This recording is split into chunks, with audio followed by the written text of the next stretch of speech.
ฮัลโหลเทส1 2 3 4 5 6 7 8 9 10ฮัลโหลครับทุกคนได้ยินเสียงผมไหมฮะขอเทสเสียงหน่อยฮัลโหลครับทุกคนขอเทสเสียงหน่อยนะสักครู่นึงนะทุกคนเดี๋ยวกลับมาสักครู่นะเดี๋ยวกลับมาทุกคนนิดนึง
เอ้กลับมาเดี๋ยวคนดูหายเกลี้ยงเลย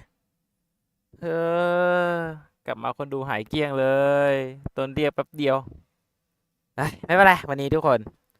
วันนี้เราจะนั่งไลฟ์ไปก่อนแล้วกันเนาะสวัสดีทุกคนนะคะกับช่องไคโอกิกิเนาะ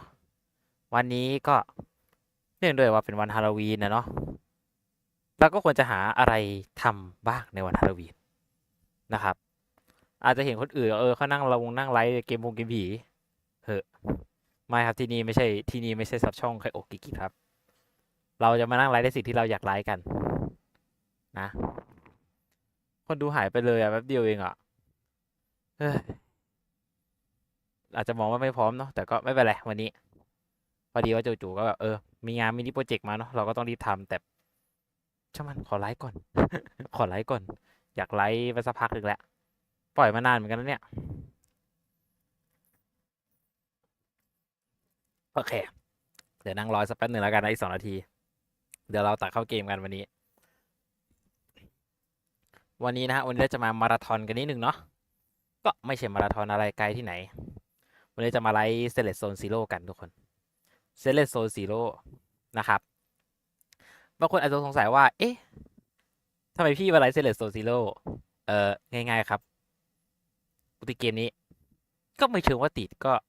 ห่างหายไปสักพักหนึ่งแต่ว่าชอบเอาไงผมซิมตัวละครละกัน ที่มาเล่นที่โหลดมาเล่นเพราะว่าซิมตัวละครแล้วก็เกมเพลย์การเล่นเนาะคือเอาจริงๆก็แบบว่าอ่ะพูดส่วนตัวนะตั้งแต่สเตเลสก่อนจะสเตเลสโซซิโร่ก็เล่นมาหลายเกมอยู่พวกของค่ายตระกูลโฮโยเวิร์ดเนาะจะเรียกว่าหลายเกมได้ไงก็ไม่กี่เกมอ่ะก็อย่างเช่นพวกคงไคอิมแพก3เนาะที่แบบว่าตั้งแต่ช่วงแรกๆหลังๆนี่คือแบบเพิ่งล่าสุดเพิ่งมาดูพีวีของแบบของวิต้ากับสปาร์เคิลเนาะคือแบบว่าเฮ้ยเจ๋งว่ะแต่ประเด็นมีอยู่ว่าคือผม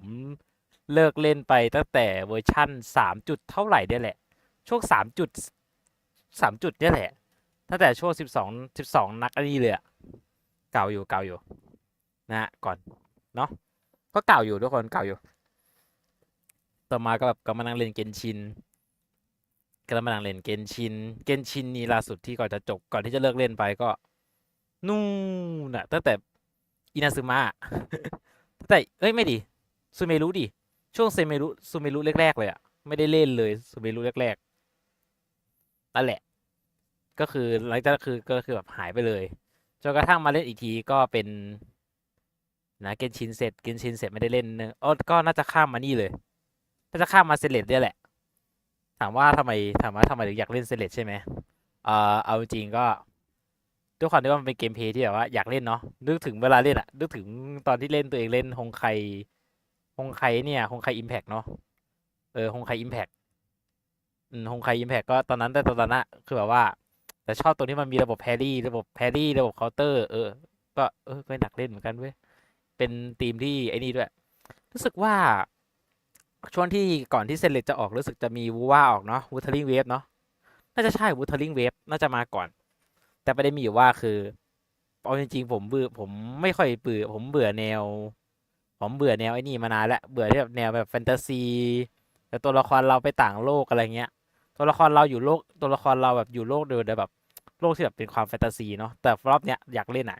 คือส่วนตัวก็ถูกจริตกับพวกแนวไซไฟอยู่แล้วเนาะก็อยากเล่นเหมือนกันบวกกับว่าก็อยากเล่นจริงๆกันแหละแต่ว่าเอาอย่างงี้ก่อนที่จะมาเล่าเรื่องเล่าก่อนที่จะเล่าเรื่องเล่าเนาะเดี๋ยวขอตัดเข้าเกมก่อน let's go จะได้โอเคไม่ได้เล่นนานเลยอืมเอาจริงเซเลนโซซิโร่อะคือก็หยุดเล่นไปสักพักหนึ่งเนาะรู้สึกว่าจะตั้งแต่เล่นอีเวนต์เจโดเสร็จอะก็คือไม่ได้แตะเลยตั้งแต่จบอีเวนต์เจโดเสร็จอะนี่คือที่กลับมาเพราะว่าก็แบบก็อยากกลับมาก็อยากเล่นนะเนาะก็แวะกลับมาเล่นบ้างแบบช่วงว่างๆอยากกลับมาเล่นบ้างเนาะอันนี้ต้องตั้งตัวอักษรเล็กไปไหมอะอันนี้ตั้งตัวไอ้นี่โดเนทตัวไอ้นี่หรือปิดไปดีวะปิดไปแล้วกันปิดไปวันนี้ไม่อยากดูวันนี้ไม่อยากโดเนทกูหาสนองนี้ตัวเองเฉยอีกอย่างตอนเล่นมันมีผลด้วยตอนเล่นมันมองมันไม่เห็นด้วยไหนทุกคนเห็นหน้าจอผมไหม ทุกคนน่าจะเห็นเนาะน่าจะเห็นถ้าได้ยินก็บอกนะไม่ใช่ว่าผมพูดยาวแบบจนจบไลฟ์นี่ก็นี่นะวันนี้ครับวันนี้น่าจะมาเล่นสตอรี่ยาวเลยน่าจะมาเล่นโอ้กระตุกพอสมควรเหมือนกันเลยเนี่ยวันนี้จะมาเล่นสตอรี่ยาวอยู่ครับไม่รู้เสียงเบาเปล่าเสียงดังเปล่าเนี่ยเดี๋ยวเบาสักหน่อยแล้วกันแต่ขอเบาเสียงนิดนึงเนาะพอดีว่ามันจะมีปัญหาการเล่นเกมตัวเองด้วยนะครับทุกคนเนาะ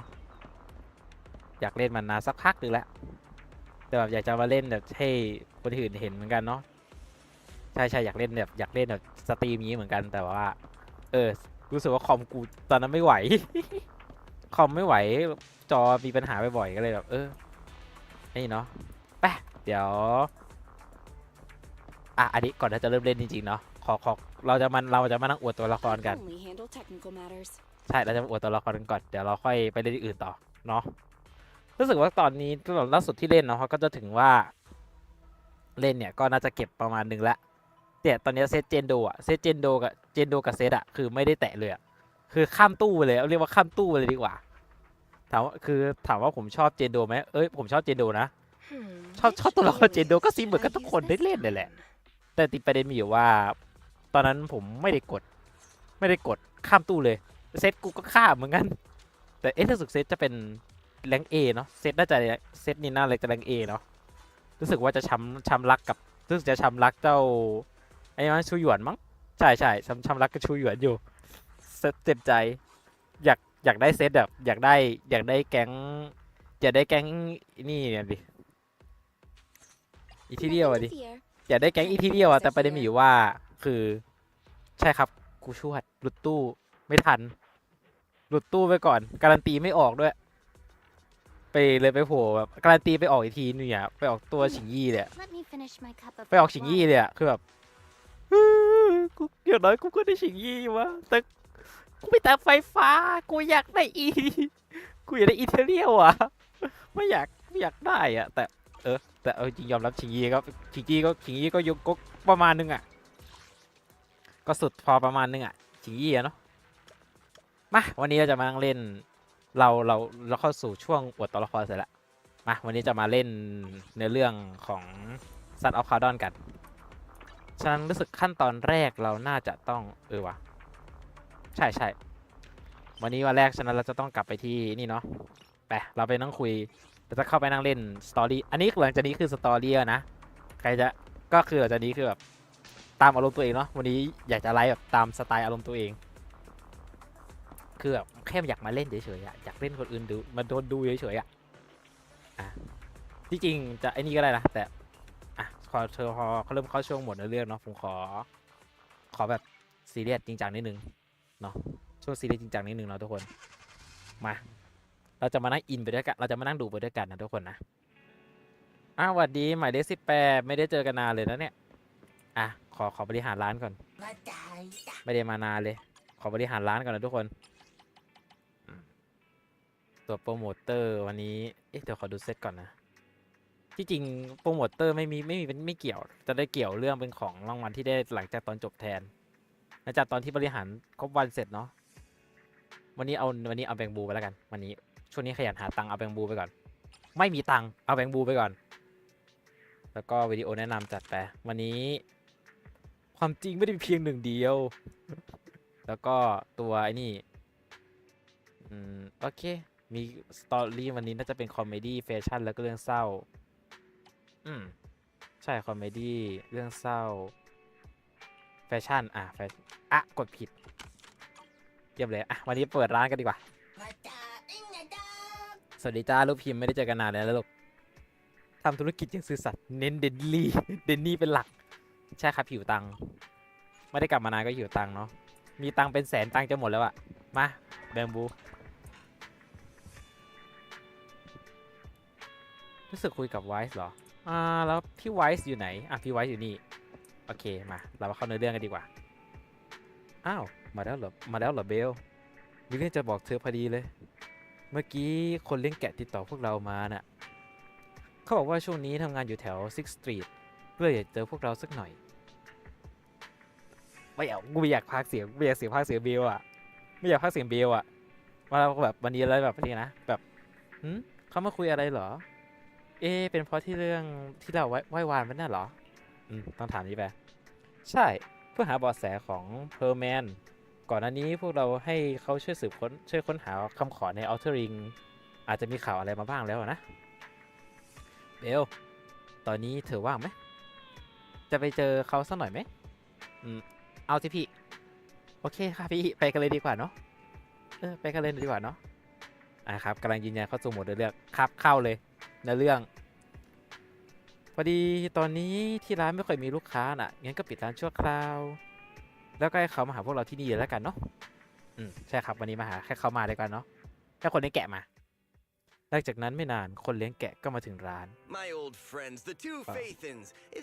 ทั้งสองเพื่อนกับของฉันเจอกันนานแล้วเนี่ยสบายช่วงนี้สบายดีไหมไม่เร็วเลยขอบคุณมากนะอันนี้ช่วงอนาล็อกนี้ขอไม่พูดแล้วกันเนาะขออ่านแล้วก็สรุปทีเดียวWell, when you say it like that, I'm not quite sure how to put the next part. เราจะไปต่อไงดีเลย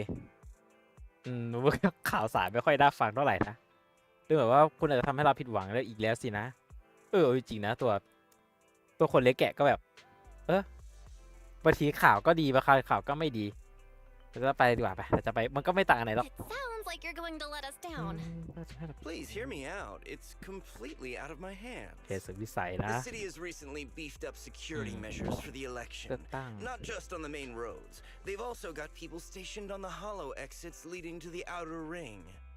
Although there have always been quite a few outer ring smugglers using the hollows for transport, risks have skyrocketed recently, and most clients have given up on doing business in the city for now. Even if you find someone willing to risk it, those small fry definitely won't have what you're looking for. So you passed up on my valuable commission to do business in the outer ring. You're looking for a reliable source of intel, right? แหมคนเลี้ยงแกะโดนท่านทาแบบไอ้ใจงอนอยู่นะแต่ไม่ฉันรู้จักเธอดี Shepard, you know us all too well.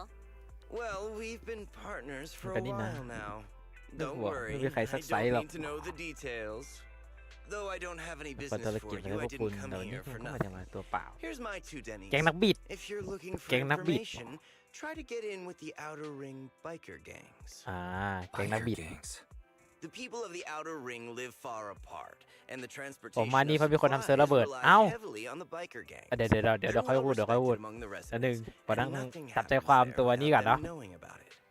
It's unfortunate that this option is beyond the scope of my business, so this is all the help I can offer you. Well, that's all I have to say. I'll let you get back to your business. If you change your mind and want to make some easy money in the near future, feel free to contact me anytime. Thank you. We'll think about it. See ya. ก็ข่าวกองที่มีประโยชน์ก็ไม่ได้แย่นะ We got a useful piece of intel, but it won't make finding Perlman any easier. We don't have any other choice. The outer ring is completely out of our scope of operations. Speaking of which, finding intel on Perlman has been harder and harder in the city lately. Even Ferry hasn't been able to find any useful leads. Belle, this whole thing is strange to me. สรุปว่าพี่อยากหา I อะ get ไร what you're saying, Wise. The outer ring's huge, but for one person to survive there, it would be impossible to stay completely off the grid. Exactly. Perlman's escape caused quite a stir, and public security is looking for him. You think there'd be all kinds of intel on him by now. How does a living, breathing person disappear into thin air?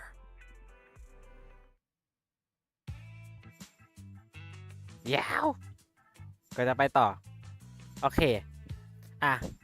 หลุดเซิร์ฟแบบค้างก่อนหลุดหมายถึงว่าเซิร์ฟหลุดโอเคถ้าสมมติฝั่งนั้นโลอยู่ใช่ไหมโอเคเดี๋ยวขอสรุปเนื้อเรื่องสั้นๆตัวนี้ก่อนเนาะอันนี้จะเป็นเนื้อเรื่องต่อจากของตั้งแต่ตอนที่เนื้อเรื่องของ House แก๊ง Housekeeping เนาะก็คือแก๊งแบบพี่หมาแรคคอนประเด็นคือเรื่องมีอยู่ว่าตั้งแต่จบเรื่องบาลาดทวินไปก็คือตัวเพร์ลแมนก็คือไอตัวเตี้ยลุงเตี้ยๆหนวดเขาหายตัวไปเลยเว้ยแล้วหายยาวมากทุกคนมันหายจนแบบว่าตัวของ เมกาหายไปออกตัวนอกตัวนิวเอลิดูเนาะแล้วคือหายยาวไปเลยซึ่งตอนนี้ก็คือพยายามหาตัวเพอร์แมนกันอยู่ก็คือเพื่อจะกลับมาลงโทษให้ได้เนาะแต่ประเด็นมีอยู่ว่าคือการที่จะอยู่คือการที่อยู่นอกนิวเอลิดูอ่ะคือส่วนของอัลเทอร์ลิงอ่ะคือมันไอ้นี่เว้ยมันหาไม่เจอ มันหายากคือแบบมันแปลกที่ว่ามันจะเก็บตัวอะไรได้เนียนขนาดนั้นอะทุกคนนึกออกไหมมันจะฟีลประมาณนั้นเลยแล้วทีเนี้ยคือตัวเนี้ยทีเนี้ยก็คือเรากำลังคุยเรื่องข่าวกรองอยู่ทีเนี้ยตัวของคนเลี้ยงแกะเขาก็พูดคุยกันเนาะแบบว่าช่วงเนี้ยที่แบบว่าหลังจากคือสมัยก็คือช่วงเนี้ยเวลาการขนส่งของในเมืองเนี่ยมันเริ่มปกติแล้วเขาจะใช้ผ่านเส้นทางตัวแบบผ่านฮอลโลไปเนาะแบบว่าในการขนส่งแต่ว่ามันเริ่มมีความเสี่ยงมากขึ้นก็เลยไม่ค่อยมีใครจะทำกันแต่ก็จะมีแก๊งหนึ่งที่ก็ทำอยู่นะก็คือไอ้แก๊งนักบิดอะเอาในเรื่องจะไม่รู้ว่าแก๊งนักบิดคือใครเนาะเราก็จะไม่รู้เอาว่าเราไปกันต่อเนาะโอเคมาอ่านต่อกันเนาะเมื่อไม่กี่วันก่อนหลังเกิดเหตุการณ์ปล้นเรือเหาะไปไม่นานณที่แห่งหนึ่งใน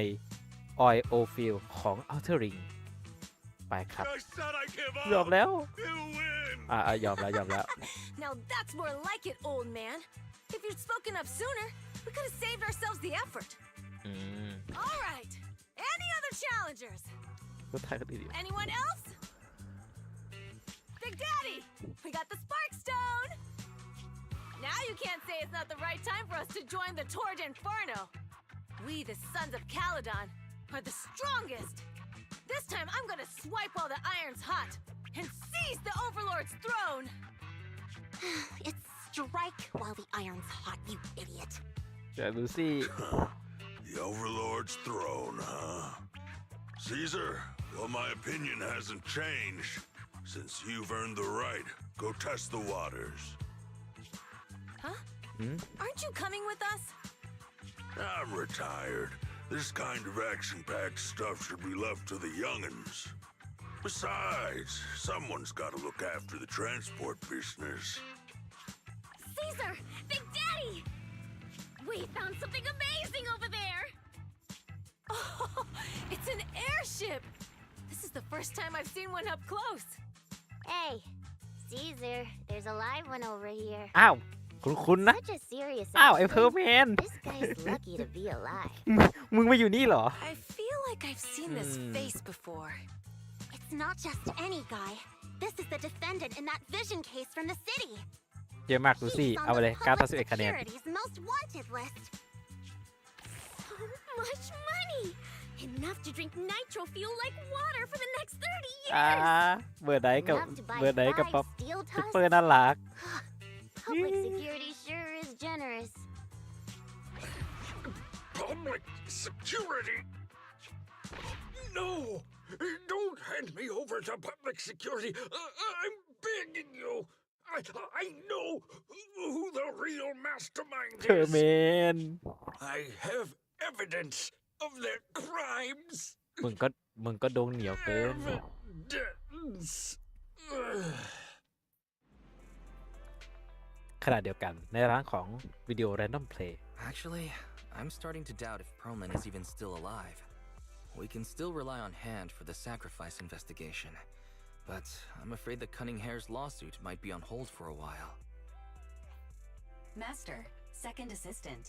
There is an incoming call from Billy. Should I connect the call for you? Right on cue. Fairy, put the call through. สวัสดีบิลลี่ Manager, you're home! I just sent you a message, but you didn't reply. อยู่ด้วยกันนี่แหละมีอะไรล่ะโทษทีเมื่อกี้มีที่ร้านมีลูกค้าน่ะที่ร้านมีลูกค้าตอบพี่ Sorry, ไป I was dealing with some customers. Didn't check my phone.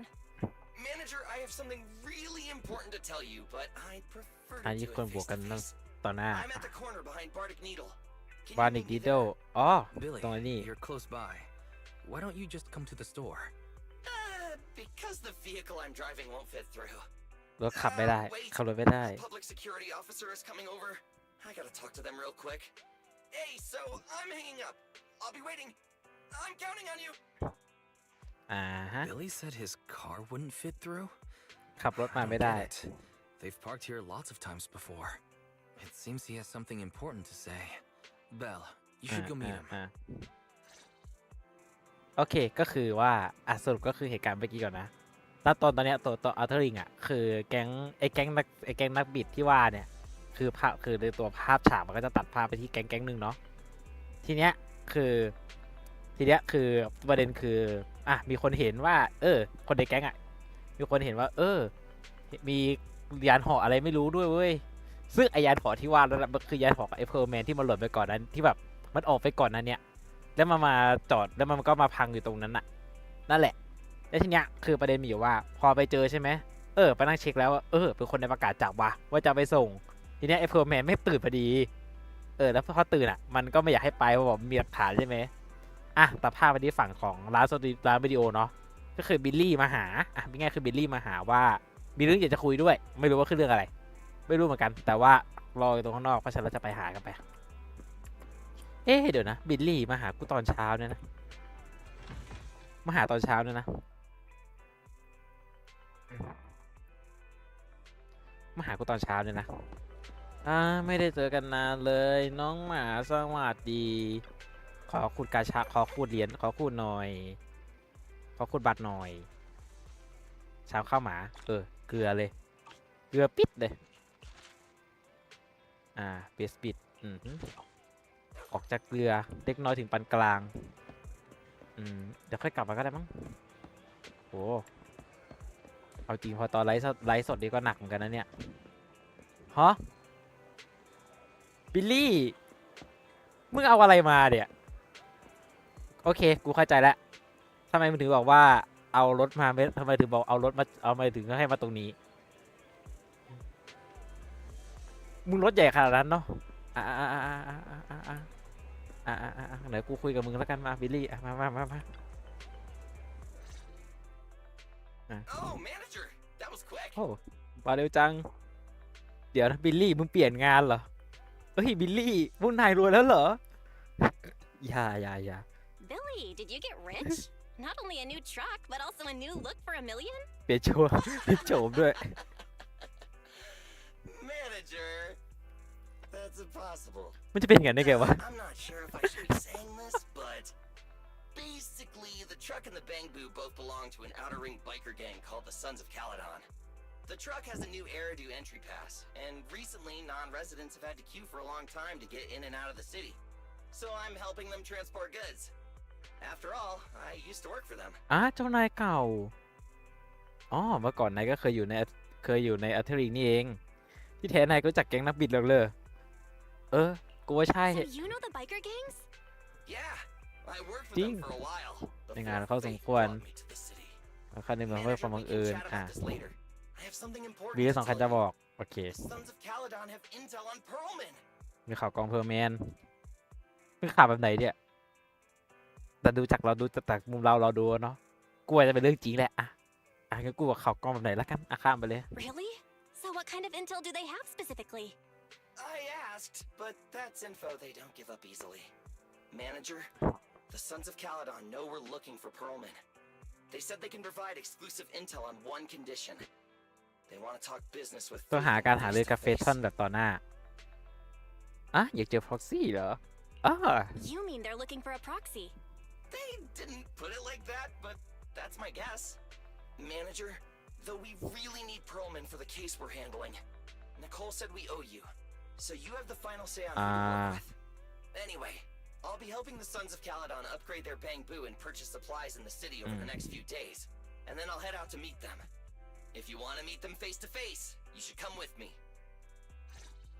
ชวนกูไปก็คือบิลลี่เคยอยู่แก๊งนี้มาก่อนแล้วมาส่งของให้ชั่วคราวเนาะแม่เดี๋ยวกันโนเบลบอกเปลี่ยนธุรกิจแล้วเหรอบิลลี่เอ็งรวยหรือแค่เปลี่ยนธุรกิจได้แล้วเหรอเปลี่ยนโฉมเอมิเลียนแล้วเหรอเนี่ยเก็บค่าเหรอเนี่ยไปกลับไปหาพี่ชายโอนี้จังไปกลับไปหาโอนี้จังกันดีกว่าไปฮัลโหลขอเทสไมค์หน่อยฮะระหว่างนี้ You're back. What did Billy want to talk about? เล่าเรื่องโอเคเล่าเรื่องครับเล่าเรื่ The อง Sons of Calydon, one of the outer ring biker gangs, has info on Pearlman. They want to talk business face to face. Belle, What's your take on this?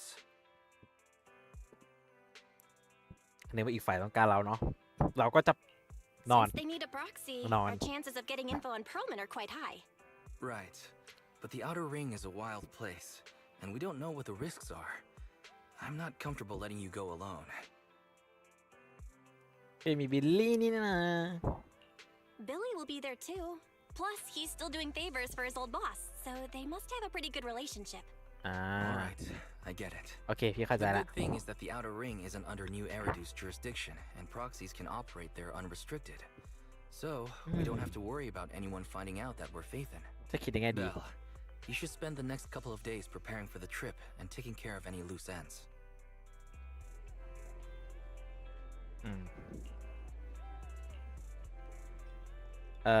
เตรียมพร้อมออกเดินทางยังไปงั้นเดี๋ยวไปเคลียร์ก่อนโอ้แอบกระตุกกันเลยเนี่ยแอบกระตุกกันเลยเนี่ยอันนี้มิสเตอร์ฮัลโหลเดี๋ยวค่อยกลับมาขอเช็คตัวละครก่อน I only handle technical matters. แล้วจากนี้ไม่น่าจะไม่ได้กลับมาเลย Let's start the experience. เพราะฉะนั้นขอเซตตัวละครก่อนเนาะ One, two, yes. สึกอันนั้นจะเป็นแก๊งไฟเพราะฉะนั้น You wanna test my... มาเราจะไปเตรียมของ แก๊งเซตไฟกันก็จะมีเตรียมของเซตไฟ You wanna test my ก็จะมี hammer? โคลันด้ามีเบนแล้วก็ถ้าจะเซตไฟอีกตัวหนึ่งก็คงจะเป็นตัวลูซี่เนาะแต่เดี๋ยวลูซี่น่าจะสลับกับตัวของไอ้นี่มาน่าจะของบิลลี่เนาะเพราะฉะนั้นเดี๋ยวจะเล่นเปเปอร์ดีวะแต่เปเปอร์รู้สึกจะยังไม่ได้อัพสกิลหรือยังไม่ได้อัพอัพขั้นแล้วนี่หว่าเดี๋ยวขอเช็คแผ่นก่อนนะมีแนะนำแล้วใช่ไหมแนะนำดิสไดโอเคจะเป็นเซตแนะนำหรอ4ฟรีดอม3แฟงสเตตัสหลักโอเคมีคนจัดเซตแบบนี้มาโอเคก็คือมีเซตที่เขาแนะนำมาเนาะโอเคฉะนั้นแต่เปเปอร์ไม่ค่อยได้เล่นประเด็นคือเปเปอร์ไม่ค่อยได้เล่นนี่แหละเซต B รู้สึกวันนี้จะเซตวันนี้รู้สึกก่อนที่ใส่เซตอะไรวะใส่รีมานาใส่รีสตามิน่ากับชำนาญแอนิมอลี่เหรอแต่ชำนาญแผ่นตัวของไอ้นี่ไม่มีเลยดิเพราะงั้นช่วงนี้จะน่าจะเล่นเปเปอร์ด้วยไปงั้นก่อนไปเราไปหาแผ่นฟรีดอมบูก่อนไปเราจะไปฮอลโลซิโร่กันทุกคนแต่ก่อนจะไปฮอลโลซิโร่ขอกินกับขอซดกาแฟก่อนเนาะขอซดกาแฟก่อนเดี๋ยวจะลุยฮอลโลซิโร่แล้ววันนี้วันนี้เดี๋ยวนะไม่มีสายไอ้นี่เหรอใช่ไม่มีสายตัวไอ้นี่มาผิดวันรู้สึกถ้าจำไม่ผิดนะจำไม่ได้หรอกว่าวันไหนแต่ว่าจำได้เพราะว่าถ้าเป็นวันอาทิตย์จะเป็นวันที่มันจะเป็นวันที่เซตแบบพวกเซตตัวเหรียญมันจะเซตตัวอัพของอัพมันจะมาทั้งหมดเลยแต่เราเลือกได้อย่างเดียวมันจะรู้สึกจะจำวันไม่ได้ว่ามันมีอะไรนี่แหละเพราะฉะนั้นวันนี้เอาแบตเตอรี่ไปก่อนมันมีของที่ต้องการหาเนาะไป Let's start the สถา experiment. นีต่อไปเราไปฮอลโลซิโร่กันเราไปฮอลโลซิโร่กันถูกละไปเอาโพสก็ต้องไปเป็นไปในด่านหน้าไปเลยเราต้องไปนี่แหละก่อนเนาะก่อนที่เราจะไปเล่นในเรื่องเนาะขออัพตัวละครก่อนพอดีว่าเจอเปเปอร์เข้าไปไม่ไหวเลยว่ะงั้น I อัพเปเปอร์ only ไปเลย handle ละกัน technical matters. มีโคเลนด้ากับเบนที่อัพมาแล้วเหลือเปเปอร์ที่ยังไม่ได้อัพยัดใครจะไปรู้ว่าของกูเกลือของกูหมดแล้วเนี่ย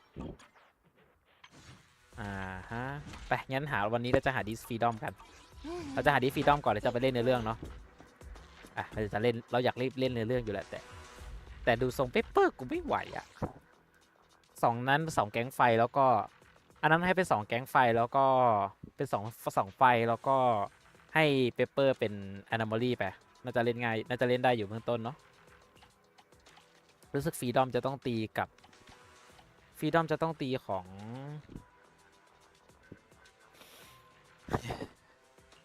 กูถอนหายใจเลยมีดีเพิ่มมีดีเพิ่มด้วยนี่เอ้ยเซตนี้เปล่าอ๋อเป็นเซต2 ชิ้นก็คือไฟกับไฟฟ้ายังเดี๋ยวเราค่อยลองเราค่อยชมมาเราทดลองกันโฟโต้เซตอันนี้อันนี้ยังไม่เคยเห็นเดี๋ยวค่อยสร้างเดสเพิ่งขึ้น30เอาน้ำแข็งกับอีเทอร์ประเด็นคือตัวเองแทบไม่มีอีเทอร์ Standing by. ประเด็นคือตัวเองแทบไม่มีอีเทอร์เลยทุกคน Is it work time? It's ไม่มี food อีเทอร์ included. งั้นเรื่องอะไรดี Time for some. Sokaku, เอา ready. Is it work เซ time? ตใช้ประจำไปแล้วกัน Ready. เนี่ยทุกคนวันนี้เอาเซตประจำไปแล้วกันวันนี้ Okay, here we go. คือเขาจะเตือนว่า50แต่กูก็เล่นได้เนาะ48 49เล่นได้อยู่เดี๋ยวขอเคลียร์ของก่อนนะทุกคนนี่เอาจริงๆเนี่ยอีกตัวอยากจะรอเดี๋ยวรออีกคนหนึ่งเนี่ยรอรู้สึกจะรอนางางินางางิใช่นางากิน่าจะใช่แหละไม่รู้เรียกผิดป่ะนะไป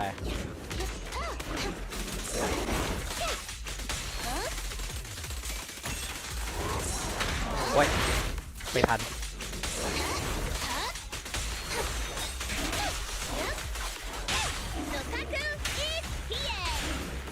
โอ้ยไปไหน Wait time. Let's hurry it up.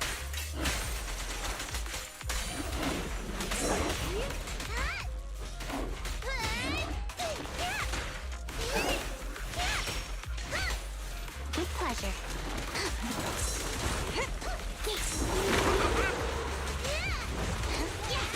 อย่าโล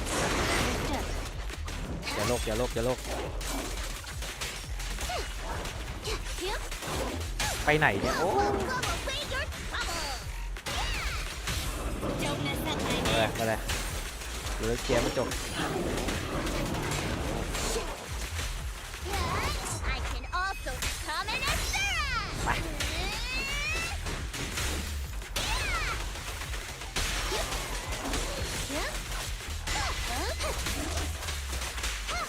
At your service. You walk right into this one. โอเคฟาร์มง่ายอยู่ฟาร์มง่ายอยู่เชี่ยแต่เมื่อกี้โคตรโลกเลยไหนได้ของอะไรบ้างเนี่ยแผ่น5เหรออีเทอร์แผ่น1 HP คีเลตอีตีสักรอบหนึ่งรู้สึกจะหาของไม่ได้เลยหาเซตฟรีดอมไม่ได้จะเล่นหาเซตเล่นของนี้ไม่ได้เลยหาแผ่นเดียวพอเดี๋ยวค่อยไปลุยในค่อยไปหาในตัวไอ้ต่อเนาะ follow investigation ก่อนอย่าโลกวอร์มเครื่อง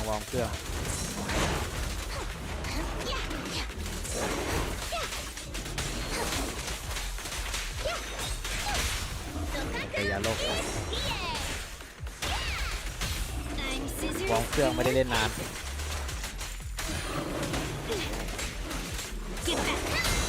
โอเคเคาน์เตอร์ได้ Wait time. Okay.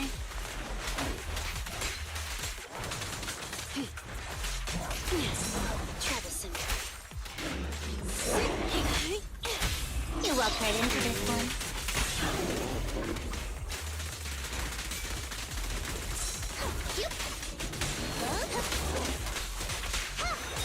ไป Whoa, away your trouble. ไปเลย Don't mess up my man. Shark ซ้ำเลยตีซ้ำทีนึงโอเค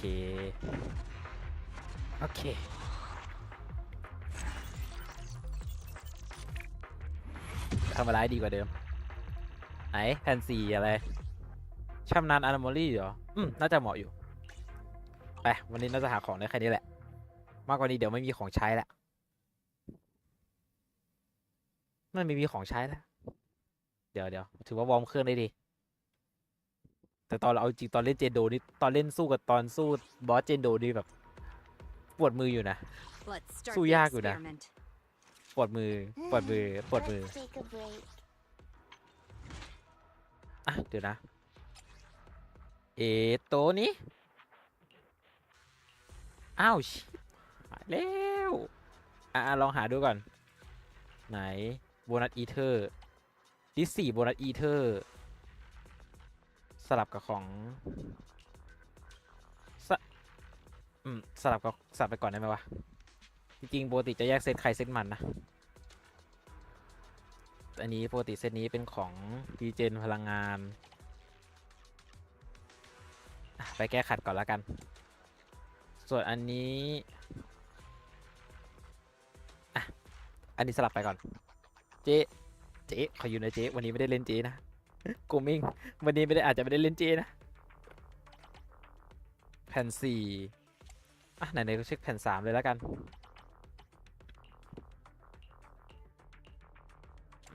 โอเคยังต้องหาเซตของตัวไอ้นี่แทนต้องหาของมาเปลี่ยน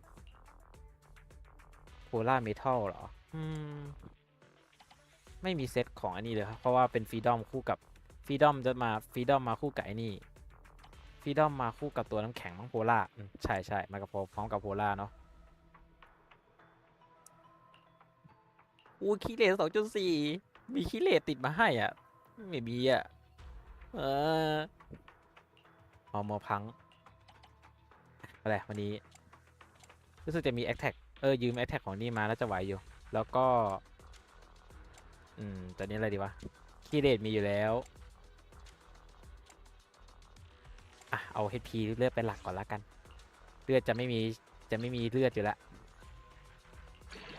จะไม่มีเลือดอยู่แล้ว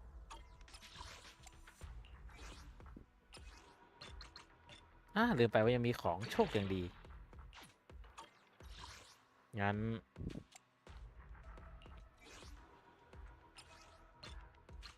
2 ขั้นเอา3 ขั้นเลยให้3 ขั้นพอคีเลตเพิ่มโอเค1 ขั้น 1เดี๋ยวอัพให้ของโคลันดาหน่อยโคลันดานี่ก็หนักพอสมควรเลยไม่ได้ใช้โคลันดาเลยมีเดฟจะเซต5ก็ยากไม่มีนี่ไม่มีเซตของไอ้นี่โคลันดาจริงควรจะเปลี่ยนแอคแท็กนั่นเนี่ย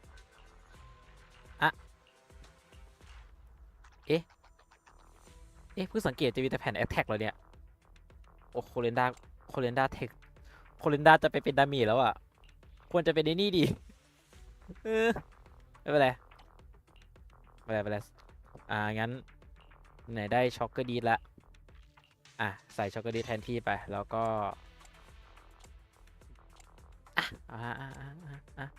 โคลันดากูไม่ต้องเดฟแล้วโคลันดากูไปนู่นเลยไหนขอเช็คเซตแนะนำหน่อยสิปกติเขาจะเล่นอะไรกันจะมี4นี่กับ3ไม่2อันนี้ไม่มีงั้นเอาไปเป็นฟรีดอมบลูไปแล้วกันแต่ฟรีดอมบลูจะต้องเปลี่ยนแผ่นเลยนะฟรีดอมบลูต้องเปลี่ยนแผ่นเลยนะงั้นใช่ฟรีดอมบลูต้องเปลี่ยนแผ่นเลยฟรีดอมบลูเล่นอะไรฟรีดอมบลูเล่น4 แผ่นปะ2 แผ่นถ้าย้าย2 แผ่นแทนได้ก็น่าจะไหวอยู่มั้งแต่มันเป็นอีเทอร์มันคืออีเทอร์จะเล่นยังไงอีเทอร์โอ้กูมีแต่แผ่นแอคแท็กเอาจริงปะเนี่ยสลับนิโคไปก่อนได้ไหมมันจะเล่นได้ไม่จะได้จะลื้อเล่นเซตนิโคไปก่อนก็ได้ปะวะแต่อยากได้ตัวสวิงแจ๊ดเอางี้แก้ขัดไปก่อนติดไม่เกลี่ยมปกติแล้วเราจะแทบไม่ได้เล่นไม่เกลี่ยมเลยนะที่เราเอามาเพราะเน้นเซตธาตุไฟ ที่เรามาเพราะเน้นไฟเพราะฉะนั้นถ้าเปลี่ยนฟรีดอมบลูจะเป็นหลักเป็นชำนาญอะนาโมลี่เหรอเน้นชำนาญอะนาโมลี่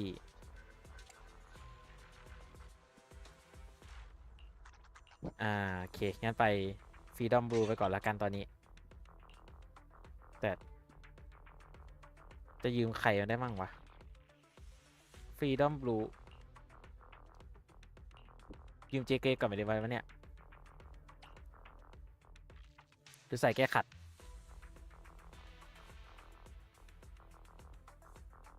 ไปใส่แก้ขัดไปก่อนแล้วกันไปวันนี้หรือกูยอมนะกูยอมเซตสับเซตคืนก็แหละยอมสับเซตคืนแล้วไปหาเอาไปอีกอันนึงไปหาเอาทุกคน You wanna test ขอ my หนึ่ง hammer? ส่วนเจ้าเบนไม่ได้มีปัญหาอะไรเบนแค่เอามาสวิตช์ใช้สกิลสวิตช์ไม่ใช้สกิลไม่น่ามีเป็นไรไปขอหนึ่งทุกคนไปเดี๋ยวเราจะได้เล่นในเรื่องแล้ว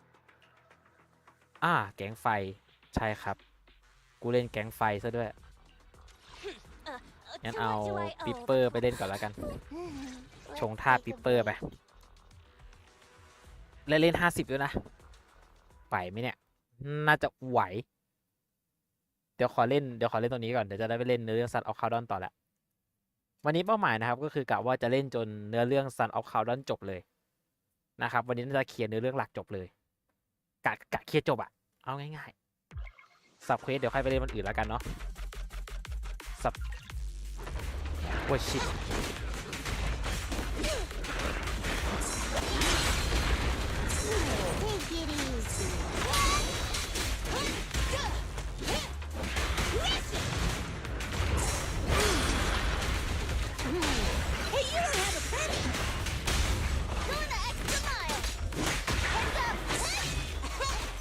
ลื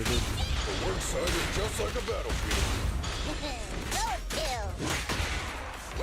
ไปควงเลยลูกควงยาว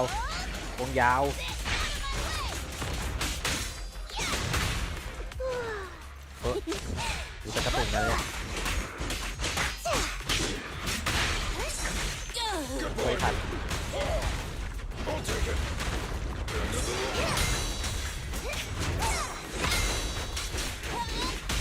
This ought to do it. Take your hammer! I'm in.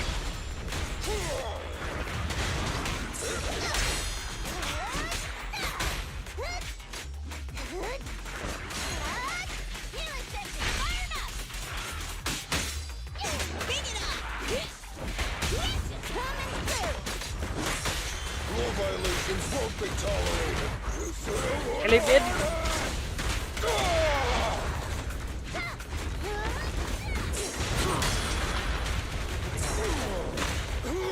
ไม่เก็ตกดสกิลไม่ทันโอ้ยกดสกิลไม่ทัน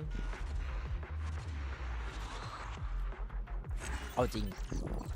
นะจุดอ่อนหลักๆผมที่เป็นหนักเลยนะก็คือเชี่ยไม่มีแผ่น5ขอบคุณไม่มีแผ่น5เลยแผ่น5หายไม่มีแผ่น5เลยเยี่ยมจริงๆรับไปเลย1นิ้วโป้งแผ่น5ไม่มีเอาโหแล้วของหมดเกลี้ยงเลยไปวันนี้น่าจะหาของได้แค่นี้แล้วก็กลับไปซิกสตรีทไปเอาไปร้านเครื่องดนตรีไปร้านเบรดิกเนาะไปร้านเบรดิกกันไปเราจะไปหาอาเจหุ่นยนต์จะไปหาเจหุ่นยนต์เดี๋ยวมาเรียกไซบอร์กนะเพราะเจคือหุ่นยนต์ไปเลยไปสลับเซตก่อน I only handle technical ปิป matters. เปอร์เอาจริงๆข้อเสียผมคือเล่นปิปเปอร์ผมเล่นสายอนาโมลี่ไม่เก่งเนี่ยคือแบบมีตั้งแต่มีเจเกรสมามีปิปเปอร์มาคือเอาจริงๆผมเล่นไม่เก่งเลยนะพวกสายอนาโมลี่ชงธาตุยากเป็นมันตั้งแต่เกนชินและชงธาตุไม่ค่อยเป็นชงธาตุไม่ใช่ไม่เป็นหรอกมันชงธาตุ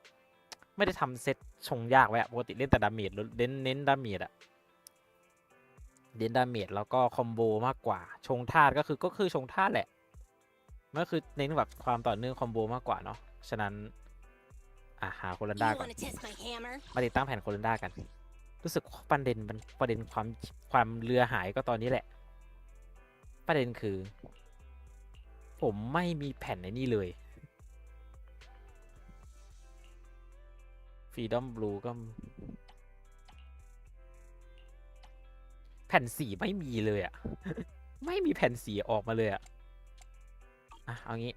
Hey, don't look down on me. ไปพึ่งดวง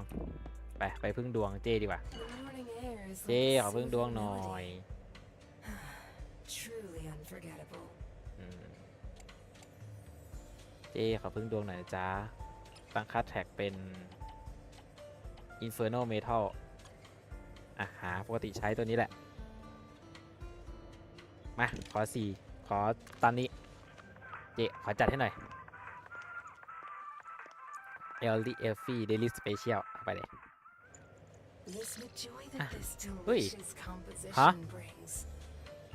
ค่าจอก่อนเหรอ It's truly remarkable. เดี๋ยวนะ เจให้เพนเดโชผมมาเนี่ยนะ ให้คือกะจะให้ปิ๊บคือจะให้โคเรนด้าเจาะเกาะเลยเหรอ เจเอาจริงใช่ไหมเจจะให้โคเรนด้าเจาะเกาะเหรอ เอาจริงปะเนี่ยผิดคาดนะเนี่ย The joy that this delicious ผิดคาด composition. I'll be waiting for your เจ next ผิดคาดเหมือนกัน visit. เนี่ย I owe เจ you a little. เจ You ให้ want to โค test เรน my ด้าเป็น hammer? ไอ้นี่มาแผ่น S เป็นไอ้นี่มาแผ่น S เป็นเพนเลโชมาก็ได้อยู่อะเพนเลโชก็ยังดีได้ค่าเจาะเกาะมา แต่ก็ขออัพแผ่นไปที่ตัวโอเคไป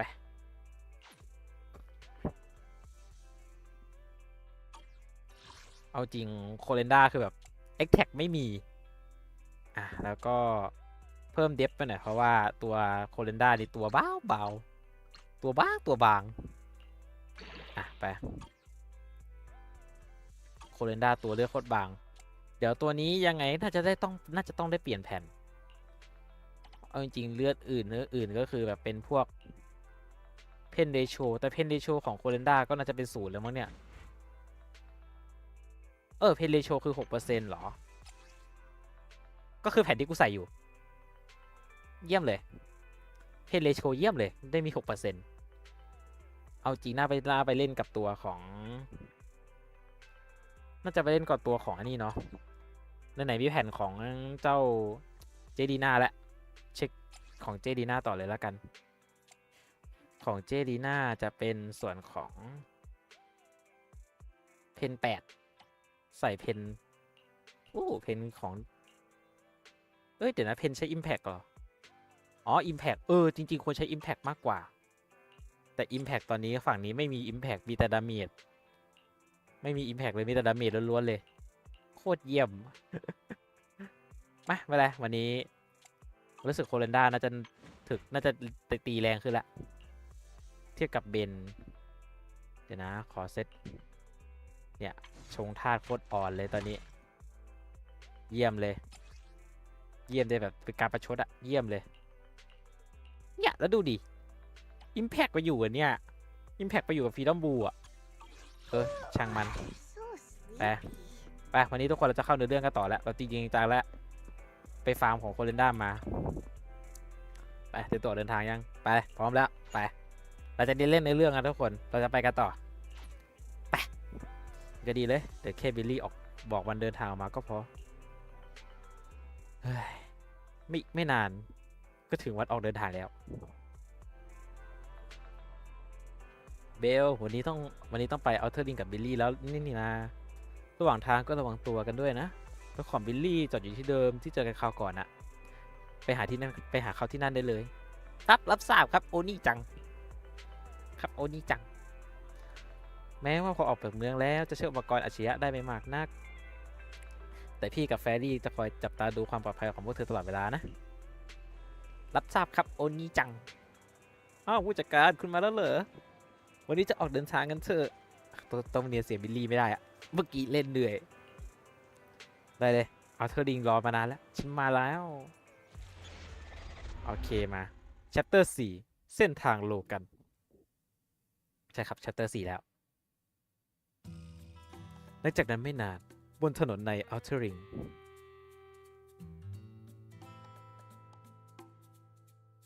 คือกะต้องให้กูกดใช่ไหมเนี่ย Whoa. It stretches on สุดลูก forever. หูลูกตา What do you think, เอ๊ะมากิจกรรม The outer ring scenery is pretty nice, right? It's also super fun to drive here. But this road is too close to a hollow, and there are so many other hollows around. There's nothing we can do about it. The outer ring lacks ether technology, making it hard to eliminate hollows. ขุดไม่ได้เลย They can't even mine ether resources. Hey, you see that big guy over there? เจ้าตัวเบิ้มอยู่นั้นไหม Machinery. Is it an oil pump? Oh, you're good. This area is called the Old Oil Field. The residents here still rely on petroleum for their livelihoods. อ่า Wait! What's up with that truck? Wait a minute, we're gonna crash! ไอ้บิลลี่ Billy, turn right! Drive into the hollow!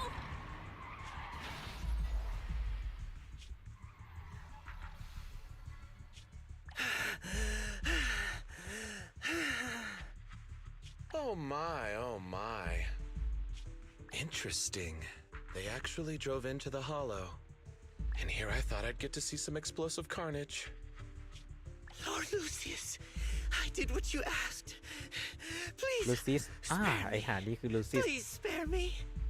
Although the Sons of Calydon meeting their end in a hollow only earns a 61 from me, I'll let it slide this time considering your hard work. I hope that in the future you'll remember this lesson and stop meddling in things that you shouldn't.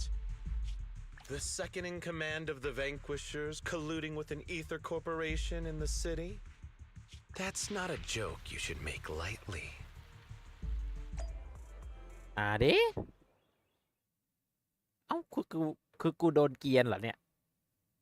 กูโดนเกียนเหรอเนี่ยเอาไงคือโดนอีกแก๊งหนึ่งเกียนโอเคโดนอีกแก๊งหนึ่งเกียนนะว้า Manager,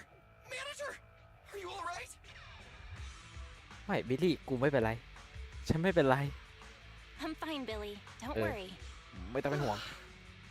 That's good. When you hit your head on my arm just now, it made a really loud โอ้ sound. That กู oil ลืมไป tank แขนบิลลี่ไม่เป็นเหล็กนี่หว่า was terrifying. ตัวเลย We only made it thanks to your quick thinking. And the vehicle isn't ฮะ totaled. คุณ But ฉลาด we've fallen into a hollow now. ดูเบลฉลาด What's ใช่ our ครับ next move? ดูเบลกูฉลาด แต่มึงไม่มีไหวพริบไงบิลลี่มึงไม่มีไหวพริบพวกลองดูก่อนละกันมีขอใช้ได้บ้างก่อนตกลงมาฮอลโลส่งข้อความหาพี่แล้วอ่ะลองดูก่อนละกันเราไปติดต่อเลย Let's see what we have on hand that we can use. Oh, right. มาเลยลูกเบลฉันเก่ง Mention it. There's anti-corruption serum in the truck แต่ that กับ the ของ Sons ที่ of สอนคือ Calydon หาย has ซื้อมาอยู่ nearby. Neither of you can stay in the hollow for long, right? Also, I've got a few discarded data piles from the city. อ่า Billy, that's our way out of the hollow. There must be a carrot in the Sons of Calydon's bamboo, plus the new data from the data piles. Oh, that's right! You're a proxy! You can calculate a path out of the hollow! All right, let's get to work installing the data piles!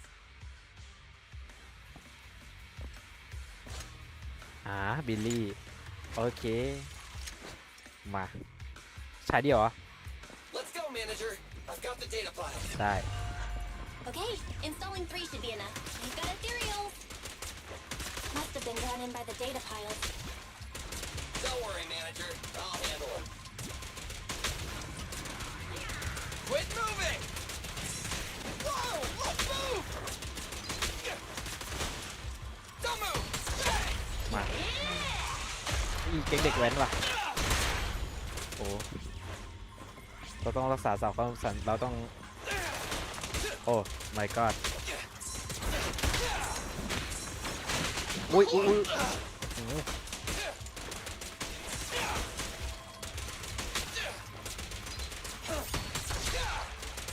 จะไปกี่ไรตรงนี้เหรอไรนี้เหรอดันออกไปเด็กแว้นเลยลูกเด็กแว้นโอเคเช็คสาวข้อมูลเสร็จละ Got one installed! Manager, let's go to the next location. โอเคเสาข้อมูลเสาต่อไปเดินสภาพกระตุกด้วยแหละ Ethereals, and they seem tougher than the last ones. Manager, find someplace safe to take cover. ไป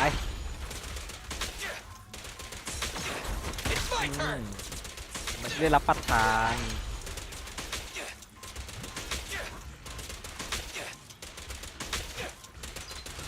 I've got plenty of bullets. โอเค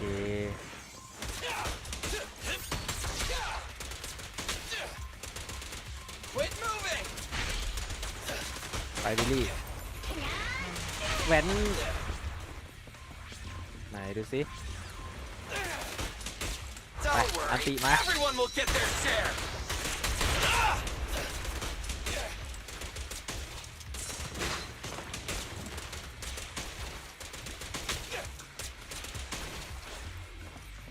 มันจะมีน็อตได้อีกรอบหนึ่งหมดแล้วโอเค All right, Để just tỏ one luôn. data pile left. สองข้อมูลสุดท้ายโอเค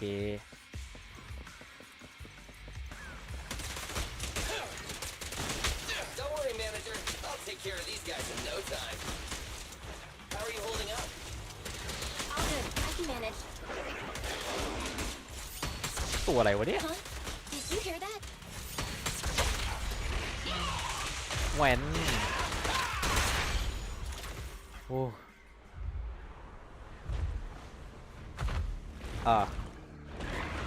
เชี่ย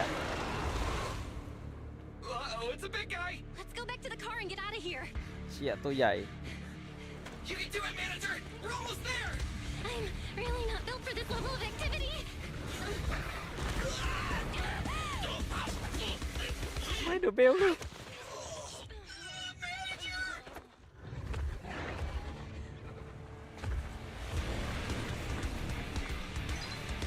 เชี่ย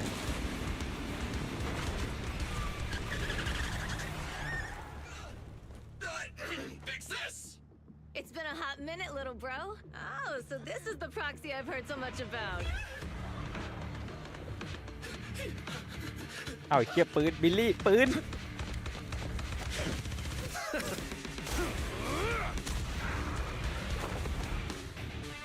เชฟ Come on, brother. You've gone a bit rusty.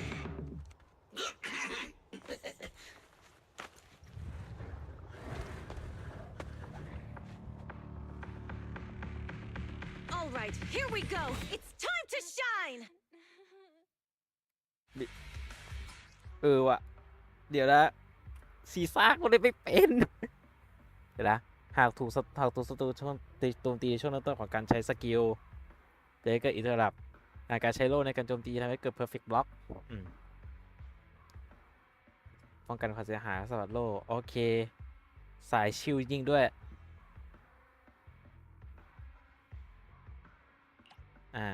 ซีซ่าใช้สกิลตืดไม่ชัวร์จะเล่นได้ไหมเนี่ยฮะ Let's get to ก็ it. คือพอๆกับเซตว่างั้น Show me what you got.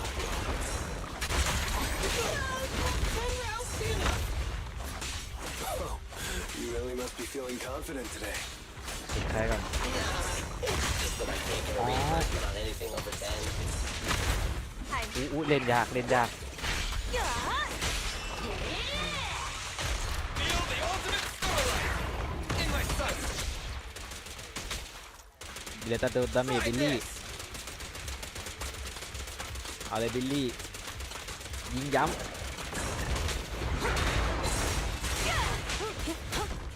ก็คือให้กูแทง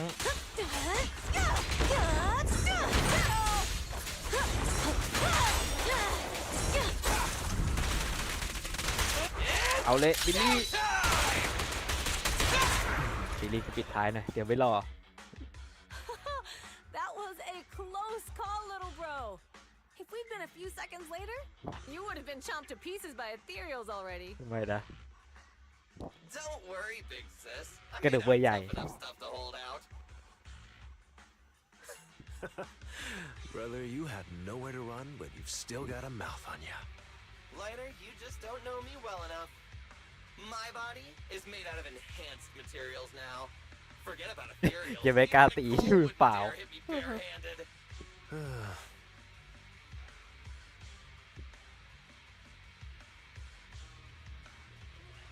Oh, so you mean you're literally made out of tough stuff? So, big sis, Lighter, how did you end up here? Oh, I got a strange call earlier from a young guy. He sounded terrified and said you fell into this hollow. So it was the deputy manager. Lucy thought it might be a trick, but the intel he gave about you was flawless. And he even laid out a rescue route. Oh, so this is the legendary proxy, huh? Who'd have thought? Thanks. ขอบคุณนะ You จ๊ะ arrived just in time. ขอบคุณนะจ๊ะอ่ะบิลลี่กุ๊บไม่เบลกู Hey, Proxy! What's wrong? เบลกูไปแล้ว Manager! Manager! Stay with me! Quick! We gotta get out of here! เบลกูไปซะแล้วเบลกูโอ้โห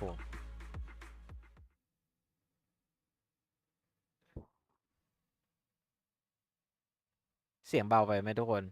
เสียงเกมเบาไปปะผ่านไปไม่นานแค่ไหนในเบสวูดเดี๋ยวขอเช็คเสียงก่อนนะอย่าเอาเสียงไม่ออกออกแต่มันเบาโอเคเดี๋ยวเพิ่มเสียงให้แล้วกันนิดนึงทุกคน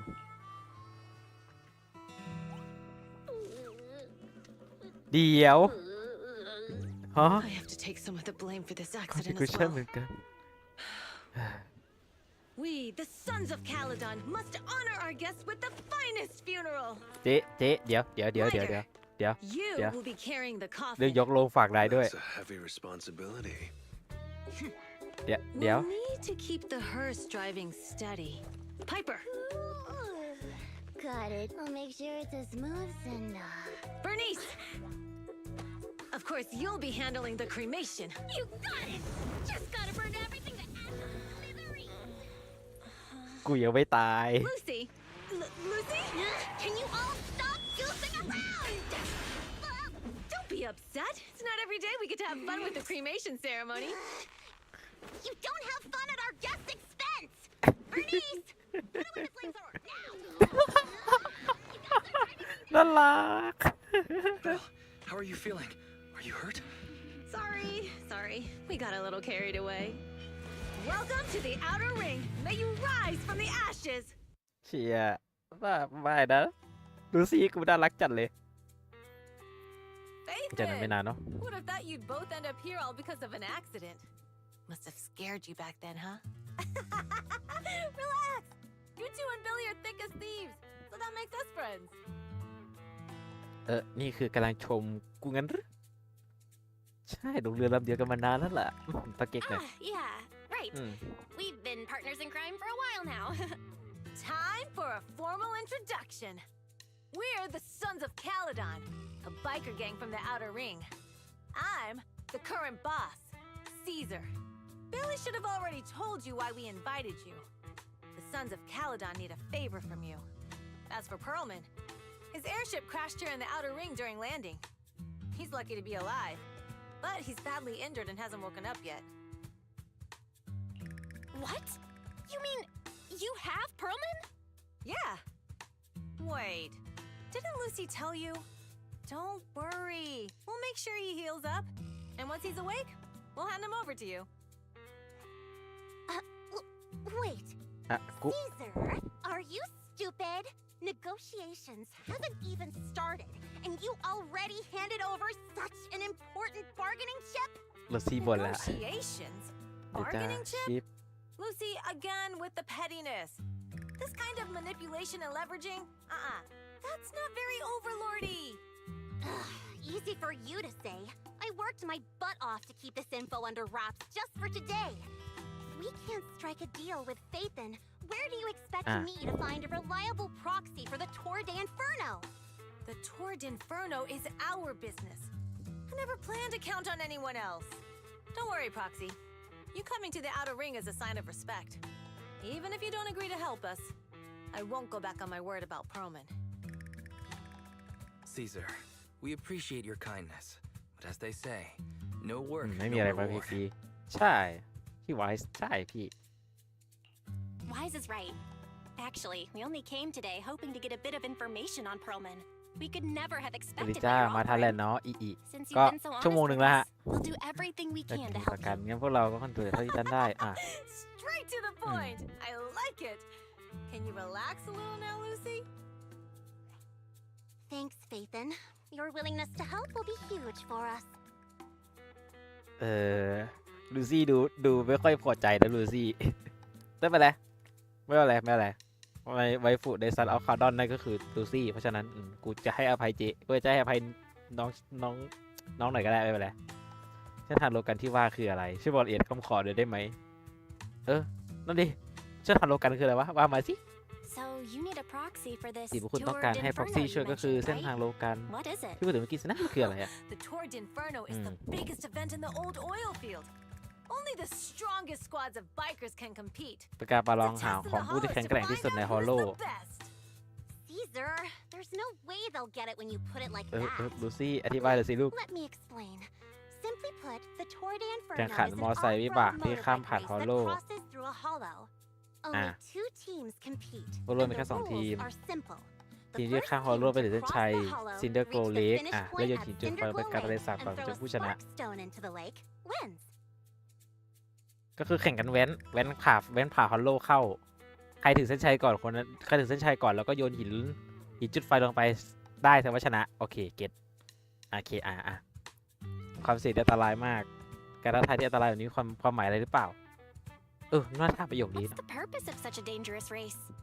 The purpose of the Tour d'Inferno โลกัน is คือ to เพื่อรับประกันความปลอด regularly ภัยของแหล่ง ensure น้ำมัน the safety of our oil resources. อ่า After all, oil is the ประกัน lifeblood ความปลอ of ดภัย the ของแหล่ old งน้ำมัน oil field. Naturally, for us biker gangs, the Tour d'Inferno เป็นแหล่ง also สำคัญ serves another purpose. The winner of the race becomes ของ overlord of the Overlord old oil ของ field สมาพันธ์ motor สิ่ง league. นักบิดแห่งโออ That's ฟิล right, Phaethon. อ่ะ The Overlord is recognized as the top dog of the Motor League. The current Overlord's faction is called the Vanquishers. แมควิเชอ Their ร์ boss held the title for years. I've been itching to challenge him for a while now. อ๋อก็คืองัดกันว่าใครจะเป็นโอเวอร์ลอดคนต่อไปหรือเปล่าวะแล้วก็มางัดกับไอตัวไอ้นี่หัวหน้าตัวไอ้นี่โอเคเก็ตเล่นร้อนหรือว่าจะเพื่อกิตยศเล่นร้อนจริงๆนะเนี่ย I see. เออ Lofty aspirations. Oh, Caesar, if all you think about is shallow stuff like that, it won't be long before the Sons of Calydon are mine. เรียบร้อย People are gunning for the Overlord spot for more than just becoming the top dog. We're not some school kids hooked on fighting manga. The future of the oil industry in the old oil field relies on the support of the Motor League, in every sense of the word. And as the leader of the Motor League, the Overlord is in charge of assigning transport routes. That means they hold real, tangible power. For the past 6 months, the Vanquishers have only given us the worst routes. They're definitely messing with us behind our backs. But when I went to confront them, that smug second-in-command Lucius just said the Overlord isn't in the old oil field right now, and the routes are decided at random. Speaking of the Overlord, he hasn't been seen for half a year. Who knows what he's been doing? But Lucy, what are you afraid of? Even if the routes aren't great, with our skills, it's วิ่งได้ไม่ใช่ปัญหา nothing อยู่ we แล้ว can't handle. Besides, you're just mad because there's nowhere to buy ขนมพวก makeup นี้ไม่ and สามารถ snacks ซื้อเครื่อง on these สำอางกับ routes. ขนมได้ไม่ใช่ไง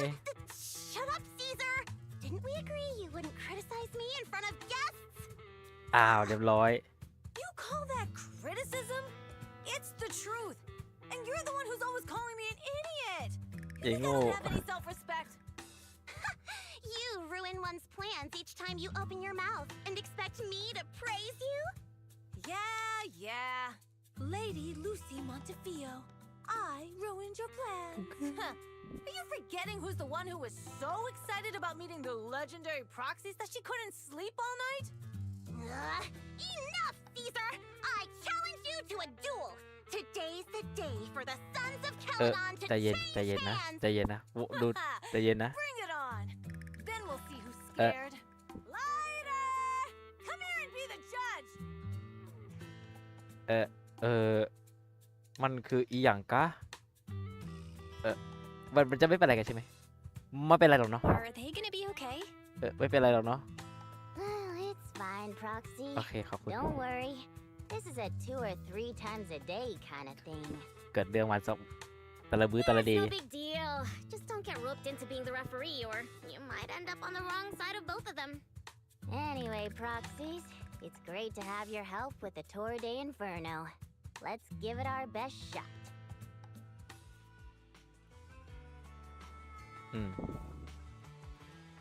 เป็นหมู่บ้านปลอดภัยมากๆอยู่นะเรื่องของเพอร์เมนก็เจอพอดี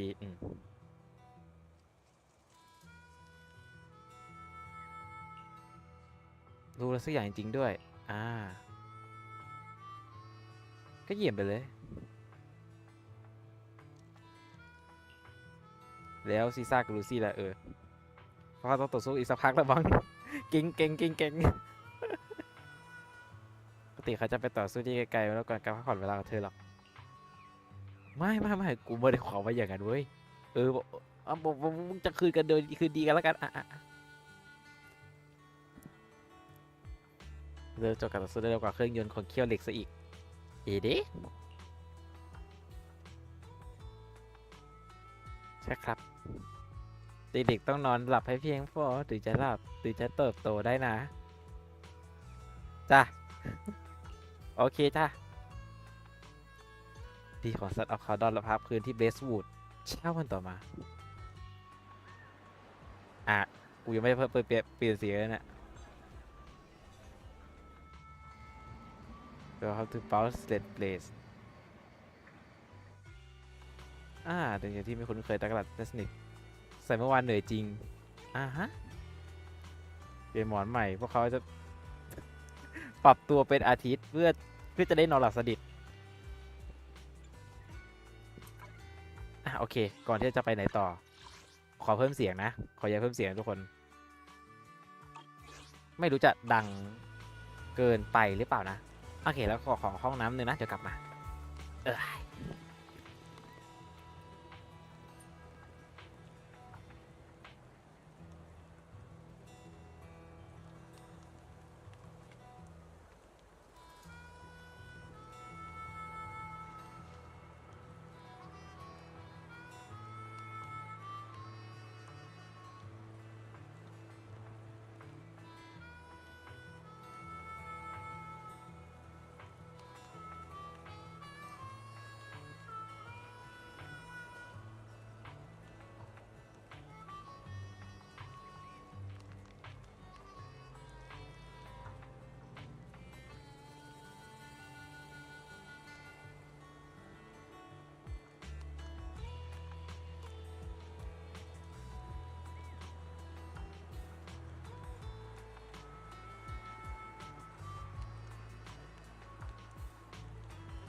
โอเคทุกคนกลับมาแล้ว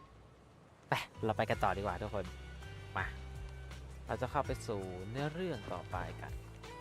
นะครับทุกคนเทสเสียงนะครับทุกคนได้ยินเสียงผมไหมหรือว่ามันดังหรือรู้สึกว่ามันได้เสียงเกมไหมหรือว่ามันเบาไปผมกลัวมันน่าจะเบาไปเนาะกลัวจะเบาไปเดี๋ยวขอเช็คก่อนนะครับขอเช็คก่อนนะยังเบาไปด้วยซ้ำเลยน่าจะได้อยู่แหละไม่น่าจะดังไม่น่าจะเบาไปละประมาณนี้เนาะน่าจะดังขึ้นละไป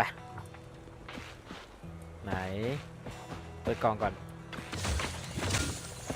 เราต้องกดเยอะเราต้องกดก่อนของแอบกระตุกนิดหน่อยนะเนี่ยไหนเรายิ่งเป็นพวกรื้อของซะเลยสิรื้อของ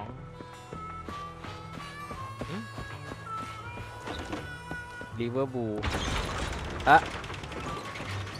กูโซนอะไรขอรื้อกล่องก่อนเราเป็นพวกรื้อของก่อนซะด้วยสิ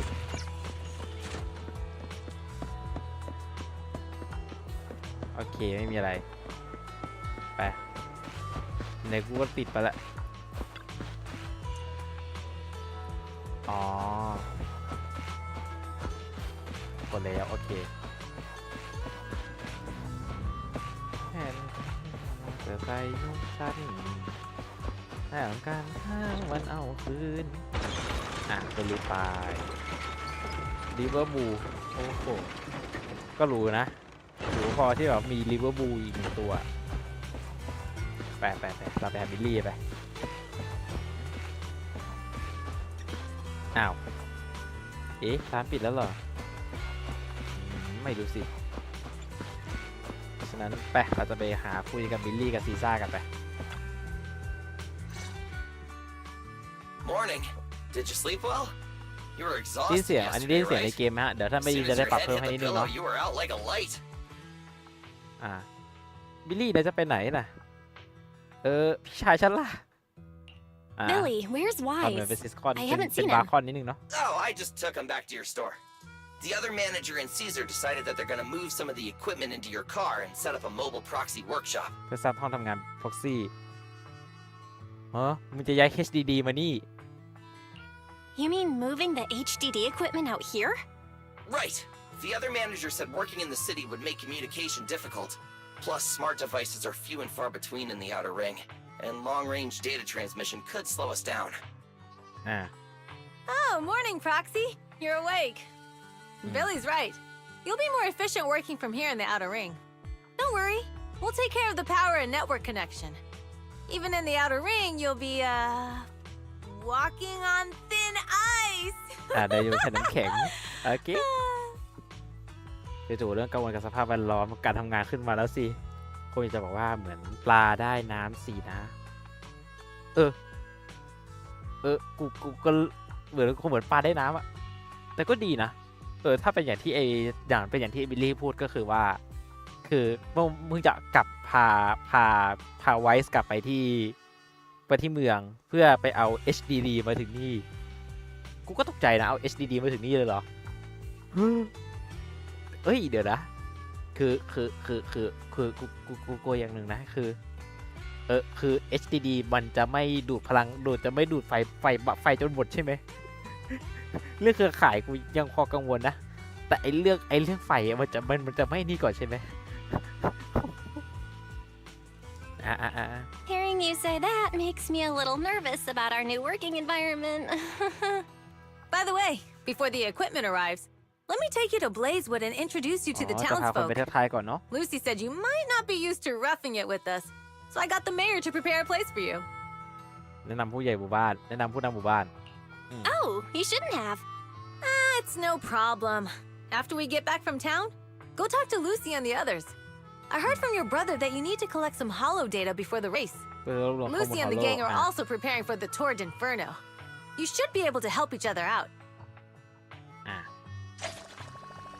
อินเทอร์เน็ตก็คือให้เดินลงไปข้างล่างใช่ครับแล้วฉันก็มือไวเกินไปถึงขั้นที่กดลิฟต์ลงไปเลยไปลิเวอร์พูลจากการลุก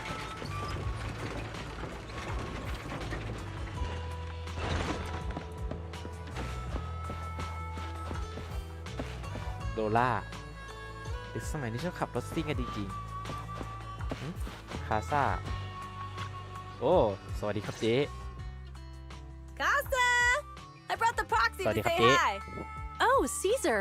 So this is the proxy from the city? Guess folks from New Eridu start working young, just like ออก us. มาตั้งแต่อายุยังน้อยซีซ่าคนผู้หญิงคนนั้นคือใครเหรอ Caesar, who's this young lady? Young lady? You city folks talk funny.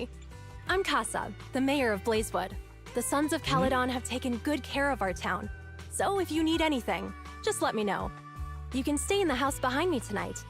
Sorry, it's still got some stuff that hasn't been moved out, but I'll get someone to clean it up. Hey, Casa. I noticed a lot of people in town making these woven items. ทำงานหัตถกรรม We don't have a choice. The pipeline to town still isn't fixed. Without a gas station, all we can do is make handicrafts to earn a living. Luckily, we got a big order recently. And with the Torrid Inferno coming up, the sunflints are selling like hotcakes. ซันฟลิน What's a sunflint? Oh, it's a kind of handicraft woven from straw. During the Tour d'Inferno, almost every house in the old oil field hangs them up.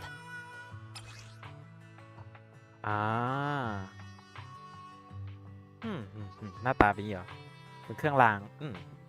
โอเคไปกันต่อรูปร่างเหมือนใบหน้าคนเลยหรือว่ากับหัวเลยไม่ได้ดูแฮะเหมือนน่าจะเหมือนคนกับหัวมากกว่าเนาะ This pattern looks like an upside down person. Wow, Proxy! You're pretty smart. The upside down figure is the first overlord of the Motor League. The elders in the outer ring also say this design is the face of the god of sun and fire, guiding the hero to ignite Cinder Lake and return safely from the hollow. ไฟศาสตร์ซินเดอร์ลวดลายว่าข้างหลังมันต้องมีอะไรใช่ไหมใช่ Such a unique pattern must have a story behind it, right? อย่างด้วยใช่ไหม Actually, this pattern represents the legend of the first overlord's Tour d'Inferno. Though the old oil field can still produce oil, did you know the core oil field was swallowed up by a hollow decades ago? ตอนที่กันน้ำมันหลักถูกฮอลโลWait, isn't oil susceptible to ether corruption? After the disaster, etheric matter seeped through the underground facilities and oil pumps, ruining the shallow oil reserves. But luckily, the collapse of the only deep drilling facility formed a unique natural gas vent. The burning gas kept the etheric matter from spreading further down.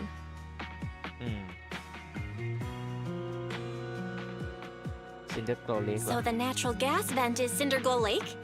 The appearance of Cinder Lake saved everyone's livelihoods in the old oil field. But even with Cinder Lake, we can't rest easy. Natural gas and etheric matter burning together can easily turn into ether crystals building up around the lake.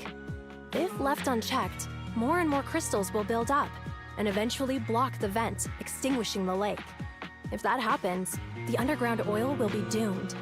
There was a time when Cinder Lake nearly went out. In order to save it, a young man and his friends risked their lives to enter the hollow and blast open an ether crystal using a special spark stone, just like the one in my hand. หินจุดไฟแสดงว่าทำมาเพื่อ But the hollow was treacherous, and they didn't even have a carrot with them. By the time they reached Cinder Lake, it was almost completely covered with crystals. Out of desperation, the young man rode his bike into the only spot that was still burning in Cinder Lake and managed to ignite it. คือการรำลึกถึงความเสียสละของมือครับ So everyone makes sun flints in memory of his sacrifice. Oh, Proxy! I never said the first overlord died there. It's normal for the proxy to think that way. After all, everyone who went to Cinder Lake with him thought he was dead, but a day later, he miraculously emerged from the hollow alive. Folks say the god of the sun and fire was moved by his bravery, allowing him to be reborn from the flames. Since then, the residents have drawn his face and the image of him diving into Cinder Lake on their sunflints. There's even a line from a folk song that goes, "Diving into the fiery sea, the hero returns valiantly." เป็นเรื่องราวที่ดีจริงๆปรบมือครับโอเคครับซุปโอเคเป็นเรื่องราวที่ดีจริงๆครับสรุปสั้นๆให้ได้ใจความง่ายๆเนาะก็คือสาเหตุที่ตัดอันนี้ขึ้นมาเนี่ยเพราะว่าเป็นการรำลึกถึงเรื่องตอนที่ตัวฮอลโลเนาะฮอลโลเนี่ยก็คือว่าทีเนี้ยในเรื่องบอกว่าตัวน้ำมันอ่ะมันโดนสารอีเทอร์กันก่อนได้ง่ายมากๆแล้วแบบว่าแต่ก็ยังดีคือแบบว่ามันยังมีป่องอยู่อะไรเงี้ยก็คือแบบพอช่วยระบายได้แต่ว่าคือการที่มีป่องอยู่ก็คือว่ามันจะเวลาระบายก็คือว่าตัวอีเทอร์มันตัวผงอีเทอร์ก็จะกระจายไปตามรอบๆใช่ไหมทำให้มันเป็นอันตรายแต่เวลาการเข้าไปจัดการอีเทอร์ขนาดนั้นอ่ะมันจัดการได้ยากนั่นแหละครับก็เลยเกิดเป็นเรื่องราวคนที่แบบพยายามจะจัดการกลุ่มอีเทอร์เนาะเขาบอกว่าเรื่องนี้ตอนนี้ก็คือตัวข้างในนั้นเริ่มโดนกันก่อนแล้วส่วนตัวน้ำมันเนี่ยเองก็ในส่วนตื้นๆน่ะก็คือโดนไอ้นี่ไปแล้วแต่ถ้ายังไม่ได้เคลียร์ตอนเนี้ยตัวอีเทอร์เนาะมันจะมาเกาะตัวข้างบนตัวป่องเนาะแล้วมันจะทำอะไรไม่ได้เลยเพราะฉะนั้นนี่คือวิธีที่เราจะต้องทำกันโอเคจบแบบแฮปปี้เอนดิ้ง Glad the story has a happy ปรบมือ ending. ครับ Right? If it ended tragically, the Tour d'Inferno wouldn't be so epic! Of course, the first Overlord did more than that.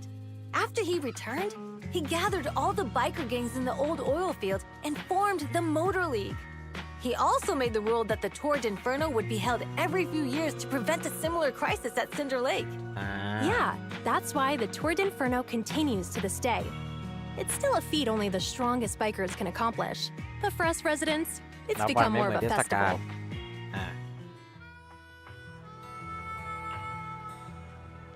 เบี้ยวต่อหน้าพ็อกซี่สุดๆ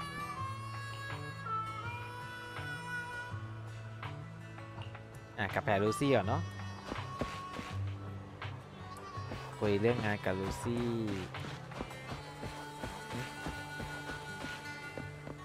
เอ้ยนักเครื่องกลางที่ว่ะแต่ดูเป็นแบงบูที่ประกอบดีเนาะแบมบูกับคุณเชิดลูซี่กับเบอร์ไนท์เพราะฉะนั้นเราจะอยู่กับเราไปคุยกับลูซี่ดีกว่าเนาะไปขอคุยกับลูซี่แล้วกันไป Proxy, you made ซี่ it. มาแล้วเหรอ Proxy, didn't Caesar Proxy, say you were Proxy, just going to meet the mayor? ทำไมถึงเป็นนานขนาดนั้น What ล่ะ took you so long? พอดีคุยเรื่องตำนานเส้นทางโลกัน We saw the sunflints in Blazewood and ended up hearing the legend of the Tour d'Inferno. So that's why Caesar was so pumped up. After all, that's her favorite story. She even said her dream is to become a hero, just like the first Overlord. If she really wants to be like the first Overlord, she better forget those childish fairy tales ในเรื่องสาม fast. คนนั้นเป็นตำนานเรื่องนั้นจริงๆใช่ไหมเนี่ยหรือว่าลูซี่ไม่ชอบตำนานเรื่องนี้หรอจะขัดไปดีไปเรื่องแรก But แล้วกั the น first Overlord was a real person, though, right? Exactly. And it's because he actually existed that we should look at him objectively, no? I mean, the Tour d'Inferno only happened a few decades ago. How come it's turned into this huge legend? But using an act of God to spread his story far and wide? The first Overlord must have been pretty smart. Lucy, Caesar said this kind of old person talk will give you wrinkles. Nonsense! Don't listen to her lies! I use exfoliating face masks every day. No way I'll get wrinkles. Proxy, you can see it too, right? The Tour d'Inferno is less about heroics and more about the first Overlord securing control of the old oil field.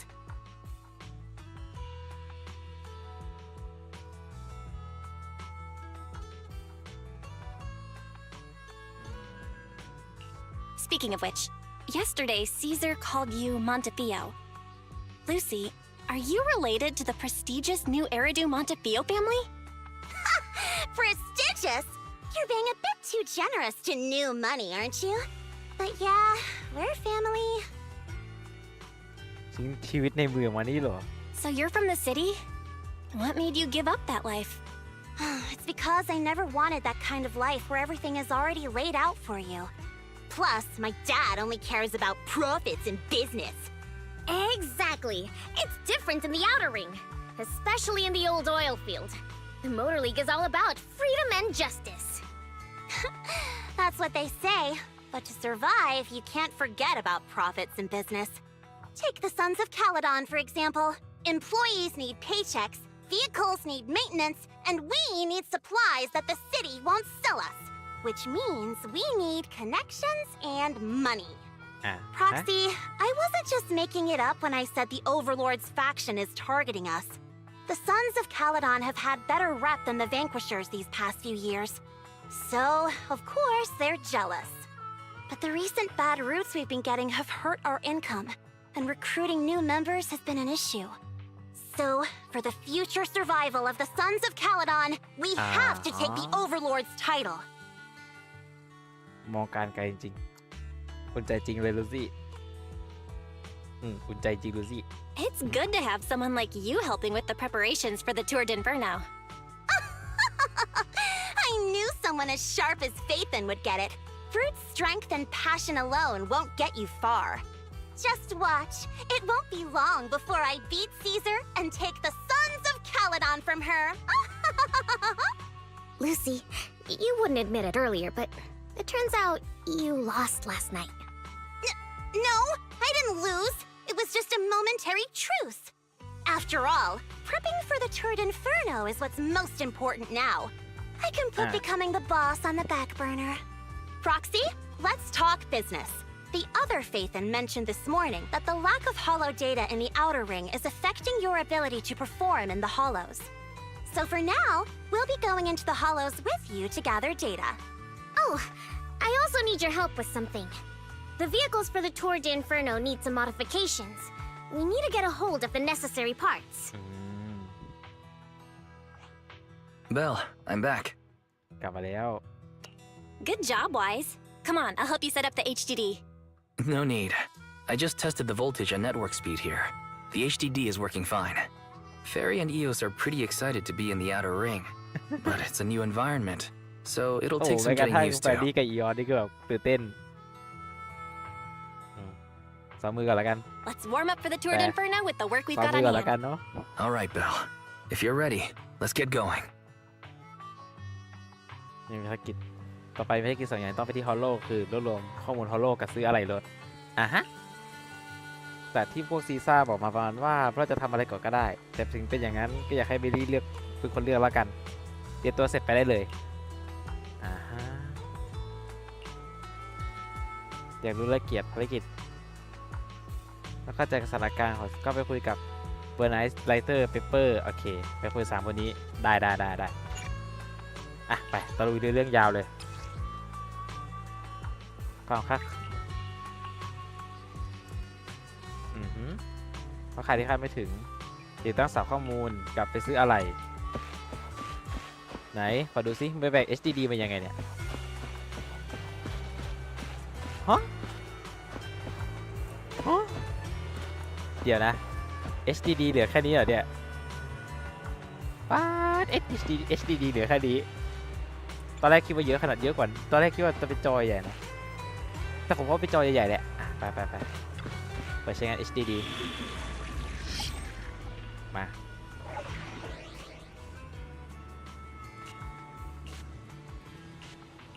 โอ้เวล44แล้วมันปล่อยมีอยู่50โอเคไหวอยู่กายภาพกับไฟความค้าขายที่คาดไม่ถึงงั้นผู้ซื้อไวสุดรู้ต้องกดโอเคงั้นไปซื้อรถก่อนแล้วค่อยไปตีเอาแกงนี้มาเหรอเข้าใจได้เอาเลยอย่างน้อยตับใดที่มีลูซี่กูก็อุ่นใจตับใดมีลูซี่กูก็อุ่นใจแต่ประเด็นคือเบอร์ใดจะชงธาตุได้ไหมเนี่ยแต่เอาจริงสายนี่สาย anomaly นี่ชงธาตุง่ายมากเลยนะชงธาตุง่ายมากเลยถ้าเป็นสาย anomaly อ่ะแต่คือชงธาตุคอมโบธาตุเนี่ยไม่เป็นวะเอาถึงเรื่อง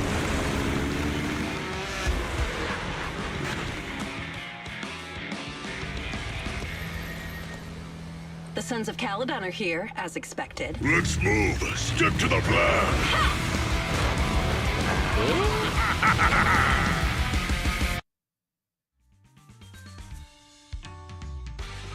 The place that refits old vehicle parts is just past the hollow entrance. We'll be there soon. Hold on. Actually, I have a question. I heard from Belle that the factory in the Hollow sells parts after they've been sorted. If that's the case, why not just buy them outside the Hollow? It's simple, really. With so many bikers in the old oil field, the leftover parts that do end up reaching the market are the ones that no one wants. Exactly. It's like if you want top quality fresh fish. Someone has to set out to sea early in the morning and use an airship to get the ingredients back to the kitchen. It's just fish. Is all that really necessary? Proxy, it's way easier for us to come into the Hollow to buy stuff, compared to the hassle city folks go through just to have a meal. ซื้อของในฮอลโลง่ายกว่าเยอะเชโดโอเคเบอร์ไนซ์1โจมตีพิเศษอีเซนฮิสติงลิงกดค้างที่เป็นโจมตีโอเค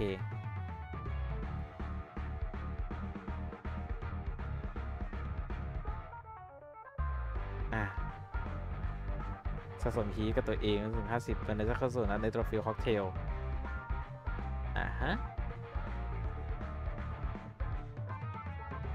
เอาง่ายๆก็คือชงธาตุไปลองเล่นดูแล้วกัน Ethereal, watch out, everyone. Don't worry. I'll take care of them. That's right. ไปเลย Our new fuel. โอ้กระตุก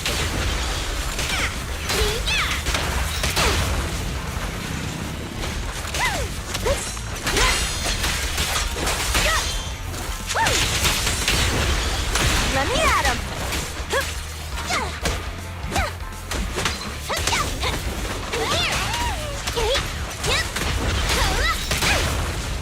ไปโลดกระตุกเหมือนกันแล้วเนี่ย These trucks are in the factory to keep ethereals out. They're really dangerous. Hard to say which one's more dangerous. I'm gonna burn them to the ground. around here. Just see it as us helping the boss of the recycling plant clean up a bit.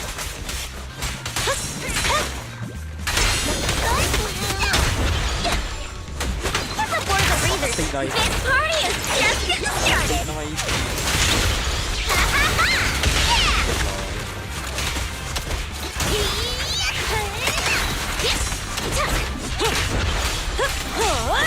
Here I come.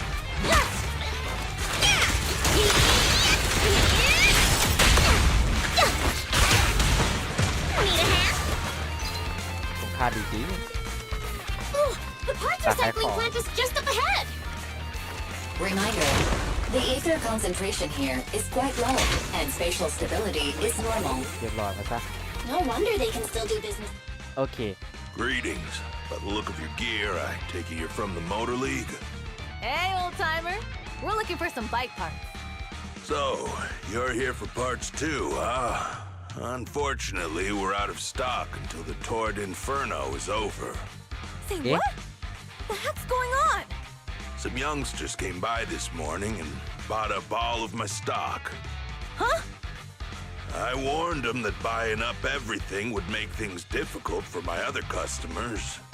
But the Thyron girl leading them seemed awful fiery, and they paid well above market price. Oh, she said she's from the Sons of Calydon and that they were prepping for the big challenge since they finally got a spot to compete.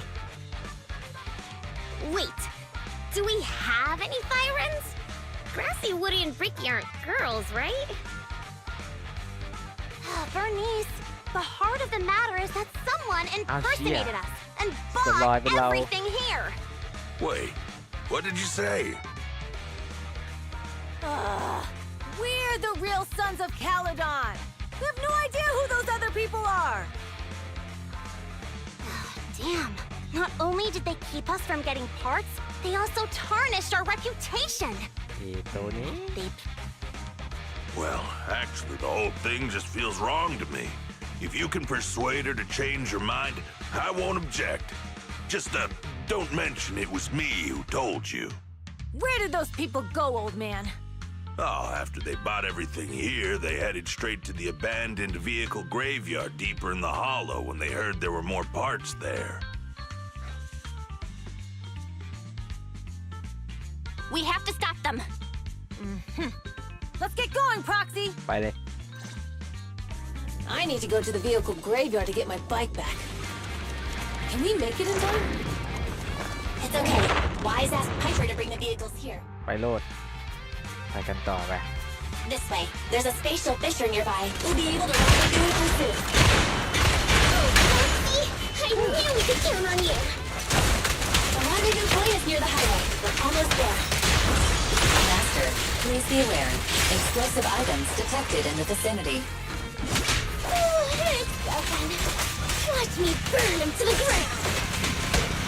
Warning. Bernice has activated reckless charge mode. Who's ยังไม่ that? จบที่จะรู้ What ต่อ terrible taste. Someone who uses Golden Damsel in Distress as their Internaut username has no right to question my taste.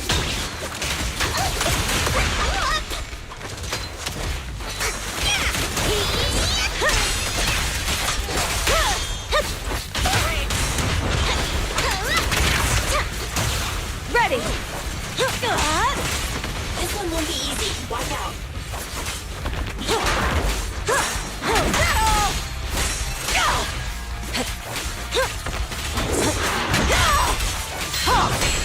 One step further! เลย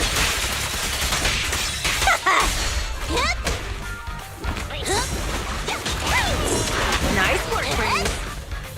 Bernice! The flames follow my flow. Victory is in sight! Leave everything to me. Let's do this, Lucy. ไปกันต่อนี่ไม่มีของต้องเก็บนะไม่มีไปกันต่อ Biosignals detected in the area ahead. Great. Piper's already here. I can finally get my butt. ไปรื้อของรื้อของหน่อยรื้อของหน่อย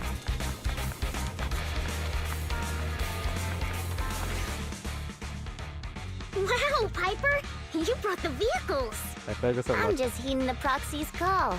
Little old me wouldn't keep you waiting for a minute longer. Your rides are here for you. Let's get a rollin'. Thanks, little old you. Guys, let's ride. ไปกันยิงมันไปเอาตัวทันทีฮะ Slow down, Bernice! You're going too fast! ต้องเปิดได้มึงรีบอ่ะ It's time to find out who's the fastest. We might be able to get ahead of them. Woo-wee. You young'uns sure got some fire in your belly. Proxy, get on! Let's head out! พอไปแล้วก็ไป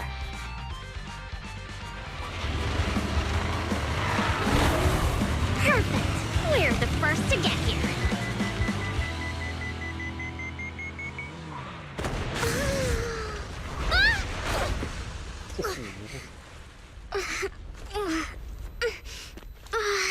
I was thinking, since we have the upper hand, we might as well call it a day. But seeing you like this really brings out my predatory instincts. So soft. So warm. Are you crazy? Huh? Don't all kitties love being warm and toasty? โต Bernice, are you okay? Oh, they're the Proxies! Oh, she's a cat siren! Bernice! It's rude to poke someone's tail if you don't know them. Oh, yeah! The first time you meet should be a scratch under the chin, right? Don't patronize me. No, cats are so cute when they're angry. Damn it. เปิดได้ไปนี่ลูก The enemies are tired. Keep it up. That is? I haven't had enough fun yet. How come this monster is so strong? Hey. Yeah, You're mine. โอเค Okay, that's enough. I give up. What? You give up? Hey, what's that supposed to mean? Explain yourself. It means the refitted parts will be returned, and I'll give up the parts from the vehicle graveyard. So let's just pretend none of this ever happened. Huh. Pretend none of this ever happened? What? Feeling hard done by? After I bought the parts, no one else should have come by. This shouldn't affect the Sons of Calydon's reputation. Besides, if my employer finds out I failed, it won't do me any good either. So I'll say the job's done. You benefit from this too. Pretend none of this ever happened? Come on, what's your deal? What more do you want? Oh, but we were having so much fun just now. What? Kitty, you're really good. I've never seen a Thyran as skilled and cute as you before. Cute? Wait, what are you talking about? I mean it. And it looks like the legends are true. Cat Thyrans aren't loyal to their เดี๋ยว masters. ซื่อสัตย์ต่อเจ้าของ I'm just a mercenary working to get paid. And about my employer, honestly, I'm not a big fan of him. But I can't reveal his identity. I don't want to cause trouble for myself, so don't even go there. That's okay. We won't ask. Hey, Bernice! This isn't your decision to make! Leave her be, Lucy. Once Bernice has her mind made up, nothing's gonna change it. Kitty, if you don't like your current employer, why not join the Sons of Calydon? เอาอีกเหี้ยไปชวนเขาอีก Aren't you afraid I'll betray you? No one's safe from the sharp claws of a cat Thyran. Don't worry, I've heard that kitties choose to partner up with only the strongest. The Sons of Calydon can definitely live up to that. We'll see. Once you've actually proven you're the strongest, at least. And stop calling me Kitty. I do have a name. It's Pulchra. Okay, Pulchra, let's play again next time. With a playmate who doesn't know their own strength? I think I'll pass. But I am partial to warm places. โอ้ไปงัดของไปงัดเอาของมาไปงัดเอาของมาโคตรลำบากเลยฟู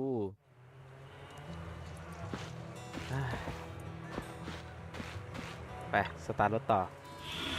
มาไปในเรื่องหนึ่งไปกันต่อเลยความท้าทายที่คาดไม่ถึงโอ้คำเธอโอ้มาเตะเชอร์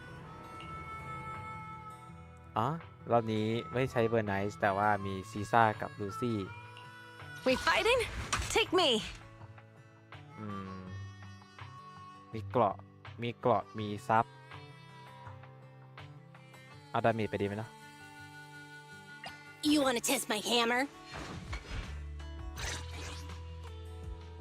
แต่สลับโลยากเหมือนกันนะเนี่ยไปเอาโคลันดาไปแล้วกันเซตไฟเอาเซตไฟกันไปเลยไปเราเซตไฟไปแล้วกันไปวันนี้เอาโคลันดาไปเอาไปสตันนะแต่เดี๋ยวนะโคลันดาเล่นยากอยู่นะโคลันดามันให้เอาโคลันดามาผิดจริงด้วยจะแข่งในฮอลโล Belle, Sons of Calydon, can you hear me? Our mission is to collect holo data. Belle, you should be familiar with the process.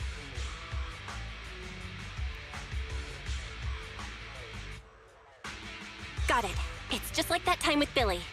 Don't worry, Proxy.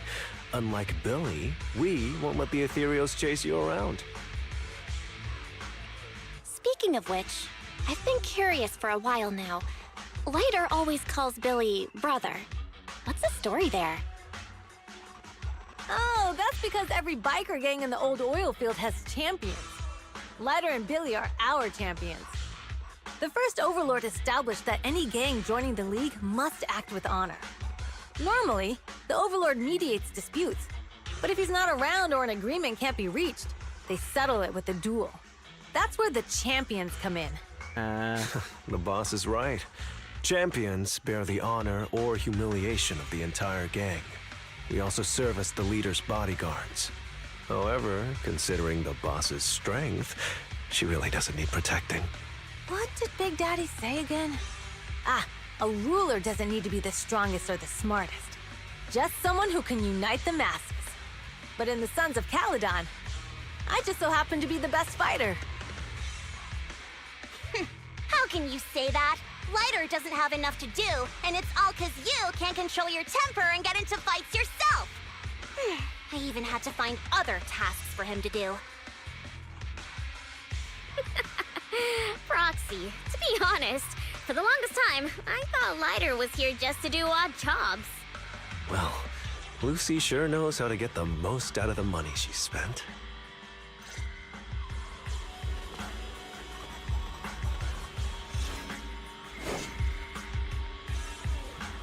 Master, you have reached the data collection area. Great! Data It's just up pile ahead. 1 initializing.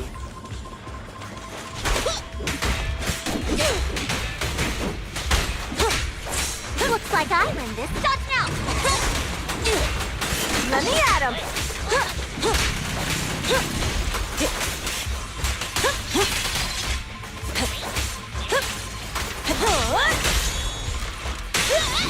ไปเลย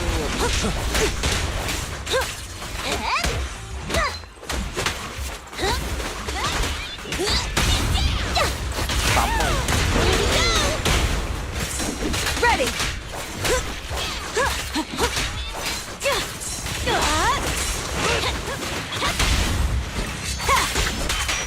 เมา Leave everything to me. ไปเลย Activation complete. ไม่ใช่งั้นสำเร็จ Next installation location has been marked. เอ้า Lucky it's not Yeah. too far this time. Cool. Grab that data pile and let's move. Right away, Your Highness. ไปก่อนอย่าพึ่ง Hey.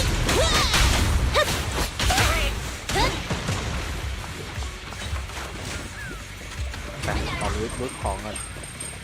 เรื่องของก็สำคัญไป Data pile 2 initializing.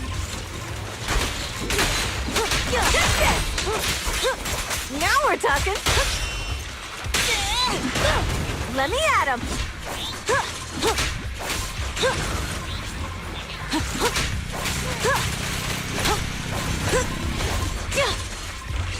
Activation complete. เคลียร์ We just need to install one more and it's done. ไปเสาหนึ่ง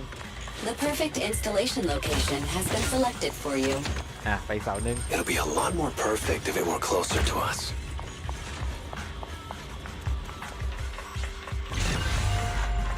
Data pile 3 initializing.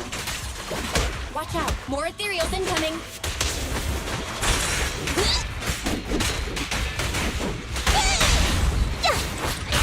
ตีกูต้องตีให้ตาย Now we're talking. ตีกูต้องตีให้ตาย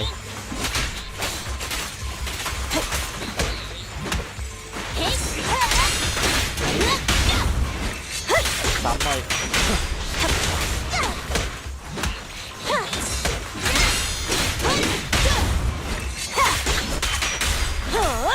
Here I come.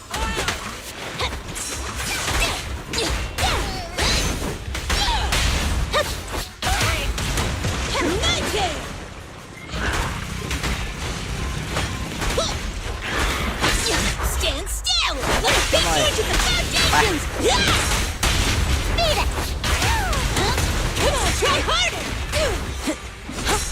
Looks like I win this time. Not bad. Take it on. Time to shine. แฮร์รี่ไม่ทัน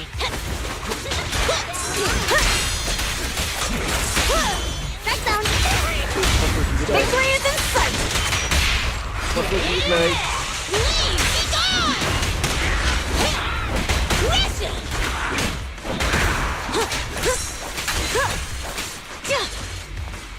คนสู้ชีวิตเลย Activation complete. Nice. On to the next. ขอสอบต่อไปเชีย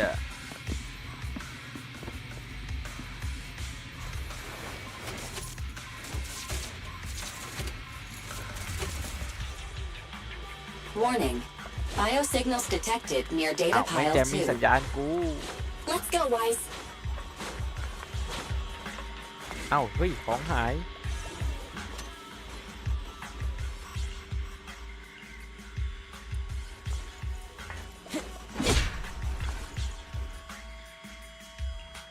โอเคเราต้องไปตัวนี้แหละโอเค Is this ขโมย a ต่อสัญ hidden ญาณ fissure? เอาวะล่าสุดเมื่อกี้ขโมยต่อสัญญาณไปแล้วขโมยต่อสัญญาณกูไปแล้วเนี่ย Biosignals detected nearby. ไป Hurry up! There they are. รออะไรล่ะครับคุณพี่อันเนี้ยกูยังไม่ห่วงจริงๆก็ห่วงเปิดของ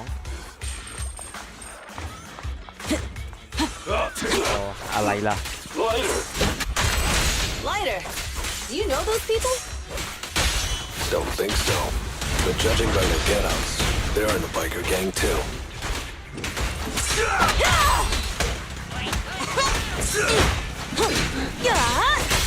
Burn it all! ดูแล้ว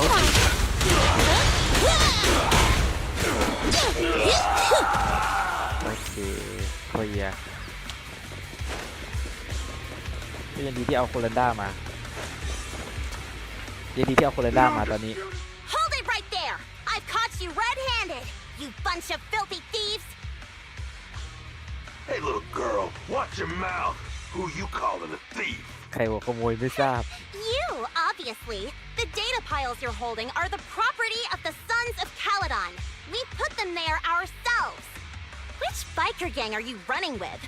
You should be ashamed of yourselves. Who we are is none of your business. You say these are yours, but can you prove it? Of course, these data piles come with receipts. All I'll have to do is just compare them with the registration numbers.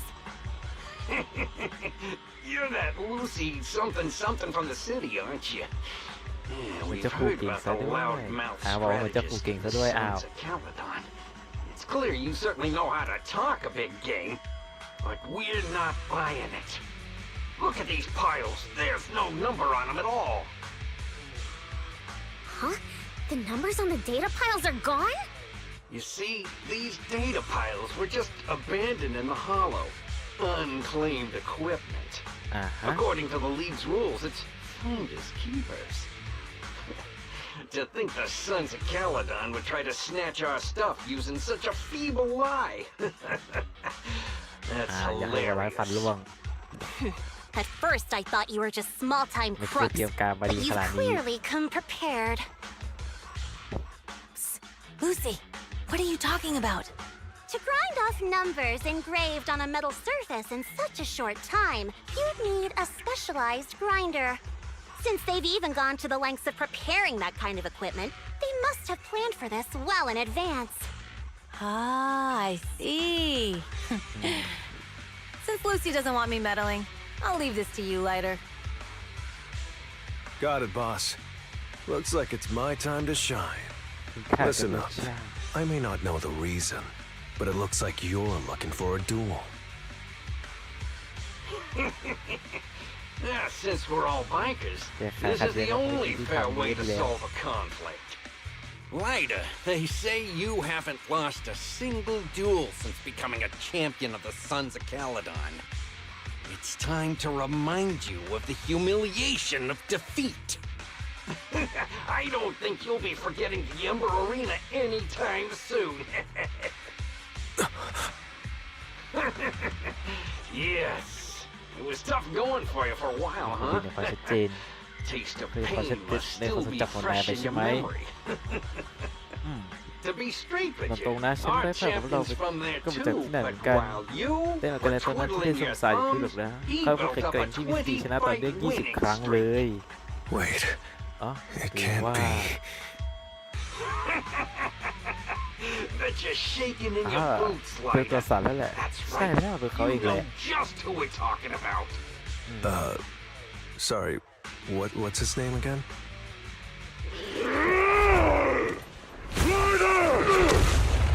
You smug jerk! It's me, Bellum! You ended my 21 streak, you cocky bastard! Just because you're handsome, skilled, happier, and handsome, you think you can just forget my name? Wait, did he just say you're handsome twice? Bellum, huh? That's cool. I'll remember you. Don't give me that crap! You've already said that 3 times! บิลลี่กูไรเธอกูจำคนแทบไม่ได้ I'll brief things today. Right here, right now! Lighter, it sounds like you're tougher than Bellum. ดีกูเก็บมาด้วยดีแล้ว All that stuff about you losing before. Is that true? Of course it's true. I mean, winning isn't everything in that kind of place. Hey, Lila! You'd better take this seriously. Don't try to find excuses when you lose. No escape! Nice one! Caesar, let me help out.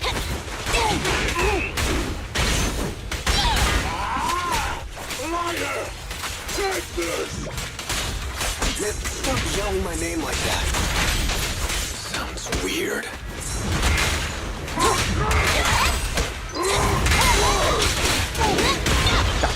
Let me at him. Okay. I lost. Vellum lost? What should we do now? We were told that... Shit. Don't do anything. Leave the data piles for the Sons of Calydon. I'll take responsibility for this. Okay. Okay. Understood, Vellum. Lighter, I came here to face you. Now that we fought, according to league rules, I concede defeat.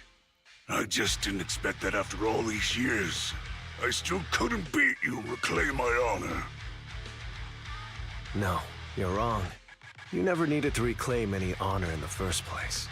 I didn't mean to forget your name. It's just that everything in the underground fighting scene means nothing to me. What? Hurting an opponent for money, taking a dive for money. That life has nothing to do with honor. Only those with no choice step into the ring. You were no different back then. You've got the skills to leave that place behind and become a biker gang's champion. Why leave your heart in that dark, cramped hellhole? Lighter, you mean... Be grateful for the outer ring. It doesn't care about your past or where you come from. If you've got the skills, you rewrite your fate. If you just want to test your mettle against me, say the word. I'm down anytime. After all, I've got a rival that I've been itching to challenge for a while now. I will. Lighter. Thank you. No problem, Bellum. Lighter. You never intended on remembering my name. You're just messing with me again. Wait, aside from the name thing, I meant everything I said. That doesn't make me feel any better. เอ้าลักกี้แมนดีครับสวัสดีครับสวัสดีนะครับกับช่องไคโอะกินเนาะวันนี้มานั่งเล่นในสิ่งที่อยากเล่นเนาะใช่ครับ Zenless Zone Zero วันนี้มาตามในเรื่องเนาะมาตามในเรื่องก็กระตุกบ้างแต่ก็แบบก็ไอดีอยู่เหมือนกันได้เล่นได้อยู่หลังจากมื้อเย็นในวันนั้นไม่รู้ว่าเพื่อนงานสุดแล้วรู้สึกว่าเธอจะเลยหายไปพิเศษปรับเปลี่ยนแล้วมันมีคิวที่ไม่รู้จะทำที่ไม่รู้ว่าทำมาจากหรืออะไรไม่แค่สักนิดเดียวอาหารที่มีโปรตีนเยอะๆเป็นของดีเอาหน้าอย่าใส่ใจขาแมลงฮะเมื่อกี้ขาแมลง what the ฮะเอาอะไรกูอะไม่สนใจใส่ใจขาแมลงเลยเลยคลิปเอ็กซ์อีกวันนี้ก็รู้สึกเข้าใจชีวิตในอัลเทอร์ลิงมากขึ้นแล้วมือถือเธอดังแล้วนี่เหมือนที่คนส่งข้อความมาจริงด้วยลูซี่เฟชั่นชิปลูซี่ป๊าดลูกโป่งเธอทำไมแซ่บแทนลูซี่ซิตี้คุกวะดิลูซี่มาจากไหนมีธุระยังมีเรื่องจะถามนิดหน่อยตอนเธอที่กระท่อมหลังปั๊มน้ำมันแอบออกมาเงียบๆอย่าบอกใครนะฮะอัปเดตกำหนดการใหม่แล้วโอเคเดี๋ยว FK เป็นนิดหนึ่งขอเข้าน้ำหนึ่งทุกคนแอบพบกับลูซี่เราลับ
โอเคมาไหนๆก็ไหนๆละแอบพบกับลูซี่แบบลับๆก่อนจะพบกับลูซี่เราแวะไปรับของกันก่อนนะไปเราแวะไปรับของก่อนเราที่จะไปกันต่อเนาะแล้วก็กดโอซาเอเจน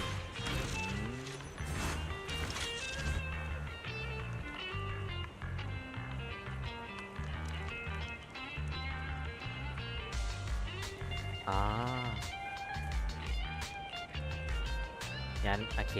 ให้นิโกมาต้ามาแล้วกันช่วงนี้กำลังวุ่นวายกับเรื่องธาตุไฟเอ๊ะจริงๆเอาโซเจอร์11ไปก็ได้นะไปเรารับของหน่อยแล้วกันรับของหน่อยสักครู่รับของนิดนึงจะไม่ได้กลับมานานเนาะโอเคได้รับมา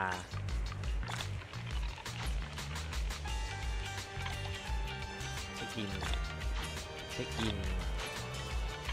กับ2 เท่าปรับความถี่ใหม่ไปก่อนเราจะไปไหนกันต่อรับแล้วโอเคไป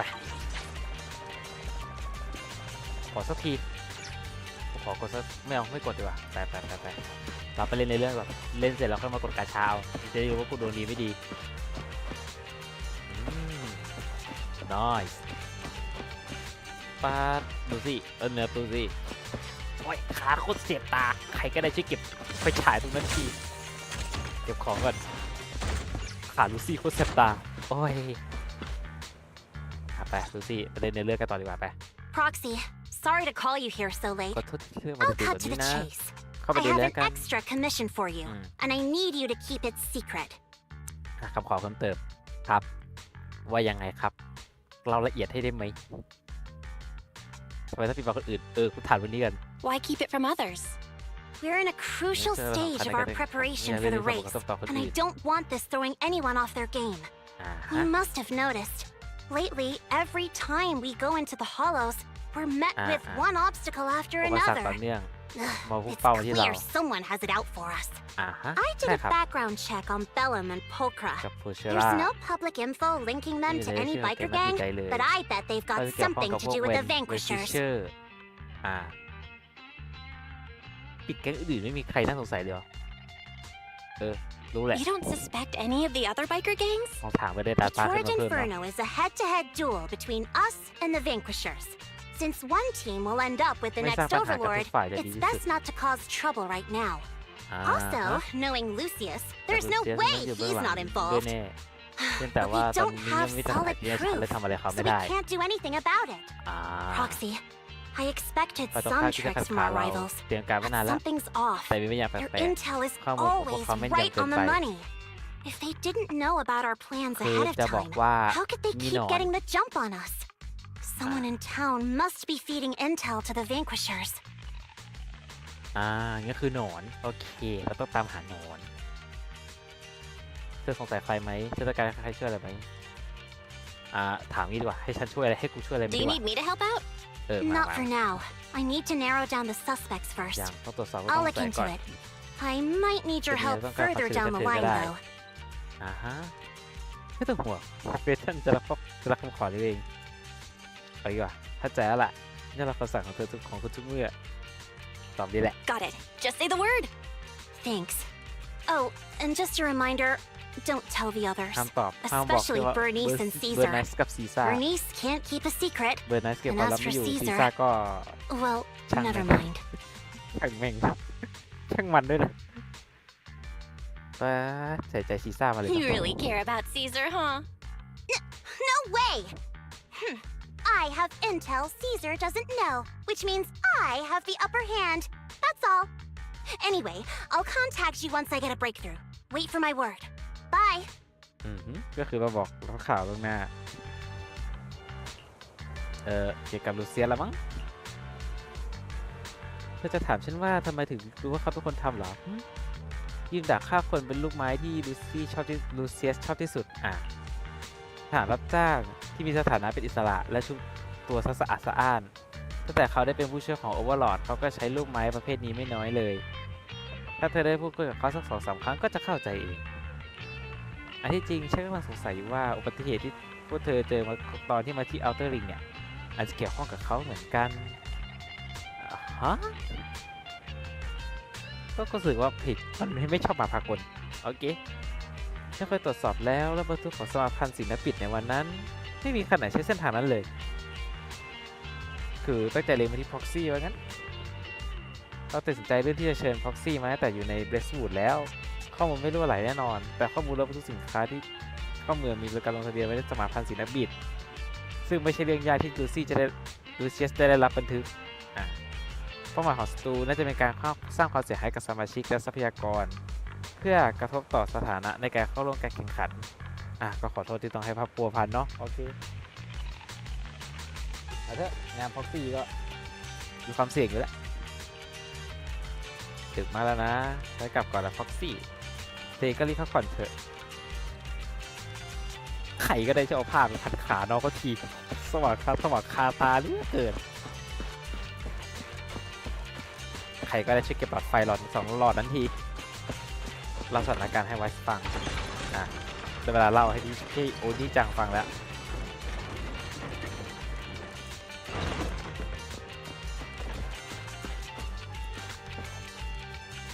ลูซี่คุยกับเธอเลย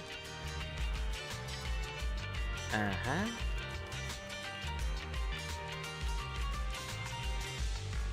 เอาตอนนี้แหละพักผ่อนซะ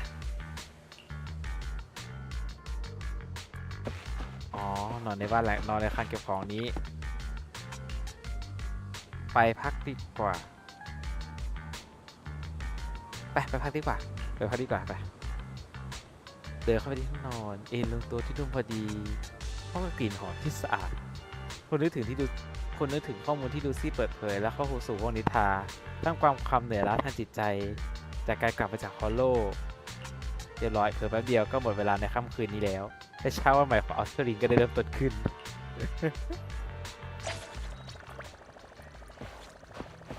นี่คือออกเนื้อเรื่องแล้วโอเคฟรีโรมก่อนเนาะขอฟรีโรมก่อนละกัน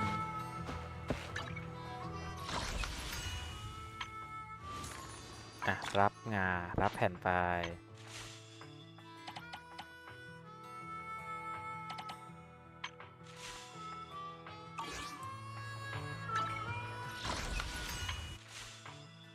ยังก่อนจะทำอะไรเรารับเอสไปแล้วนี่ไปอันนี้ถามคนดูก่อนคนดูสนใจจะนั่งดูของคนกาชาก่อนไหมก่อนจะไปต่อไปแต่จริงอยากรอนางกิเหมือนกันนะเนี่ยนางกิเหมือนกันนะเนี่ยแต่เบอร์ไหนก็เล่นได้เล่นง่ายด้วยนะเบอร์ไหนก็ออกจะเล่นง่ายอยู่ประมาณหนึ่งเลยฮะที่เปล่าวะแต่ซีซ่าเล่นง่ายจริงแต่ว่าไม่ทันตู้มาไม่ทันตู้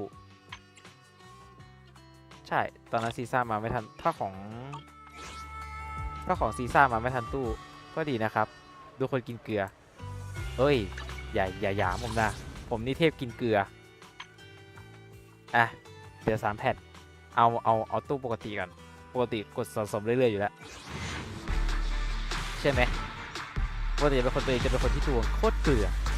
จริงนะถ้านับ10ได้การันตีไม่มีหลุดไม่มีเพิ่มเลยนะโอเคใครบอกว่าผมโคตรเกลือใช่ครับกูโคตรเกลือเลยจริงจะสะสมให้มันได้เทียร์10แต่ก็ก่อนมาเล่นนี้ก็กดตู้ประมาณหลายตู้แล้วก่อนมา10 ตู้ไม่ออกเนี่ยเอาจริงก็คือแบบดวงคนโคตรเกลือก็คือแบบเก็บการันตีแบบการันตีถึงก็รอขั้นการันตีแล้วโอเคงั้นเดี๋ยวเราไปเอาแหล่งสัญญาณมาก่อนเนาะของมันเลยเท่านี้แหละน่าจะซื้อได้สักประมาณเดี๋ยวนะดูจากยอดแล้วซื้อได้ประมาณครบแล้วได้5 อันไปงั้นกูไปกดเอา5 อันก่อนละกันมา ขอหน่อย3 อันไปดูคนกินเกลือมาแล้วดูดิการันตี61 ครั้งแล้วเชื่อไหมกูกดทีไรกูเกลือเข็มเลยไม่ใช่บทปุ๊บมาปั๊บมีฮานะเห็นไม่มาผมรู้สถิติตัวเองดีอะเวลาเล่นเกมอะไรเล่นเกมค่ายของโฮโยเวิร์สนะทุกทีอะคืออยากบ่นอะทุกทีอะเล่นแบบติดการันตีตลอดเลยต้องเช็คการันตีตลอดด้วยนะ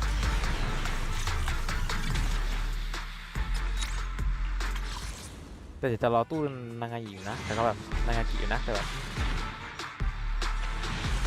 กดไปเรื่อยๆแล้วกันอย่างน้อยก็ค่อยๆเก็บการันตีไป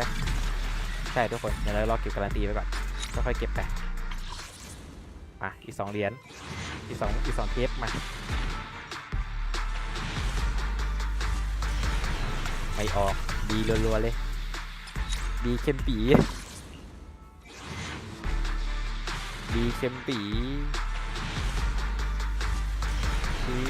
ไม่ออกเกลือดีด้วยครับน้ำตาลทรายเกลือเข้มปีเลยกล่องเทปยังไม่มีของใส่กล่องเทปหมดเกลี้ยงเลยใช่ครับหมดเกลี้ยงเลยครับเกลือเลยครับเนี่ยดูดิเนี่ยรับสัญญาการันตีแรง A เนี่ยจนแทบไม่ออกไหนดูซิจะมีคู่มือแล้วก็เพิ่มเติมตัวนี้ไม่ค่อยกดขี้เกียจกดคู่มือขนาดย่อเดี๋ยวค่อยไว้นี่เดี๋ยวค่อยกลับมาเลือกโอเคยังไม่มีไปเราไปนั่งเล่นกันต่อเก็บไปเรื่อยๆเดี๋ยวก็เกลือเองเอาหน้าเกลือมันไม่ไกลหรอก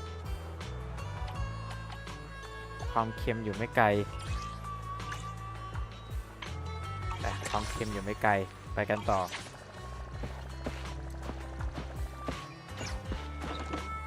ไปเราไปได้เรียนรู้เรื่องกันต่อเลยทุกคนไปบอกแล้ววันนี้เราตั้งใจเล่นเป้าหมายก็คือเล่นในเรื่องนี้จนจบพี่ไวส์โอนี้โอนี้จังผมเล่นในฐานะพี่สาวก็แบบโอนี้จังเบลเองเหรอมีอะไรหรือเปล่าล่ะคุยเรื่องลูซี่คุยเรื่องลูซี่โอเคจะเป็นเคสนี้โอเคถึงลูซี่ยังไม่ติดต่อมาแต่ถ้ารู้ว่ามีการตรวจสอบคืบหน้าอยู่ไหนแล้วก็ส่งข้อความไปถามลูซี่ดูสิไม่แน่อาจจะมีเรื่องที่เราอาจจะพอช่วยได้ก็ได้นะไปนี่ข้อความมาถึงเลยลูซี่นี่ฉันเองนะสำหรับเรื่องก่อนหน้านี้น่ะอะไรอย่างงี้กว่าลูซี่อยู่ไหมถามดีกว่าอยู่จะมาถามเรื่องก่อนหน้านี้เหรอที่จริงติดต่อพอดีเลยรู้ผลลัพธ์แล้วล่ะเจอสถานการณ์เป็นไงบ้างหนอนบัดไส้เจอหนอนบัดไส้คนนั้นยังน่าจะมั้งแต่เรื่องยากนิดหน่อยไม่บอกต่อหน้าแล้วกันแล้วอยู่ที่เราพบกันครั้งสุดท้ายนะโอเคเดี๋ยวจะไปกันเดี๋ยวนี้ไปเดี๋ยวนี้ไปแต่ลูกปกรูซี่กูคือแบบออกอากาศไม่ได้ติดคุกโดนข้อหากูจะโดนข้อหาไปเนี้ยไม่เอาจะไม่ไอ้นี่แล้วกันวันนี้มากับไพเปอร์เหรอถ้าบอกไพเปอร์คือบอกว่าไพเปอร์คือนี่กูจะตกใจให้Oh, Proxy, it's you. Are you looking for Lucy? เปล่าหรอกฉันแค่เดินเล่นเฉยๆน่ะใช่ละคุยเรื่องรายละเอียดเส้นทางโลกันหน่อยไปคุยเรื่องรายละเอียดเส้นทางโลกัน Yes, I wanted to go over the details of the Tour d'Inferno with Lucy. Proxy, you really know how to keep your mouth shut. That's good to know. I've said it before. If you can't keep a secret and are slow to react, you're not cut out to be a proxy. มันคือการทดสอบเหรอไพเปอร์หลอกฉันเหรอ Was that all a test of my competency? So I passed then? Yep, you're the real deal, Proxy. สมแล้วที่เป็น proxy Definitely someone the Sons of Calydon should work with long term. Don't let Piper's usual careless facade fool you. She's actually pretty cautious. Sorry about that. Just แต่ตัวนี้ไม่ little น่าเชื่อ old ถือเท่าไหร่นะ unreliable me. ริวกับสุดๆนะว่า Anyway, ไส้ let's get to the real issue. The informant problem. Here's the deal. เรื่องเป็นอย่าง Ever นี้ since we've set ที่ up จริง camp ตั้งแต่เรา here, ขึ้นประ I've จำการ noticed นี่นะ something ช่วย odd. ถึงเหตุการณ์แปลกๆ Every อย่างห time นึ่ง Blazewood ทุกครั้ง ships ที่ out เบ their สรู้สึกสิน handicrafts, ค้าหัตถกรรม Casa ของ always คืนวัน leaves นั้น town for 2 or คา 3 ชาก็จะ hours ออกไป at หมู่บ้าน night, มาสัก2-3 ชั่วโม carrying งแล้วจะ hollow จุก gear อุปกร with ณ์ที่ใช้ her. ในฮอลโลไปด้วย Since Lucy told ตั้งแต่ me ที่ there ลู might ซี่ be a บอก mole, ว่าในหมู่บ้านนี้อาจจะมี one หนอน night ไส้ I มีครั้งหนึ่ง pretended I ที่ couldn't คาซ่ากำ sleep ลังออกไป and talked to Casa ฉัน when เลย she แกล้ง was นอนไม่หลับ about เพื่อ to คุยกับ leave. เธอ She said she was แต่ว่า out เธอ for เอ a งก็ออกมา stroll เดินเล่น because เพราะ she นอนไม่หลับ also เหมือนกัน couldn't sleep. หลังจากนั้นก็ And กลับ then ไป she just กลับ went ไป back เหมือนไม่มีอะไร inside เกิด as ขึ้ if น everything was normal.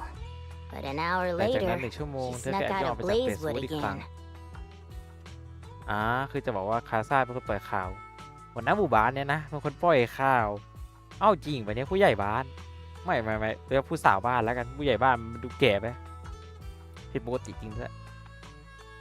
ก็ผิดปกติจริงแหละอะ Her behavior does seem quite bizarre. โคตรผิดปกติเลย This is terrible news. Casa's relationship with the Sons of Calydon goes back longer than I've been around.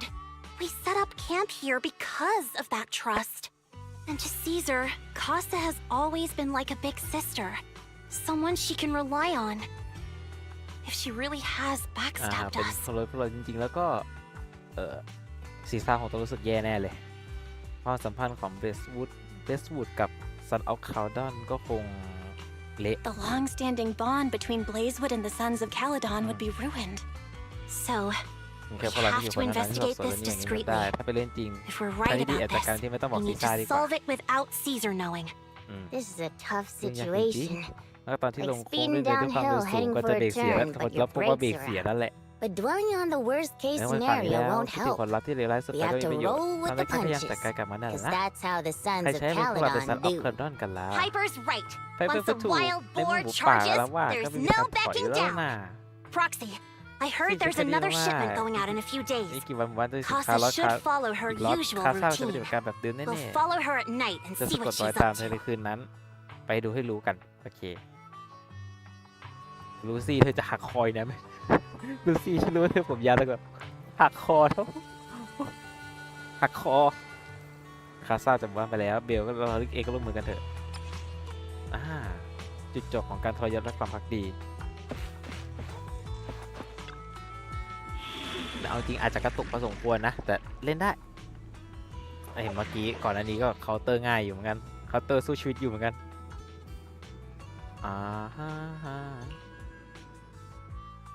รอบนี้มีลูซี่กับปิปเปอร์มาก็อยากเอาไข่ไปเล่นดีเลยเนี่ย Good day, Proxy. เอาไข่ไปเล่นดีล่ะเป็นสายชงธาตุเหรอวะไม่ได้เช็คธาตุก่อนอันนี้เลยกายภาพกับไฟล้วนๆเหรอวะมันไม่เช็คตัวไม่เช็คข้อมูลศัตรูวะ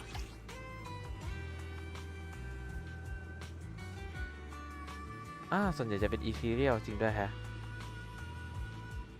งั้นถ้าเป็นอีทีเรียลก็น่าจะพกน้ำแข็งติดไปแต่เอาน้ำแข็งไปไม่มีประโยชน์เอากายภาพอะไรดีละ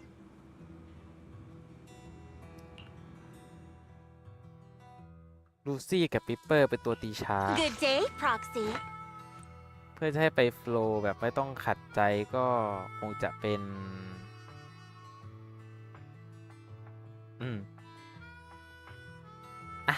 ยกให้บิลลี่แล้วกันไหนๆก็เป็นหนึ่งในแก๊งเองเนาะแก๊งที่แกเคยอยู่ด้วยฉะนั้นกูจะให้มึงไปด้วยแล้วกันแต่เซตบิลลี่นี่น่าจะมีของอยู่มั้งเซตบิลลี่พอสู้ได้อยู่อ่ะเซตบิลลี่พอสู้ได้อยู่ก็ทีหนึ่งพอ46/50ก็อย่างจริงเนี่ยบิลลี่กูของโคตรเยอะเลยเนี่ยบิลลี่ซินิม่าของโคตรเยอะอยู่เลยขายกันเดียวเดี๋ยวจะปลดหมดแล้วเนี่ยโอเครู้สึกว่าแฟงเมทัลเหรอ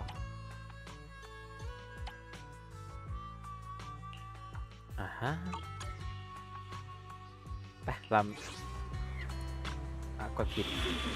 ชิบหายแล้วกดผิดไม่เป็นไรรอบนี้หยิบบิลลี่ To ไป what do I owe the pleasure? ยิงบิลลี่ไป1 ตัวบิล I ลี่ have 2 guns. Starlight Knights, let's go. บิลลี่วันนี้ให้เองรับหน้าที่แล้วกันเองดูแลสาวๆให้ดีนะบิลลี่ดูแลดีๆนะบิลลี่แต่รู้ว่ะไม่ทำไมไม่พกธาตุไฟมาชงธาตุวะถ้าปิปเปอร์มาเล่นสายชงธาตุได้สะดวกแล้วทำไมกูไม่หยิบตัวละครอื่นมาวะ Alright, we're in the hollow. เขาโหลดแล้วทางเบอร์นัสกับซีซ่าไม่มีปัญหาเลยใช่ไหม How are things with Bernice and Caesar? I checked. Caesar's ซ่า already นอนหลับไปแล้ว asleep. เพราะความข That ยัน girl's นั่น got a แบบ routine แผน like มาตลอดนั่นแหละ clockwork. And Bernice is all มัน taken จั care ดการเรีย of. บร้อยแล้วนะ I sparred with her the ไม่เธอส่งเสีย entire พลัง day งาน to เพ wear ราะว่า her ก็ลอง out. กระเทอมาทั้งวัน Looks like tonight the ethereals in the hollow won't taste my perfect one-hit KO. They got off lucky. แต่แบบไม่ Quit เจ็บตัวไม่สิ whining, Lighter. If you'd hidden the nitro fuel better, we ไม่ wouldn't ใช่ be ว่าไหน in ซ่อนใน this ตัว mess. ฟิวไม่ดีแต่แรก Alright, เรื่องมันเป็น let's อย่าง get นี้หรอก moving. Only the 3 of us and the proxy can handle this now. มีเรา3 หน่อแล้วไอ้นี่โอเคคาซ่าไม่นะเจ๊ทำอะไรอ่ะ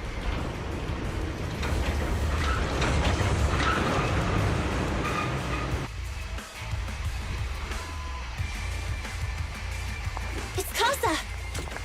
This way, quickly! เดี๋ยว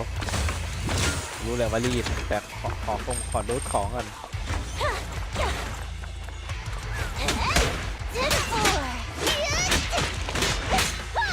Leave it to Billy. Too slow. Take a rest stop, Lucy.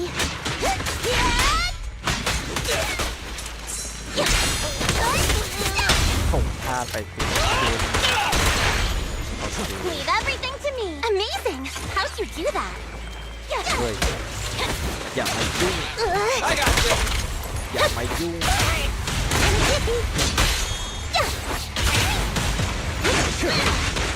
ปล่อยผ่านก็ได้แหละ You ready? ดีมันเป็นผิวตีน Stand still. แต่ผิวตีน Ethereal. So that's how you want to go, huh? Smash like an out of the park home run. Lucy,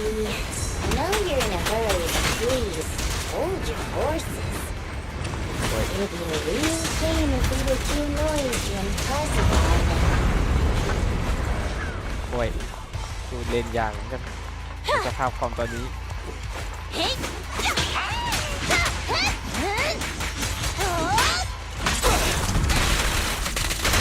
Starlight, เอาเลย shine bright. Proxy, where did Casa go? Let's search the area first. หรือจะปิดชีวิตด้วยการที่เราทำรองเท้าเลยอาจจะไปคือชั้นบนกว่านี้แล้วหรือเปล่า Looks like this isn't the right way. ถึงมันจะไม่ใช่ทางนี้นะ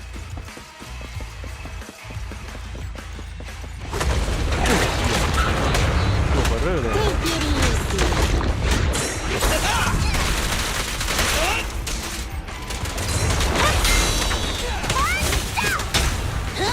Take a rest stop, Lucy.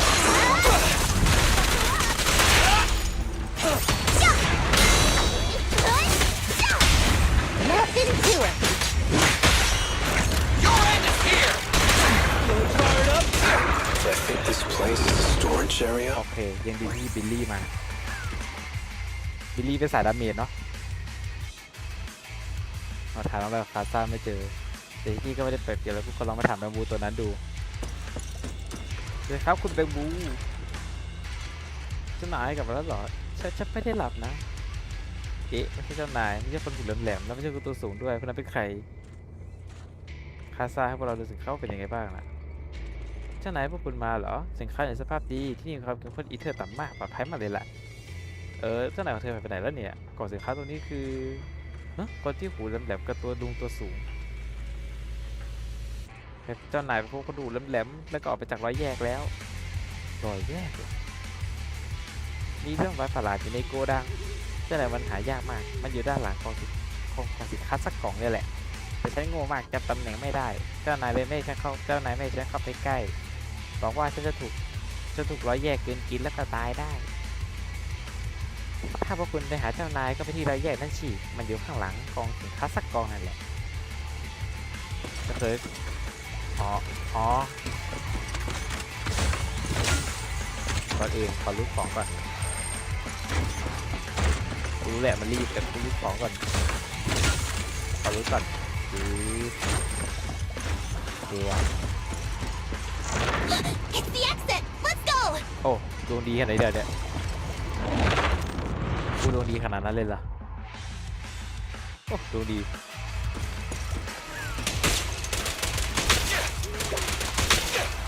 It's my turn.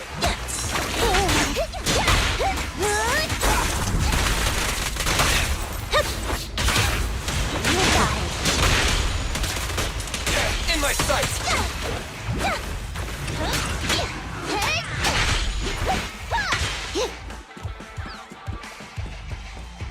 มีลูซี่สายชงข้าม There's มา Casa. Looks like she's waiting for someone. Roxy. ค่อยๆเข้าไปใกล้ๆแล้วดูกันเถอะI'm here like I was told. Hello? Is anyone there? I thought we agreed. Morse? You were supposed to come alone. What are you talking about? Hand over the goods like you promised. If you want the goods, you're gonna have to pay up. Or I'll just take it from the Sons of Calydon. Wait, what? You're mine now, and my prey never escapes. Oh yeah? Bring it on! Morse, Casa, let's settle this right now! Caesar trusted you. What are you doing running with them? Hang on, Lucy, I can explain.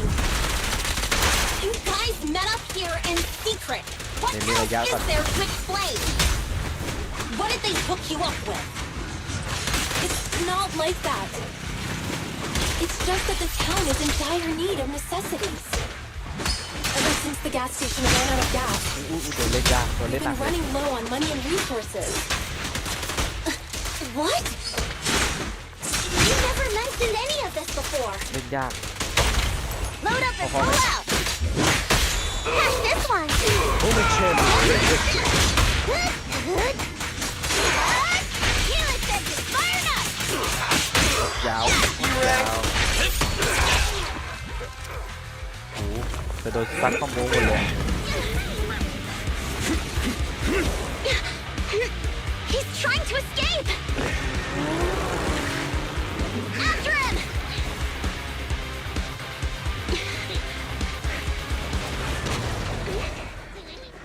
Huh?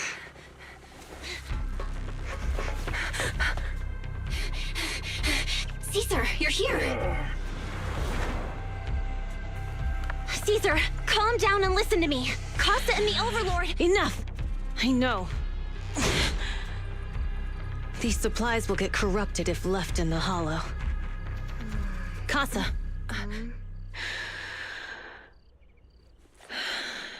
Take them with you.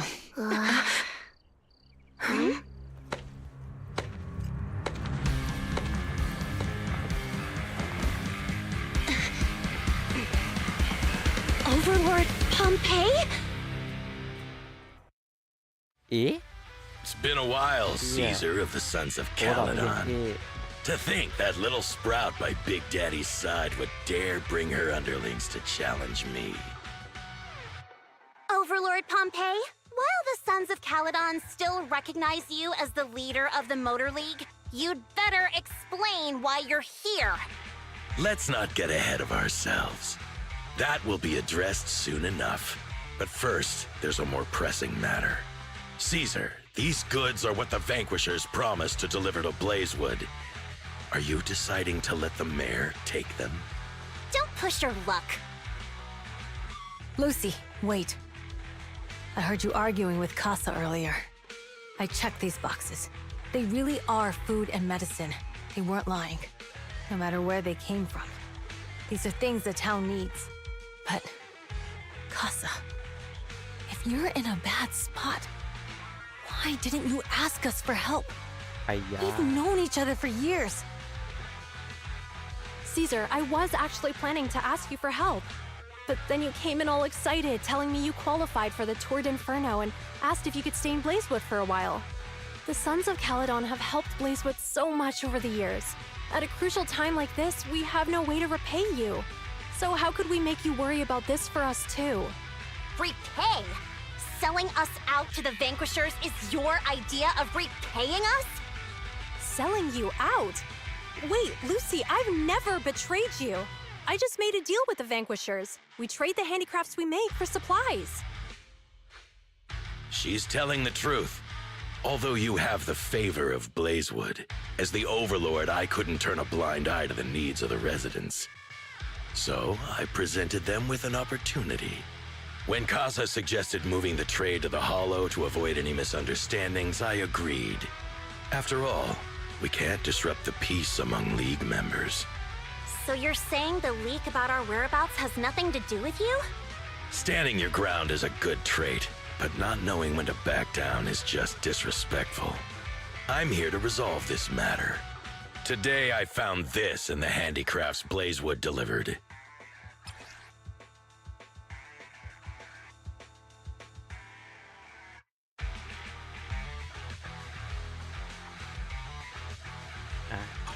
Is that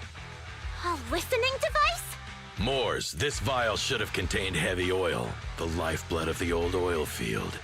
So why is this here? Also, the supplies delivered to Blazewood of late seem to be less than what was agreed upon. Do you know anything about this? Boss, Pompey, Moors, I didn't bring you along for the Tour d'Inferno just for you to play dirty tricks. If we, as the League Overlords, are not just, then who would want to remain part of the League? And who would protect the old oil field? I'm so sorry. I messed up. I wasn't thinking straight. It's all my fault. I'll take the punishment. You're willing to take your punishment. Do you think you alone can bear the responsibility for the damage that you've caused? Sons of Calydon, Casa. Moors is my subordinate. I failed to manage him properly. I won't shift the blame onto him. As the current Overlord, I'll take responsibility for this and provide compensation. Nice speech. Now how do you plan to fix this? Recently, I negotiated and reached cooperation agreements with several areas neighboring the old oil field. According to the agreement, the old oil field's damaged oil pipelines can be rebuilt through other regions, as long as we provide some of the oil to them. Wait, does that mean our town's oil supply is saved? That's right. Within 3 months, the supply should be restored. Also, several regions have agreed to share the roads, opening up at least 5 new freight routes for the old oil field. Sons of Calydon. In the next 6 months, I plan to have you manage 3 of these routes. I take it you won't refuse. You mean you're just gonna hand them over on a silver platter? I heard you've been drawing bad routes lately. Though it's just a coincidence, it's time to compensate you. And though the new routes are lucrative, they also traverse treacherous areas and require experienced riders. I have a condition, though. You need to help the less fortunate residents in these 3 regions for free during this period. And any teams using the routes in the future must do the same. How does that sound? Hey, Lucy. How are the terms? Are they really as good as he says? If it's true, it does solve our long-standing issues with Blazewood. Plus, with expanded routes, the other biker gangs would see a significant income boost. I see. Hey, old man! Your terms are certainly interesting, but it looks like you're making assumptions. The title of Overlord and who gets to allocate the routes hasn't been decided yet. If I become Overlord, I'll be fairer than you. You can certainly talk the talk. I'll take that as a yes. All right, I agree. Caesar, here's a letter of commitment I wrote myself. The route allocations will be officially announced soon. See you at the Tour d'Inferno. เชียแต่ลุงพอมเพ่ไม่อย่างเท่เชียกูรู้จะได้สู้ลุงพอมเพ่ซะแล้วจะงัดกันโหถือว่าจะได้งัดกันซะแล้ว2 วันต่อมา So, it turns out, Moore's bugged the handicraft sent to Blazewood for processing. And was listening in on our conversations. Yes, and once the goods were processed and shipped out, they could discreetly retrieve the listening device. It's a flawless plan. If that's the case, why did the Overlord reveal this? At that point, we hadn't even discovered the listening device. ตอนนั้นยังไม่รู้ Even if we hadn't found the listening device, once we cleared things up with Casa, we would have eventually started to suspect the handicrafts. That's right. If we found the bugs ourselves, things would have gotten out of hand. Is there a difference? ตายก็ตรงไหนเนี่ย Oh, Bernice, always so optimistic. The Overlord stepping up shows some sincerity at least. If we had confronted him, even if it was all Moore's doing, we wouldn't have accepted his terms, right? Mishandling this could have shaken the foundations of the Motor League, jeopardizing the safety of the old oil field.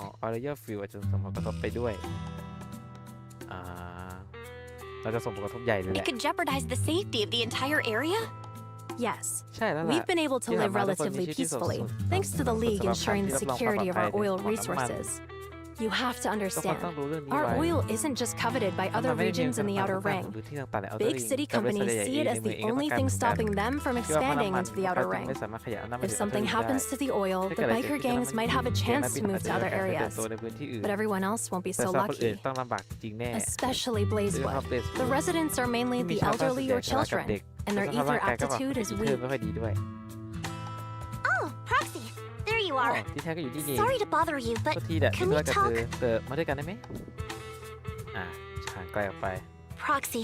I want to เกี่ยว discuss กับซี Caesar. ซ่าหลังจากพว Ever กเรา since ได้ we เจอกั met บ with โอเว the อร์ลอร์ด Overlord, รู้สึกว่า she's สาวๆ been ในซีซ่าจะมีท่าทาง acting แปลก weird. ๆไป She's usually จะได้เป็นคนที่ไม่คิดอะไร straightforward มาก and ปกติ energetic. มักจะกระฉับกระเฉงแต่ช่วงนี้ฉัน Lately, นั่งเหม่อคนเดียว she's just ข้าว been แล้วก็ป sitting ก on ติ her own, lost in thought. แล้วก็ She's ปกติ even เลยนะ eating less than usual. คงไม่ได้ป่วยใช่ไหม หรือว่ามีเรื่องกุมใจเปล่า Caesar's worried about something? It's หรือ strange, เชื่อมั่น right? ใช่ไหมไร Lighter ไรเธอ offered to อุตส่าห์ train ประก for อบ the กับเธอ Turd เพื่อฝึก Inferno ซ้อม with เส้นทาง her, โลกันเธอ and กลั she บมาว่า said she'd ขอคิดดู think ก่อน about it. I think it's เรื่องมัน related เกี่ยว to ข้อง what กับเรื่องวัน happened นั้น that แต่ถ้า day. ฉันไปถามเธอค But ง if ไม่ I พูดความ ask จริงอยู่ her, ดี she won't tell me the truth. Just so you บอกไว้ก่อน know, นะ I ฉัน don't ไม่ได้ really สนใจหรอก care ไม่ what's ได้จะ wrong เป็น with บ้า her, อะไร but she's เพียง still แต่ตอน the นี้เธอ leader เป็น of หัวหน้า the ของ Sons ซัน of อัพคาร์ดอน Calydon, อยู่ and I can't จะ let ปล่อย her ให้เธอ affect สม the มติต่อ others. เรื่องคนอื่นต่อคนอื่นไม่ Proxy, ได้ can you come พ็อก up ซี่ with หาวิ something? ธีหน่อยได้ไหมจะลองเรียบเคียงถามดูแล้วกันนะพาไปเดินเล่นแล้วกันพาไปเดินเล่น Lucy, how about I Lucy, take isn't Caesar her out Caesar to take her Caesar mind off things? I'm planning to head back to New Eridu tomorrow to copy some offline data. It might be a good opportunity. ก็จะเป็นโอกาสที่ That's ดี a นะ good idea. And Caesar hasn't been อย่าง to ซี New ซ่าก็ Eridu ไม่ค่อยได้ much. ไปนิวเอรีดู You ด้ can วย show her around. ได้พาไปเปิดหูเปิด All ตา right, ซะหน่อย I'll handle ดีเลย Caesar. ทางด้านซีซ่า Tomorrow, เองก็คิด have วิ her ธี take เอ you ง to New Eridu on her เขาพา bike. เธอไป I'll นิว leave เอ the รีดู rest to you. อย่างนั้นก็ฝากด้วยนะคืนนั้นเล่าเรื่องของซีซ่าให้พี่ชายฟังมีเรื่องภูมิใจเหรอแก้ไขปัญหาความรั่วไหลข้อมูลไปแล้วแถมยังพิสูจน์ได้ว่าคาซ่าเป็นผู้บริสุทธิ์อีกด้วยตามหลักแล้วควรจะโล่งใจไม่ใช่เหรอไม่เหมือนกับสไตล์ของซีซ่าจริงด้วยแฮะเดี๋ยวพรุ่งนี้นอกจากจะคัดลอกข้อมูลแล้วเธอพาซีซ่าไปเดินเล่นในเมืองดีไหมจะได้ผ่อนคลายสักหน่อยไม่แน่อาจจะทำให้กระฉับกระเฉงขึ้นก็ได้โอเคตกลงตามนี้เบลวันนี้ก็ดึกมากแล้วในเมื่อพรุ่งนี้ต้องไปข้างนอกด้วยก็รีบพักผ่อนซะเถอะนะไปครับไปนอนถ้าพี่ชายบอกให้ไปนอนหนูก็จะไปนอนค่ะหนูก็จะไปนอนกลับไปพักผ่อน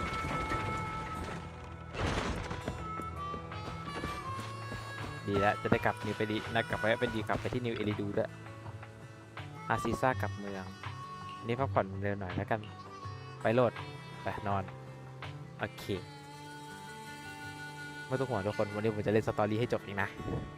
ก็พาซีซ่าไปเล่นในเมืองจะทำอะไรดีก็ไปเล่นพิชาชนบนเมืองเด็ดซะด้วยซีซ่าจะชอบหรือเปล่าหลับฮะปลุกด้วยเสียงร้องอัศจรรย์ของนกน้อยก็เตรียมตัวกลับที่นิมเอรีดูแล้วลูซี่น่าจะการเล่นพาซีซ่าเรียบร้อยแล้วมั้ง ไปกันต้องแบงวูตัวนี้มีหน้าที่กดนี้เป็นเดียวไปได้เวลาขับรถกลับเบอร์น้อยขอคุยหน่อยจีทำไมเธอไม่ออกมาเลยดีนั่งสิสุดพิเศษเอาสูตรพิเศษของเบอร์ไนท์สักแก้วไหมเอามาเถอะนะสูตรพิเศษของเบอร์ไนท์เหรอเป็นเครื่องดื่มเหรอใช่แล้วฉันคือบาร์เทนเดอร์ของ Son of Calydon ไม่ว่าจะเป็นคนหรือรถเครื่องดื่มทั้งหมดนี้ฉันเป็นคนผสมเองกับมือเลยนะเครื่องเหล็กคันนี้เจ๋งมากเลยสามารถดื่มเครื่องดื่มสูตรพิเศษของเบอร์ไนท์ได้ถึง200 ลิตรในรวดเดียวคนกับรถก็ไม่เหมือนกันสักหน่อยนะเว้ยเหมือนกันตรงไหนอะทั้งคนขับและรถยนต์ที่วิ่งไกลๆก็ต้องมีพลังงานเพียงพอสิแค่นี้เตรียมใจให้เธอเฉพาะเลยนะเดี๋ยวจะได้มีแรงสู้เต็มเปี่ยมฟังดูน่ากลัวใช่ไหมแต่ไม่ดื่มก็ไม่ดูไม่ดีสินะอ่านเน็ตดื่มไปอร่อยไหมใส่ลงไปเนี่ยเผ็ดพริกเสฉวนวาซาบิขิงซีซ่าบอกเธอไปแข่งมาจากเมืองฉันดูแลเธอให้ดีแล้วให้เราเธอชิมสไตล์ของเรา ไอ้เหี้ยเสฉวนวาซาบิแล้วก็ขิงตัวของเผ็ดๆทั้งนั้นเลยนี่หว่าทั้งสูตรแต่ซีซ่าชอบสูตรดีที่สุดไม่สิแต่ที่ลูซี่เข้ามาซีซ่าเหมือนจะพูดว่าอยากให้เธอลองชิมความเก่งกาจของพวกเราโอเคไม่กระทั่งเบลของสู้ไม่ติดแหละสวยกันไปหมดเลยโทษเดี๋ยวทำเครื่องดื่มยอดนิยมให้เธอใหม่นะนี่เครื่องดื่มที่ใช้ไนโตรฟิลเป็นเบสนี่เธอรู้จักไนโตรฟิลใช่ไหมเป็นเครื่องดื่มที่ประโยชน์ที่ได้มาจากมือของพวกเธอนั่นแหละพวกคนขับรถชอบกันมากเลย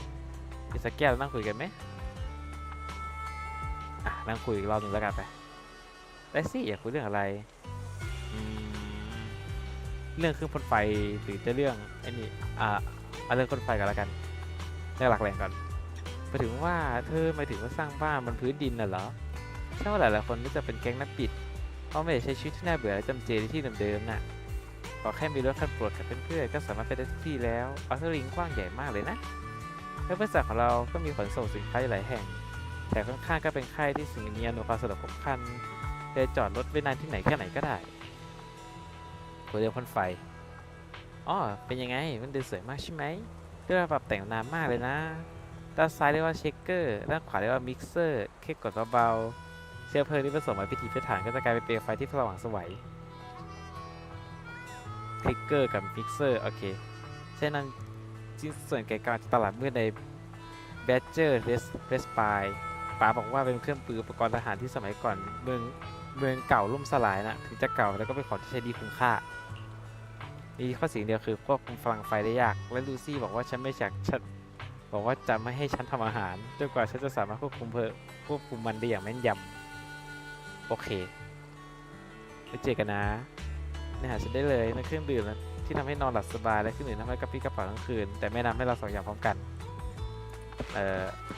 ไหนมีอะไรให้กินมั่งไม่มีแต่บาร์นี้เบอร์ไนท์เป็นบาร์เทนเดอร์โอเคไปเราจะปล่อยเขาไปแล้วเราจะไปกับซีซ่ากันมอเตอร์ไซค์ของซีซ่าฟ็อกซี่มาแล้วเหรอลูซี่บอกว่าเพื่อเส้นทางแห่งโลกันแล้วเธอจะต้องกลับไปลอกข้อมูลจากในเมืองโดยเฉพาะเลยเธอทุ่มเทเพื่อ Son of Calydon ของเรามาเลยตลอดแค่เราตุ้มใจอยู่เลยว่าไม่รู้จะขอบคุณยังไงดีเนี่ยคราวนี้ใช้ผู้คุ้มกันจะช่วยเธอแล้วกันนะมีคนคอยช่วยเหลือที่ดีพึ่งพาจริงๆเลยเวลาไม่ค่อยท่าไม่ไปเตรียมเดินทางกันเถอะไปโหลดไปเดี๋ยวให้กูขับรถของซีซ่าไปเดี๋ยวฮาเลยนะเบสบูดไปงั้นกลับไปที่ Random Play ไป Random Play หลายชั่วโมงต่อมาภายในร้าน Random Play So this is where the famous Phaethon lives and runs a video store. That reminds me.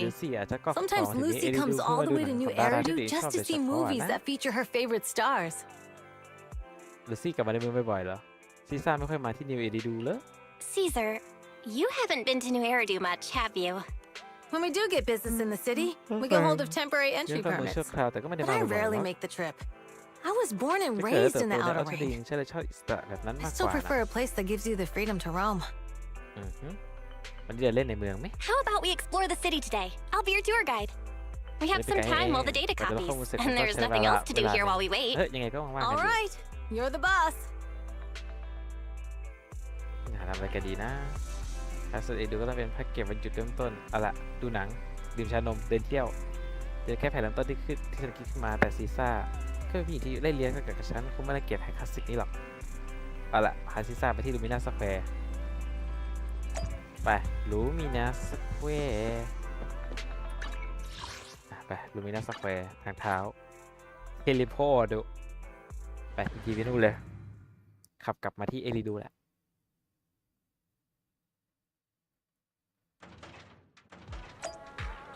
เอ๊ะหาขยะโอ้ลูมิน่าสแควร์ทำกระตุกเหมือนกันนะเนี่ยโอ้ลูมิน่าสแควร์ทำกระตุกโอ้ลูมิน่าสแควร์ทำกูกระตุกได้ไม่ใช่เล่นๆแล้วเนี่ยสมแล้วที่เป็นโรงหนังในเมืองขนาดใหญ่เท่าตึกหลังนึงเลยเนี่ยเอาเทอร์ดิงก็มีโรงหนังด้วยเหรอเอาเทอร์ดิงโรงหนังเทอร์ดิงไม่ได้เป็นแบบนี้เหรอที่นี่ไม่ได้มีตึกหรูแบบนี้ที่นั่นไม่ได้มีตึกหรูแบบนี้สิ่งที่เรียกว่าโรงหนังก็แค่ห้องขนาดใหญ่ที่ฉายวิดีโอได้อยู่เท่านั้นเองที่นั่นมีโรงหนังกลางแจ้งด้วยนะถ้าอากาศดีและที่หนังเป็นที่นิยมแก๊งนักปิดที่อยู่ในรัศมีจะรวมตัวกันบางครั้งก็มีการท้าดวลเพื่อแย่งที่นั่งกันด้วยแต่ฉันไม่คิดว่าโรงหนังในเมืองจะเป็นที่นิยมขนาดนี้นะ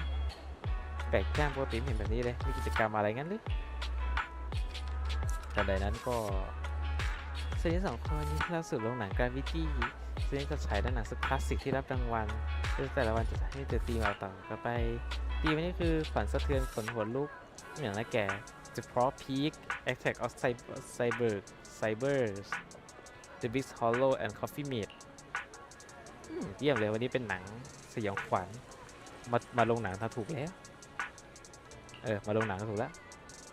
พวกหนังพวกนี้เลยฮะคุณหมายถึง Coffee Mate ใช่ไหม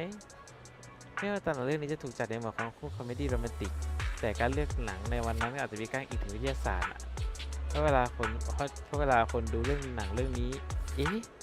หัวใจเร็วขึ้นเหรอจริงเหรอซีซ่าสนใจหนังเรื่องนี้เหรอไม่ใช่สักหน่อยนานๆจะไปดูที่โรงหนังงั้นเราไปที่หนังสยองขวัญดีกว่านี่จะได้สนุกถึงจะดูหนังสยองขวัญก็เถอะแต่ทำไมซีซ่าดูเหมือนกำลังปิดอะไรอยู่มีอะไรฉันจะช่วยเช็คตั๋วให้เองวันนี้ขณะนี้ Attack on Cyborg และ Coffee Mate ยังมีตั๋วว่างอยู่ให้ซื้อ Attack on Cyborg ไหม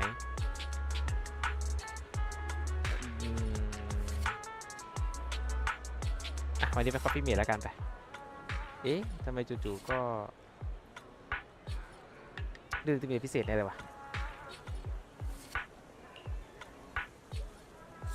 ซีซ่าอยากดูหนังเรื่องนี้มากกว่านะCoffee Mate กับซีซ่าดูหนังจบแล้วอัลเจลิน่าชอบคุณร็อกนี่นาแต่คุณร็อกกลับไม่ยอมเชื่อทั้งนั้นเกิดจะเข้าใจอัลเจลิน่าผิดซะแล้วรู้สึกทำไมฉันพูดอยู่คนเดียวตั้งแต่เมื่อกี้เลยนะรู้สึกเหมือนกับเห็นด้านที่ไม่มีใครรู้ของซีซ่าทำไมล่ะเบลทำไมอยู่นิ่งมองฉันแบบนั้นล่ะรู้สึกแปลกคิดไปแล้วล่ะขอบยังดีชอบเรื่องนี้นะหนังเรื่องนี้อาจจะฮาจนต้องแข็งไปหมดครึ่งแรกนะแต่ครึ่งหลังรู้สึกเจ็บปวดตับของความสัมพันธ์ของตัวละครเหลือเกินซึ่งเป็นหนังที่ทำให้คนดิตนดูเต้นหัวใจแรงซึ่งจริงๆที่น่าประหลาดใจก็คือพอดูจบเรื่องนี้แล้วรู้สึกอบอุ่นใจจังเบลขอบคุณวันนี้พาฉันไปดูหนังเรื่องนี้นะทีสี่จะไปเรื่องไหนกันต่อล่ะเครื่องดื่มพักผ่อนสั่นคลายซะหน่อยแต่ราชานมวิ่งไปราชานมต่อไปอยากเดินแล้วแต่วิ่งดีกว่ามันใช้เวลานานวิ่งดีกว่า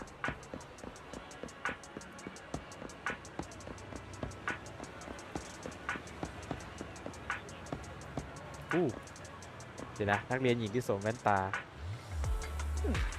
ไม่แย่แน่นอนวันนี้คือเรื่องของเธอจะทำยังไงก็แล้วแต่เธอเลยแต่ยังไงก็คิดให้ดีด้วยนะฉันไปก่อนละบ๊ายบายเจ๊ไป เรียนเองโอเคจะลองคิดดูนะก็จะแล้วสาวซอยสวยแม่ตาก็เลยจะไปสาวซอยสาวน้อยไหมล่ะสวัสดีพวกเราอยากจะซื้อชานม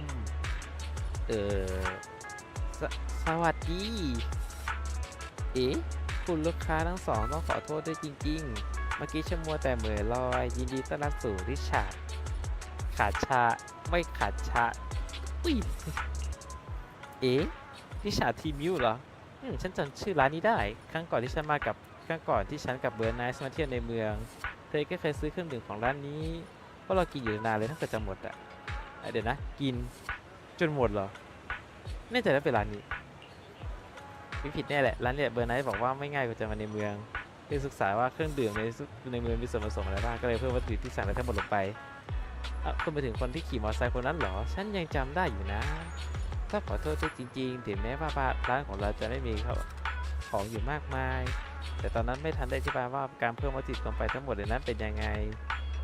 จนทำให้ลูกค้าได้รับประสบการณ์การดื่มที่ไม่ดีอย่าพูดแบบนั้นสิไม่ใช่ความผิดของเธอหรอกนะในวันนั้นออกจากเมืองไปก็มีตรวจสอบฉุกเฉินพอดีต้องต่อคิวอยู่นานมากโชคดีที่มีมันเลยไม่หิวนะแต่อันนี้เขาแบบปกติสักแก้วแล้วกันนะที่โปรรายการกับซีซ่าแล้วจากนั้น We've seen the movie and had our drinks. Where should we go next? ดีล่ะเดี๋ยวเล่นแถวนี้ไหม We've got some time to kill. How about we take a stroll nearby? There are nice shops in Luminous Square. We can stop whenever something catches our eye. Okay, let's go. โอเคงั้นไปกันต่อ Everyone, watch out! Stay away from that fugitive! แล้วโทษกำลังหลบหนี Uh-oh. That guy has a dangerous look in his eyes. Those guys chasing him don't stand a chance. Take care of yourself, Belle. I'll be right back. พี่ซ่าวิ่งไปแล้ว Hello, Belle? อยู่ไหนเนี่ยไม่เป็นไรใช่ไหม Caesar, where are you? Are you okay? Don't worry, I'm fine. I already caught the guy. Don't forget I'm even stronger than Lighter. And besides, you weren't that concerned about me when I was dealing with ethereals before.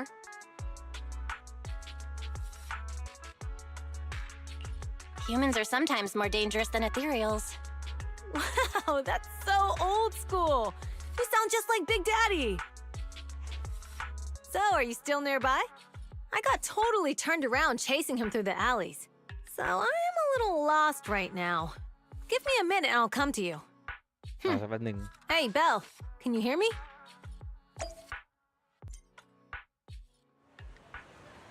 เรียบร้อยก่อนใช้งานได้ใช้ปัญหาเยอะบ่อยก็น้อยมากเลยไม่มีติดต่างกันเท่าไหร่ไม่นี่หน่อยนะต่อเธอได้ไหมโอ้มาถึงก่อนจริงด้วยใช้ต่อยแล้วผู้สาวของฉันก็อยู่ประมาณนี้เลยเปลี่ยนแบบใหม่ทุกปีเลยนะจะกันตัวเธอแล้วมาจากอัลเทอร์ริงเหรอทำไมปัญหาอะไรเหรอฉันไม่ได้ยากเข้าเมืองนะเธอเข้าใจผิดแล้วเพราะคนจากอัลเทอร์ริงมาทำงานที่ฟาวนัสควอเตอร์เยอะกว่าก็เลยไม่ค่อยได้เจอที่นี่นะเอาคนที่ช่วยเมื่อกี้นะถ้าเจอสถานการณ์เรื่องลุงฉันเป็นคนของอัลเทอร์ริงนะเพื่อต้องดูแลความปลอดภัยของฉันเป็นหลักมากแต่ถึงจะเป็นอย่างนั้นในสายตาฉันเธอก็ยังเป็นเด็กอยู่ดีเพราะงั้นผู้ใหญ่เป็นหัวเรื่องปกติไว้ใจได้เลยฉันเจอสถานการณ์แบบนี้มาเยอะแล้วแวบตาเดียวก็รู้ออกว่าคุณตัวสู้แข็งแกร่งหรืออ่อนแอแล้วแต่พวกคุณล่ะดีไม่เก่งเท่าหัวขโมยนี่หรอกแต่พวกคุณไม่เคยคิดบ้างเหรอว่าเขาอาจจะพยายามหนีเขาตอกเล็กๆเพื่อล่อให้พวกคุณถอยออกจากฝูงชนและจัดการพวกคุณน่ะเฮ้ยสิพวกคุณก็ยังตอนนั้นสถานการณ์เขาขันน่ะการเสริมก็ยังมาไม่ถึงถ้าเราไม่ได้ต่อเขาไปที่มีฝนแล้วถ้าเขามุ่งจะทำร้ายรู้อินโดอินีจะเป็นยังไงล่ะถึงจะปะทะแต่ก็ทำได้แค่ตัดเขาไว้นะถ้าไม่รู้ทำไมจู่ๆก็นึกถึงลุงอีกาเทาที่เกษียณเมื่อหลายปีก่อนตอนนั้นเธออายุประมาณ10 ขวบจู่ๆคอมพาเนียนฮอลโลแห่งหนึ่งก็ขยายตัวมาหาพวกเด็กๆที่กำลังเก็บเบอร์รี่เขาเจ็บหนักเพราะเขาไปช่วยชีวิตคนแต่ถึงเวลานั้นก็ยังทำหน้าภูมิใจอยู่เสมอสาวน้อยเป็นอะไรไปค่ะฉันไม่ได้กับเพื่อนไปตัวก่อนขอตัวไปก่อนนะคุณลุงเองก็ดูแลตัวเองด้วยล่ะแล้วเจอกันขอบคุณเจออีกครั้งนะเรื่องราวที่ดีจบลงแล้วฉันต้องไปหาพ็อกซี่ก่อนไปดูร้านแถวร้านชานมก่อนแล้วกันมาดีเล่นเล่นสีซ่าเนี่ยได้เล่นซีซ่าวะ โอเคใช่ย่อยในซีซ่ากูรีบไปก่อนแล้วกัน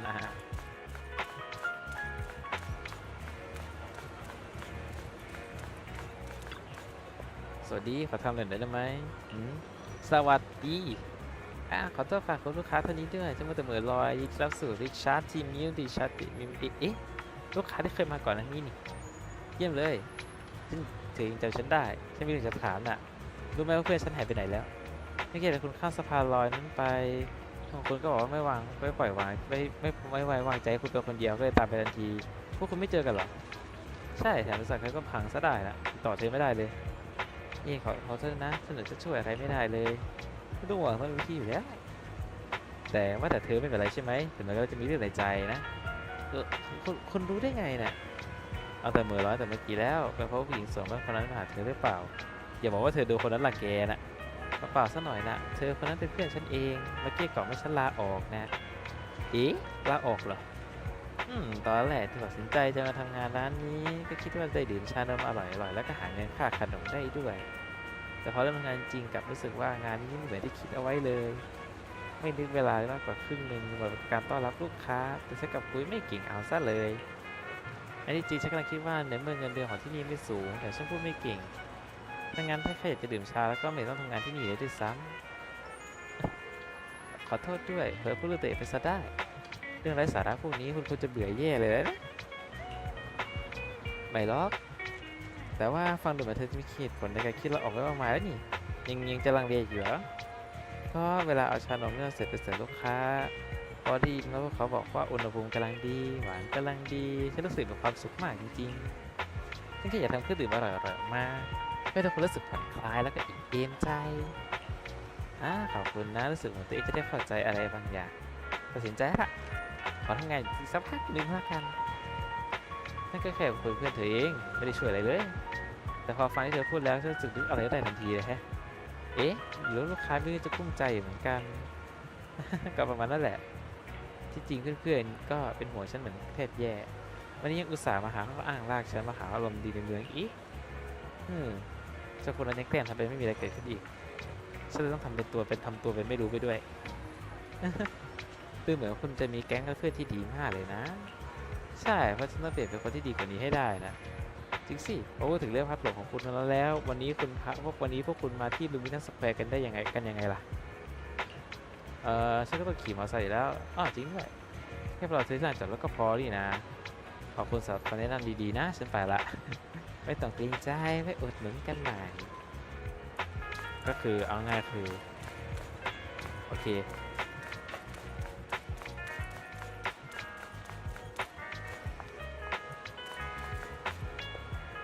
เอาจริงซีซ่าก็มีสัดส่วนอยู่เนี่ยแต่เดี๋ยวนะ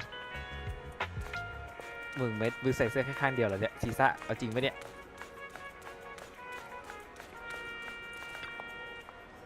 ซีซ่าเยี่ยมไปเลยสักก็มาสักทีแม้มาชานมแล้วไปหาคุณอยู่ดีแล้วพอเจอกันที่ความว่าคงพวกนั้นบอกว่าจะคุณไปแล้วน่ะติดต่อไม่ได้พัดหลงคุณอีกเลยแต่เราอยู่ที่นี่นั่นแหละโทษทีบริษัทโทรศัพท์ของฉันมันพังน่ะในเมื่อเจอกันแล้วงั้นเดี๋ยวตัวกลับไปที่ Sixth Street กันเลยดีกว่าโอ้สายคันนี้หรอเนี่ยคนกลับก็ได้แล้วนะน่าเสียดายไม่ได้เดินเป็นเพื่อนคุณเลยไม่หรอกจริงๆก็เมื่อกี้คุยเวลาที่มีข่าวที่นี่ไปแล้วน่ะโซติกกูเข้าใจแล้วว่าทำไมมีคนเขียนวาดแฟนอาร์ตตัวเบลกับตัวของ The data should have finished copying by now. And it's getting dark. Let's head back to the outer ring. Thanks for showing me around today. Seems like everywhere in New Eridu is just as busy as the old oil field's biggest market. Badger's Respite. So many strange and wonderful things. No wonder a lot of people from the outer ring want to live here. Haven't you ever thought about it, Caesar? With your skills, you could apply for citizenship. Me? Never thought about it. Even now, being here in the city, I still feel like I belong in the outer ring. Belle, it really is you. Long time no see. I saw the note on your door saying you'd be away for a while, but I didn't expect it to be this long. Shop told me he saw you were back, so I came over to check. How are you guys? พวกเธอสบายดีไหมอ๋อขอบคุณนะลูกเอนโซพวกเราสบายดี We're doing good. Thanks, Enzo. Just visiting friends for a คืน few นี้ก็ days. ไปเที่ยวบ้านเพื่อนไป2-3 I วัน happen to be one of those friends. We'll take good care of Belle and Wise. With such a friendly host, we neighbors can rest easy. I'll leave you to it. If you need anything, just drop by my store. Is that guy your neighbor, Proxy? You seem close. I always heard people in the city aren't as close to one another. But from what I've seen today, people seem pretty friendly here too. You asked if I ever thought about living in the city. I guess with so many close friends in the outer ring, I've just never thought about leaving. So, if I want to really protect them, I can't do that. Are you talking about becoming the Overlord? Yeah, Proxy. I've been thinking a lot these past few days. Growing up with the stories of the Torrid Inferno, I always wanted to become the Overlord to prove I was the strongest. But being the Overlord is more than just being the strongest. Even though Pompey's men caused trouble, he stepped in and resolved the situation. He even took care of the problems in Blazewood and with the Sons of Calydon. I only just found out the reason the Overlord hadn't been seen for the past 6 months is because he had been working on negotiations with the other regions. I would have never thought of doing that. I didn't even know it was an option. When he laid out the terms, Lucy immediately saw the benefits of the new routes for the old oil field. But I only understood after she told me. Casa has been working tirelessly for the town, bearing the brunt of all the pressure. Compared to them, I still have a long way to go. Realizing your shortcomings is the first step to becoming a better person. And you have your strengths too, Caesar. When you found those goods in the hollow, you didn't get angry. You let Casa take them out first. At the time, we all thought Casa had betrayed us. But you still thought of the town's residents first, worrying the items would be corrupted in the hollow.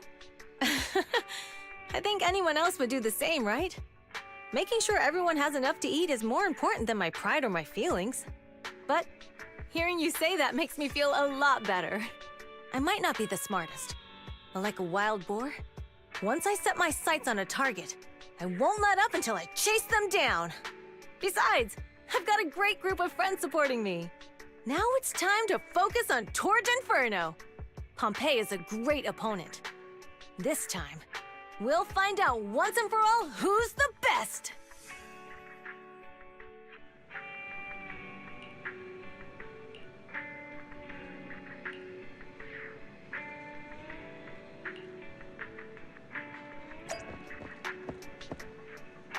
กับอัลเทอร์ยิงพร้อมซีซ่าฮีเซปโพฮีสโทเปียไปกูอ่านผิดเป็นฮีสโทเปียดิสักแห่งเนี่ย oil Boss, here's the new route distribution sheet. The newly expanded freight routes have been assigned to the Sons of Calydon as per your instructions. Yes, put it there. Boss, you've worked so hard for these new routes. Are you really going to just hand them over? If it weren't for Moores stealing the intelligence, I wouldn't have had to go through all this trouble. By the way, Moores insists he acted alone. What do you think? Well, boss, you know Moores was also thinking of our best interests. You're giving me the answer to a question I never asked. But you don't seem too surprised by all this. Wanting to win isn't a bad thing. But since I'm the reigning overlord, we have to act with integrity. The Motor League's stability ensures the safety of the oil wells. If there's infighting, someone's going to get taken advantage of. By the way, I heard that you've had a lot of dealings with companies in the city lately. That is absolutely untrue. It's just that we had some issues with the protective gear we arranged for the oil refinery. I had to find a way to handle it. I hope so. Lucius, you're smart and ambitious, but always eager for immediate results. Don't let your cleverness backfire. Yes, boss. These documents never end. I've been feeling exhausted these days. Am I getting too old for this? Not at all, boss. You've been talking about the Tour d'Inferno a lot lately. You're clearly raring to go. Well said. Caesar may have some potential, but she's not ready to replace me yet. But boss, please don't overwork yourself for the next few days. After all, for this grand event, you need to be in peak condition.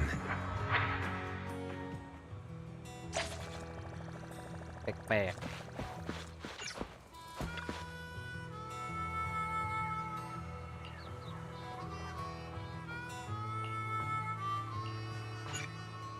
แปลกรอเส้นทางโลกัน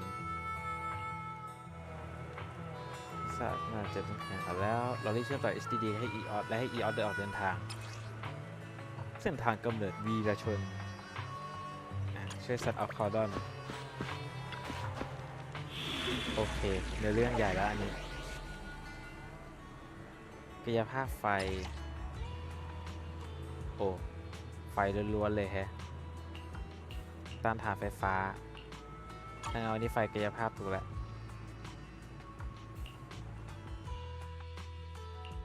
We fighting? Take me. Hey, don't look down on me. จากประสบการณ์เมื่อกี้กูเอาโคเรนด้าไปดีกว่าเอาโคเรนด้าไปสตันดีกว่า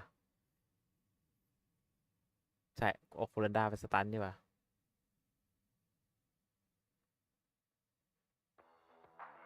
ที่โอยออฟฟิลจุดเริ่มต้น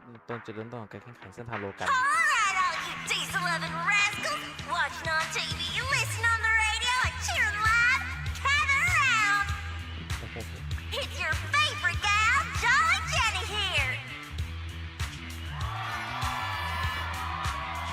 30, 40, or even 50 years ago,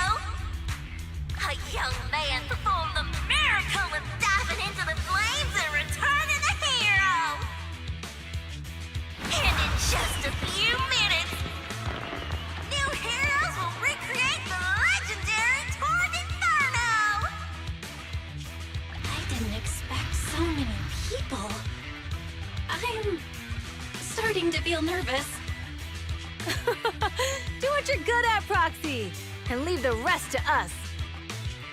What's that thing flying around? Good question. Eyes wide open and take a gander at this, folks. To give everyone a front row seat to this grand event, every Tour d'Inferno is filmed by drones. And this year, there's only an unprecedented 10-minute broadcast delay inside and outside the hollow.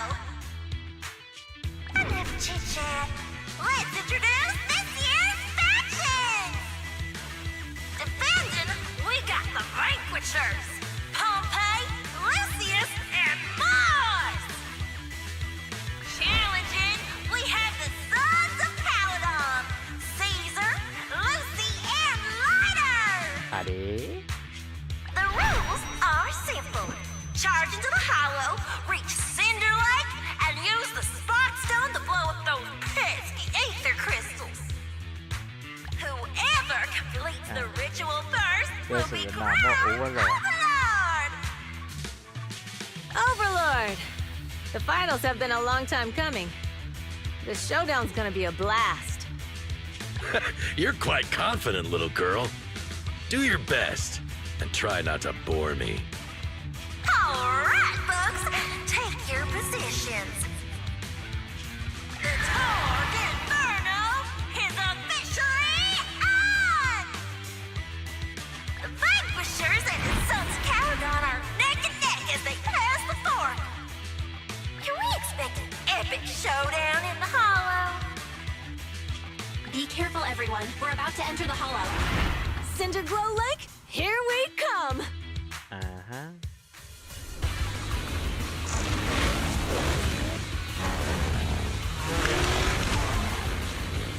เอาเลยเด็กแว้น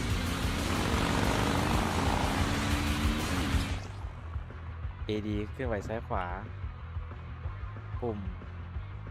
ค้างไว้เพื่อจะช่วยเพื่อนในการเร่งความเร็วครับผู้ชนวัตถุช่วยชนวัตถุบนถนนได้ปลอดภัยได้เอ๊ะ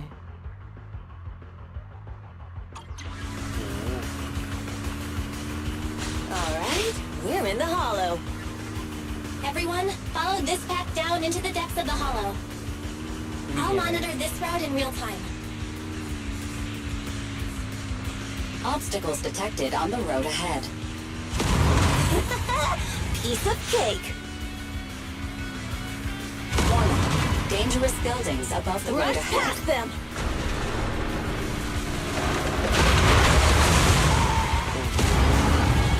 You okay? Not at all. My hair is full of sand.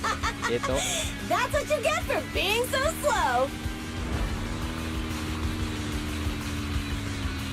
There are more and more ether crystals around. Ether concentration levels are up too. Be careful, everyone.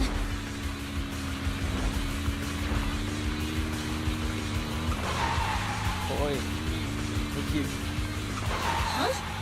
There's a huge building over there. Probably an oil refinery, right? Big Daddy told me this place used to be incredible.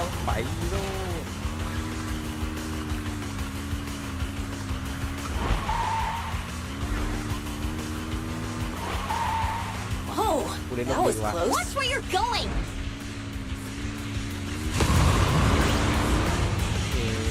Big Red. Big Red. คนข้างคือ Big Red.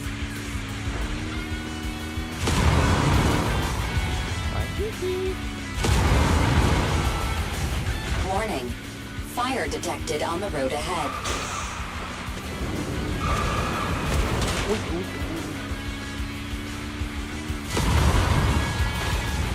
Warning. Dangerous buildings above the road ahead.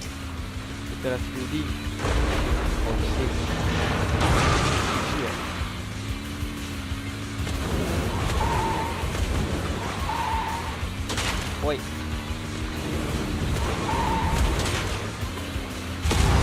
That was a tough track. Really? Is that all you got? Just focus on your driving, okay?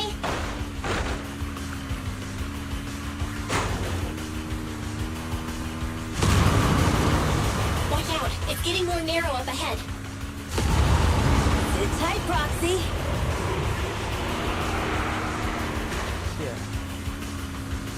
What's that sound? The ground's shaking.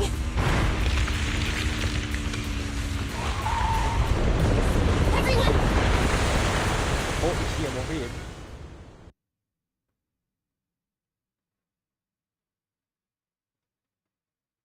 เชี่ยมองไม่เห็นแต่วิธีเด็กแว้น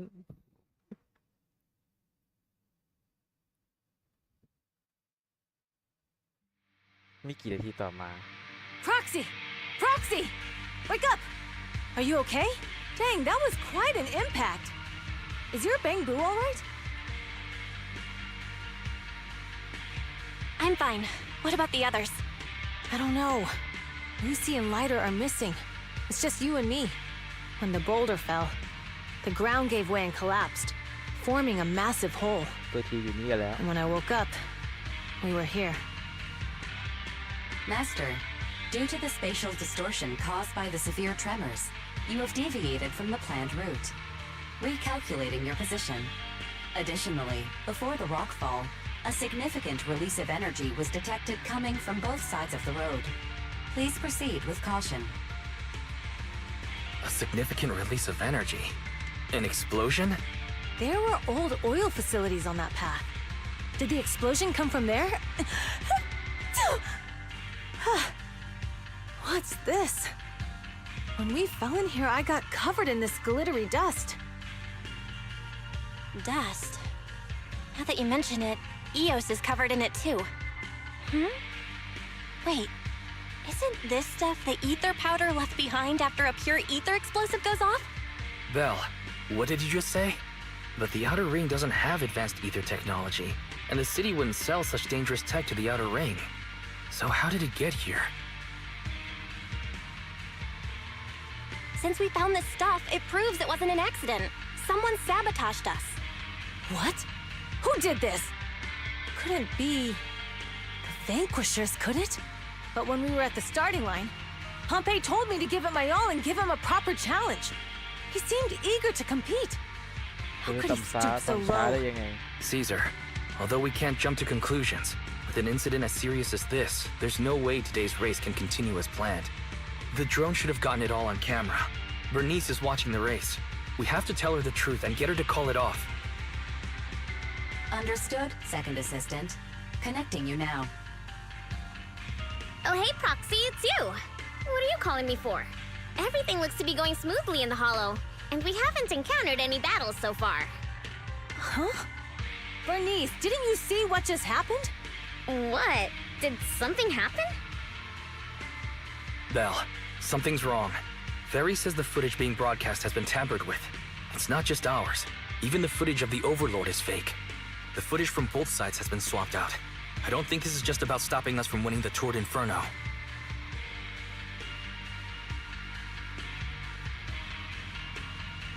You're right. It seems the enemy is deliberately blocking information from the Hollow. And there's ether explosives appearing where they shouldn't be in the outer ring. Could they be targeting Cinder Lake?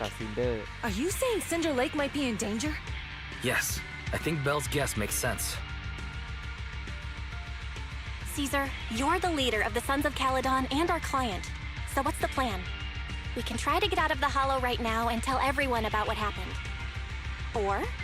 You're stating the obvious, Proxy. We're heading to Cinder Lake. We can't just sit back and watch. As long as we can protect Cinder Lake, we'll figure the rest out. Let me cook. All right. Since you've come to a decision, just leave the rest to me. Let me cook. Wait. What are you all talking about? It sounds like something crazy happened, but it doesn't make any sense.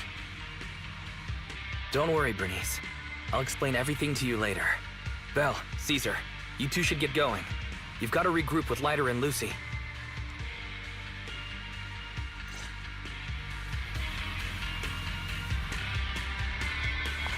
Let's go, Proxy. We don't have much time. Biosignals detected in the area ahead. There's no end to these things! It was Lucy's voice. Let's hurry! Bring it on!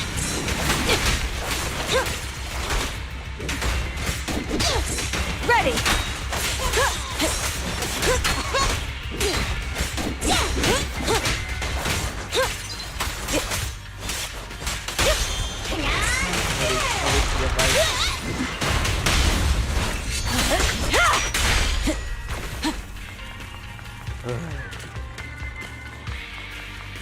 ไม่ได้กล่องนี้เดี๋ยวพึ่งขอกดกล่องก่อนโอเคขอด้วยกดกล่องทีนี้หน่อยก็ไม่เว้นเนาะ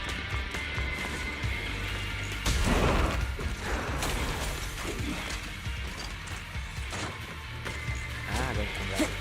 ดีคุมแล้ว I have arrived! Caesar and the Proxy! Seriously? What took you so long? Are you guys alright? Boss, don't worry. We're fine. But the collapse just now was not normal. Seems like it was caused by ether explosives. That's the conclusion we came to, too. Looks like someone is trying to harm Cinder Lake. We have to get there fast. Wait! If you're going to Cinder Lake, you need a bike. Note. I've already detected the coordinates of 3 motorbikes. That's great news! Proxy, take us there now! ไปตบคู่มอไซค์กลับมาตบคู่มอไซค์ตบคู่ของเลยตบคู่ของมัน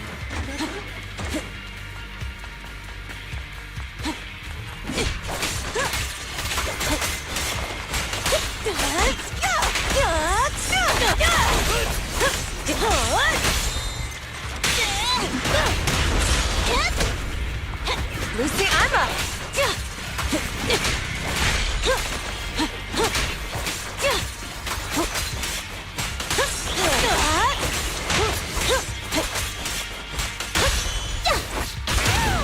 Not even close!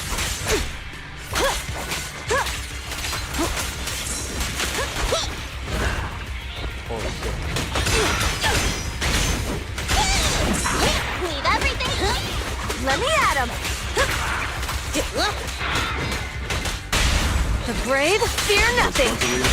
Direct hit. Weaklings! This way. There's a spatial fissure nearby. ไปเลยไปต่อโลดไปต่อโลดเล่นยากเหมือนกันนะเนี่ย Biosignals detected nearby. เชื่อข้อใกล้ Let's เคี go ยง take a look. เชื่อข้อใกล้เคียง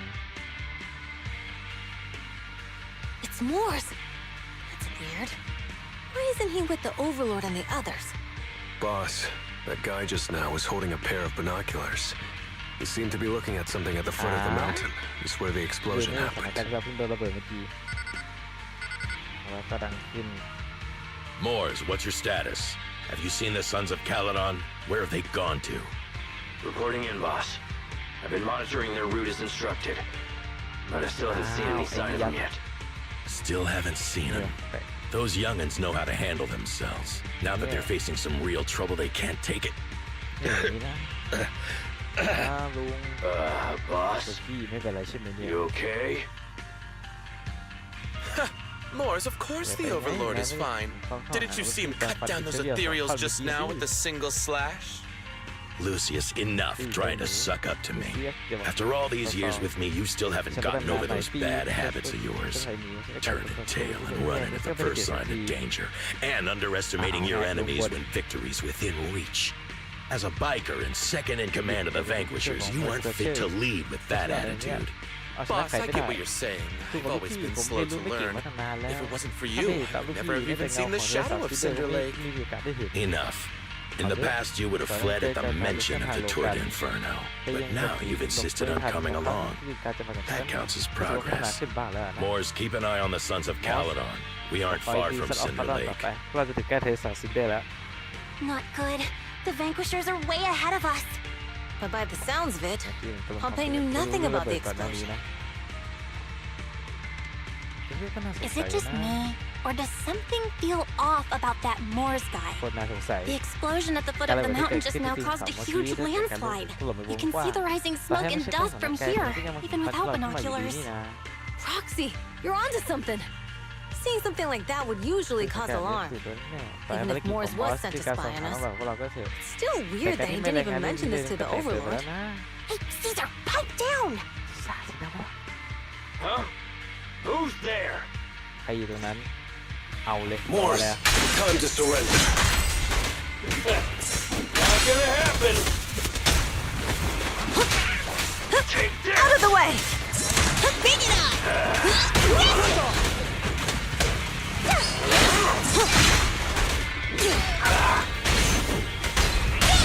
Victory's mine!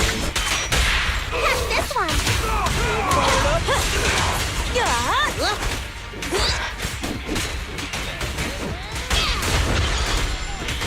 This isn't good. He's trying to get away.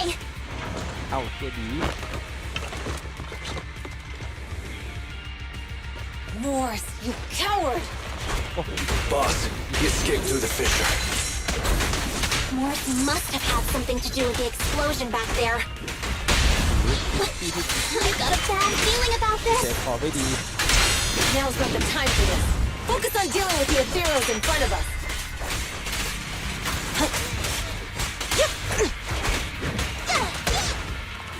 Ready! ติดนิสัยติดนิสัย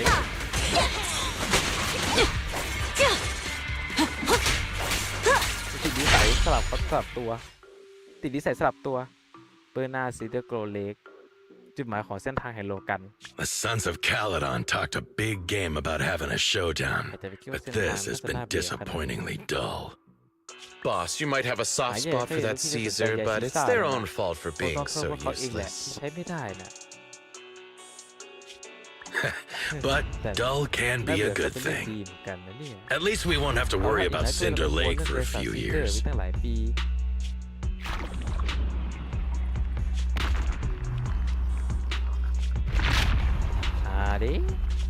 What's with all these ether crystals coming out of nowhere? ขึ้นมาอะไรขึ้นเนี่ย The ether aggregation catalyst can accelerate the crystallization of free-floating ether particles. This is tech developed by City Enterprises to increase ether production, and it works wonders in the unique environment of Cinder Lake. Lucius, do you mean you? That's right, Pompey. I've replaced your spark stone. Cinder Lake will be completely extinguished soon. Oh, and one more thing I almost forgot to mention. When using this catalyst, the nearby ether concentration will skyrocket. Especially for those with a weak aptitude for ether, it will have serious consequences. Lucius, how dare you?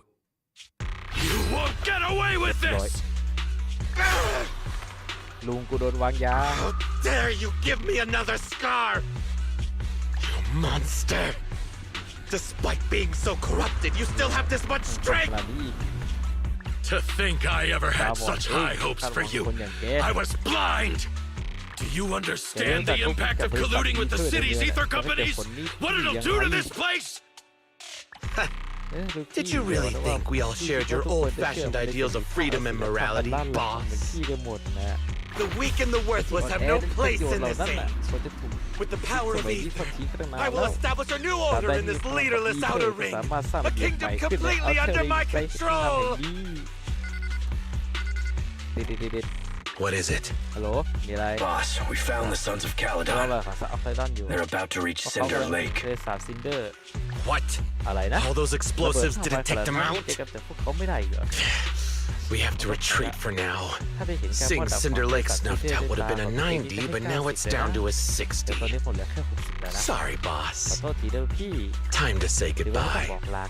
At least you'll be out of your misery. Wait a minute. I just remembered. Weren't you disappointed you couldn't face the Sons of Calydon in a final showdown? Warning. A significant increase in ether concentration near Cinderglow Lake has been detected. What? What's going on? There aren't any cameras near Cinder Lake, so we can't be sure.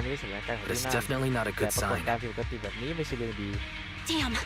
Does that mean we're too late? No matter what, Lucy. We have to get there as fast as we can. Proxy, where are our bikes? The fissure took them to a place not too far away. Come with me. Barry, how's the situation at Cinder Lake looking? Rising ether concentration levels detected. I have also detected that Cinder Lake's heat signature is shrinking. I knew it! Cinder Lake is in trouble. We're almost there. Our rides are up ahead. Don't blink! You'll make me dash you into the ground! Now! Nice one! Lucy, I'm up! Burn it up! Just one to read a crowd, please, sir. Leave everything to me. Let me at him! Strike zone. Not even close!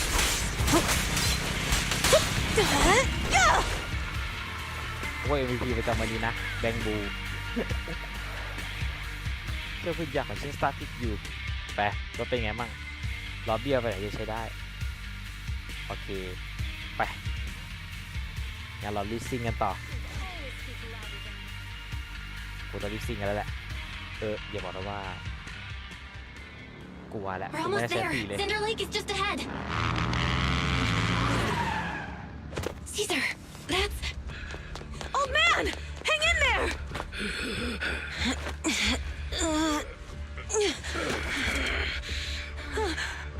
The corruption is too severe. Caesar!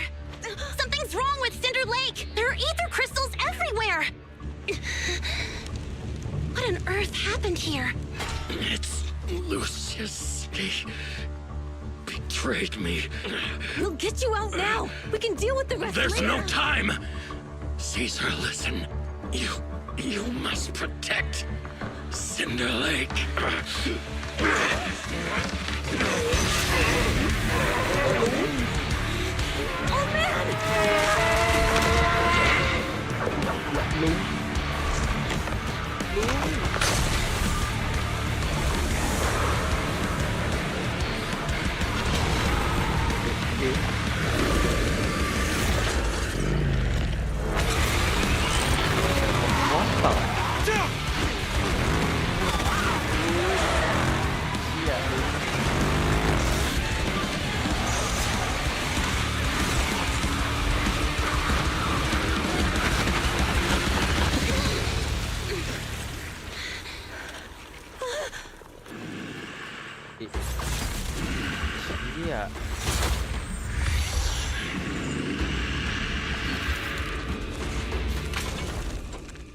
ลุงอย่างเท่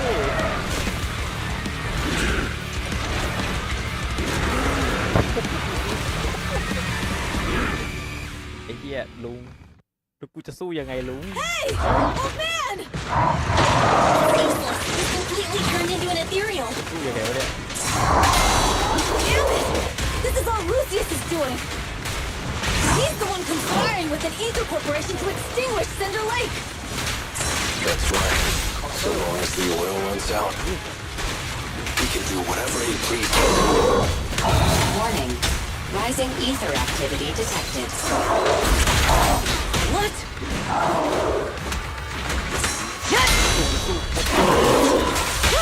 Beat it! Get a taste! That's all you got! There's more to battle! That's glory! Quickly! Let's roll! Watch it!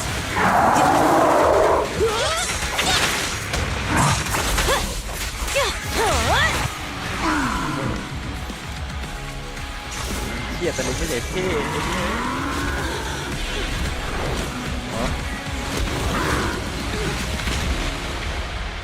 เชี่ยลุงไม่อย่างเท่แต่เดี๋ยวนะมันมี2ว่ะ His attack mode has changed. Watch out, everyone. Out of our way, old man! If this keeps up... The enemy is exhausted. Hold on a little longer. Are you guys okay? Caesar, don't worry about us. Just think about winning. This is the only way for the Overlord to rest in peace. Understood. Leave it to me. Do it now.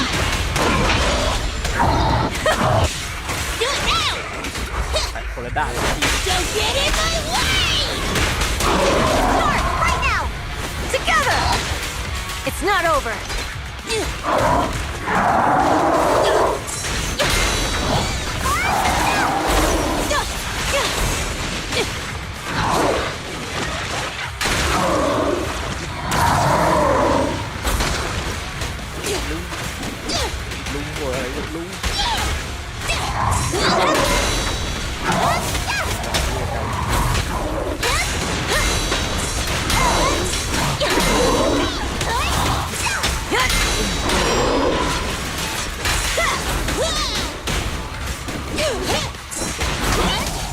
Impressive, huh? Eat hammer. Victory is in sight. I win and a store confirmation race. One step further.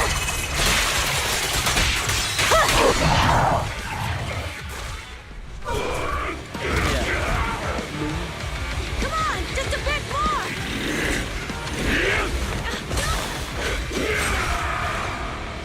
Boss!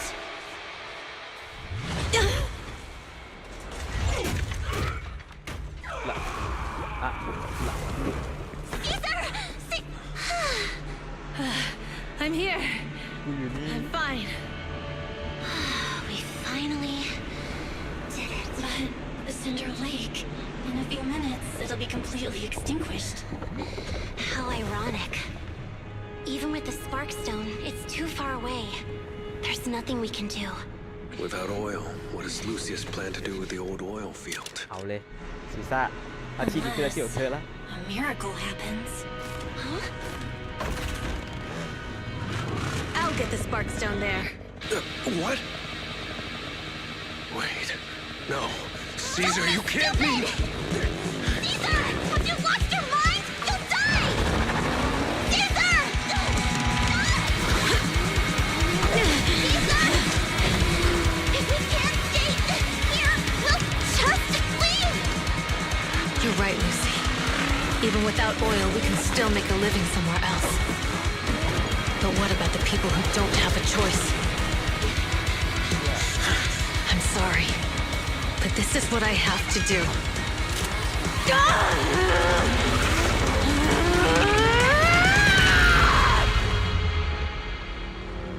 เ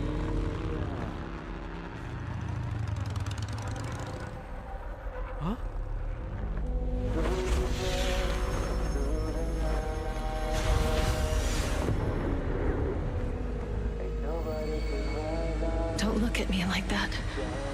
Because I'll start to feel afraid.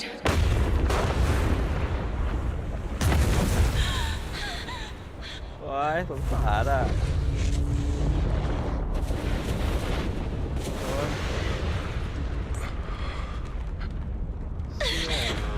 Caesar, you...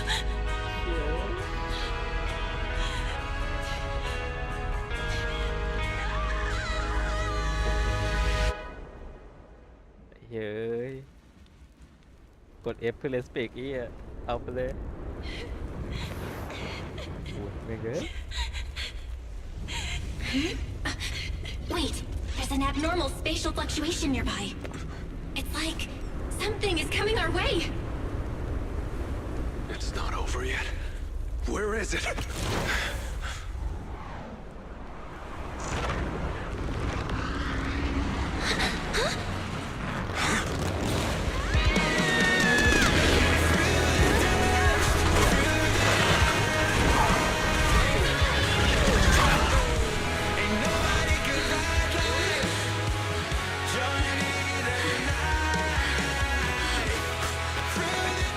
Yo, we meet again. โอ้ยโนเชี่ยไอ้เหี้ยฉากเมื่อกี้พระเจ้าช่วยกูจะร้องไห้แม่งเอ้ยเอ้ยจะร้องไห้แม่งเอ้ย3 วันต่อมา Well, everything's packed. เก็บของเสร็จ We're ready to head back home. เราเตรียมตัวกลับบ้านได้แล้วนะ Proxy! Good thing you haven't left. I almost missed seeing you off. เบื่อไหวอ่ะกูขอ Caesar, ไปพา I ไปแล้ว told กัน you, นะ shouldn't have rushed over here. With everything that's happened in the old oil field, you need to be there to keep things under wraps. I told you I'm just the acting overlord. That day, even though Pompey threw in the sparkstone that was replaced by Lucius, he was the first one to reach the finish line. The overlord title should be his. พูดถึงลูเชียสแล้ว Caesar, speaking of Lucius, มีดูปักแส any news on his whereabouts? Nothing yet. อย่างเลย We haven't found his man Moores น้อง either. ของเรายังหาตัวไม่เจอเหมือนกัน That no-good เจ้าเล่ห์ snake. กัน We sent Bernice and Piper to cut him off, but he got away. Looking through the stuff he left behind, we found evidence that he was colluding with an ether corporation in the city. Combined with EOS's recordings that day, the old oil field bikers are well aware of what he did. Proxy, I didn't get to thank you after leaving the hollow. We saved Cinder Lake thanks to you. สาวซินเดอร์ไว้ได้ผลงานซีซ่าไปหักแล้วให้ยกเครดิตให้ซีซ่า Couldn't have done it without you, Caesar. When Cinder Lake was about to go out, I almost gave up เครดิต hope. ให้ซีซ่า All I could do was watch as you rode away, มอไซค์และที่ getting หาย further ไป and เรื่อย further from us. Hey, don't get emotional on me. I was saved by the fissure hidden under the vent. Isn't it crazy how that went down? บอกสมมติฐานแฟรี่ให้ซีซ่าฟัง A friend who's an expert on this said that due to the complex air currents around the fissure, ether particles are unable to stabilize, preventing it from being sealed off. Due to the balance between the natural gas and the ether particles, the fissure won't be moving anywhere. It's probably been there for decades. Diving into the fiery sea, the hero returns valiantly. When the first overlord reached the lake,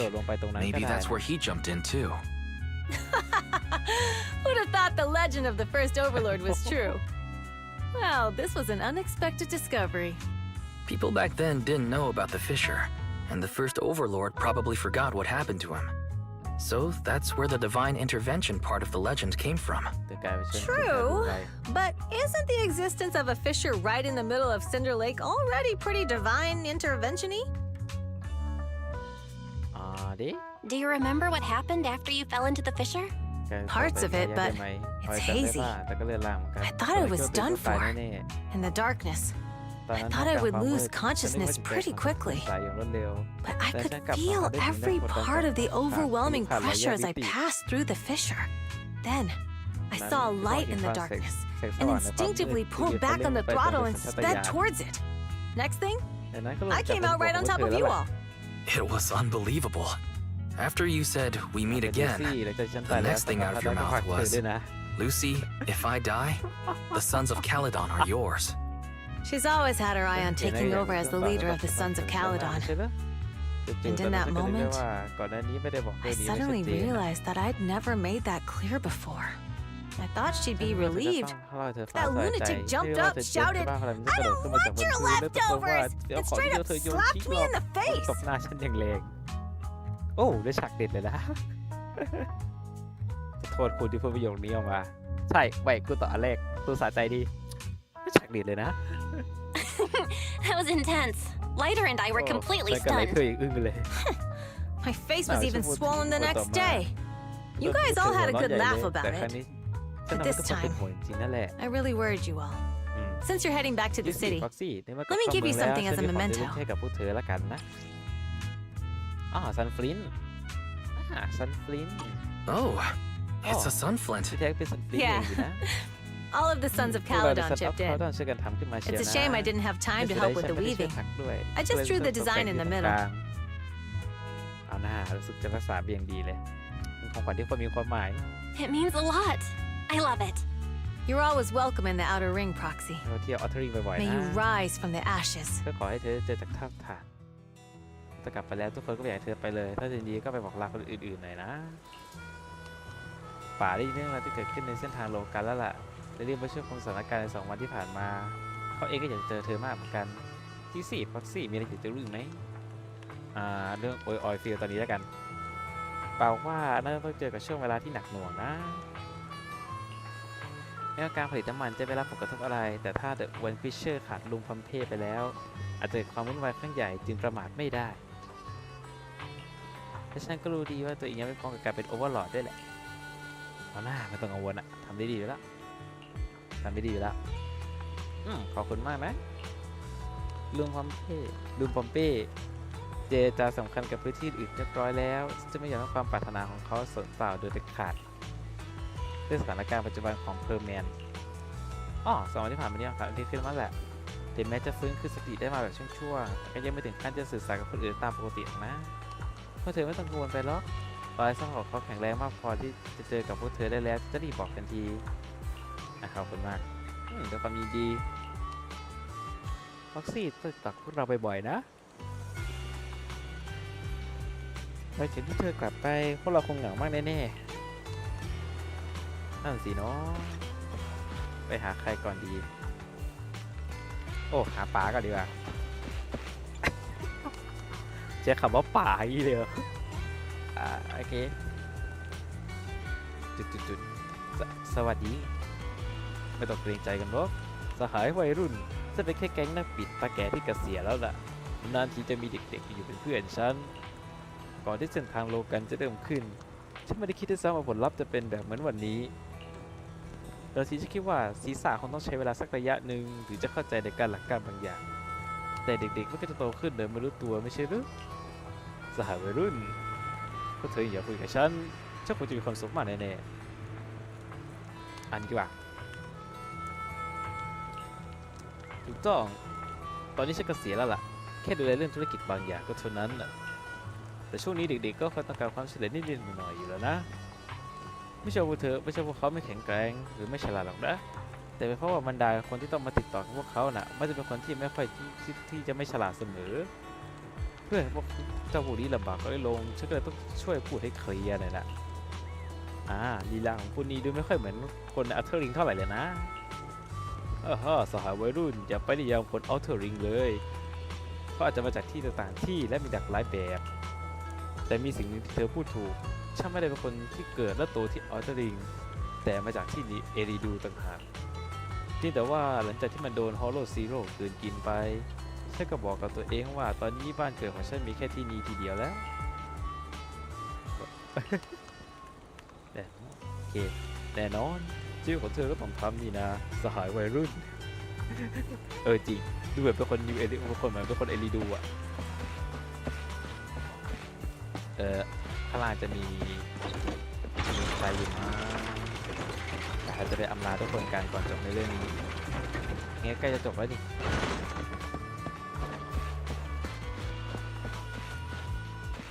บอลเลอร์แล้วเชื้อเพลิงจริงเข้าไปด้วยล่ะเนี่ยฮะ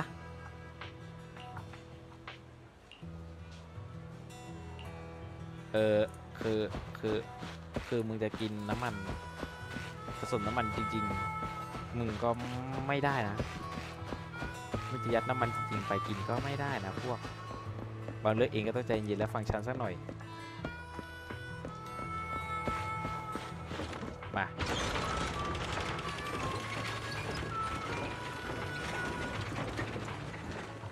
แต่งั้นไปหาไพเปอร์เลยกันหาไพเปอร์ฟ็อกซี่จะกลับเข้าเมืองแล้วเหรอช่วงเวลาที่ผ่านมารบกวนเธอไว้ซะเยอะเลยเอานะไม่รบกวนล็อกมีงานก็เรียกกันได้ละ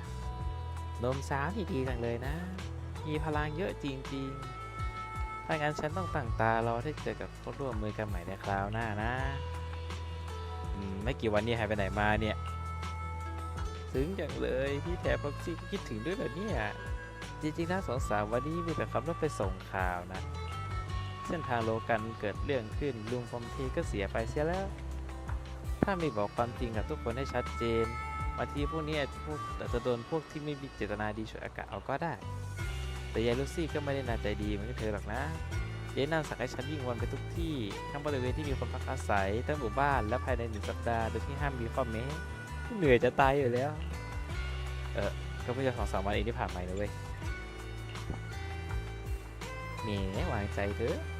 เป็นความเร็วตามปกตินั่นแหละนี่ไม่ได้เป็นเด็กน้อยเหมือนกันในตอนนั้นแล้วนะนี่อยากจะรีบกลับไปบอกลาพวกเธอแบบต่อหน้าด้วยเหมือนกันนี่นะอุตส่าห์เยอะดีด้วยสาริกลับก็เราเป็นเพื่อนกันนี่สำหรับแก๊งนักบิดแล้วการบอกลาเพื่อนเป็นสิ่งสำคัญมากเลยนะแล้ววางแผนจะทำอะไรต่อล่ะเนี่ยคงยุ่งไปอีกสักพักหนึ่งละมั้งที่ทราบบอกว่าจะปล่อยให้ความพยายามของลุงพอมเป้ต้องสูญเปล่าไม่ได้ยายนั่นจะสร้างเส้นทางการขนส่งใหม่ขึ้นมาแล้วก็คงจะถูกส่งให้วิ่งสำรวจเส้นทางเหล่านั้นละมั้งเห็นที่เขาต้องเลือกมาเกษียณออกไปสักหน่อยแล้วล่ะสินะแต่ในเมื่อพวกเด็กๆต้องการให้ช่วยในฐานะของรุ่นพี่ก็ต้องช่วยเต็มที่อยู่แล้วล่ะ สู้ๆรุ่นพี่ป๊อปไพเปอร์ไม่เอาหน้านี่ก็เขินเป็นนะ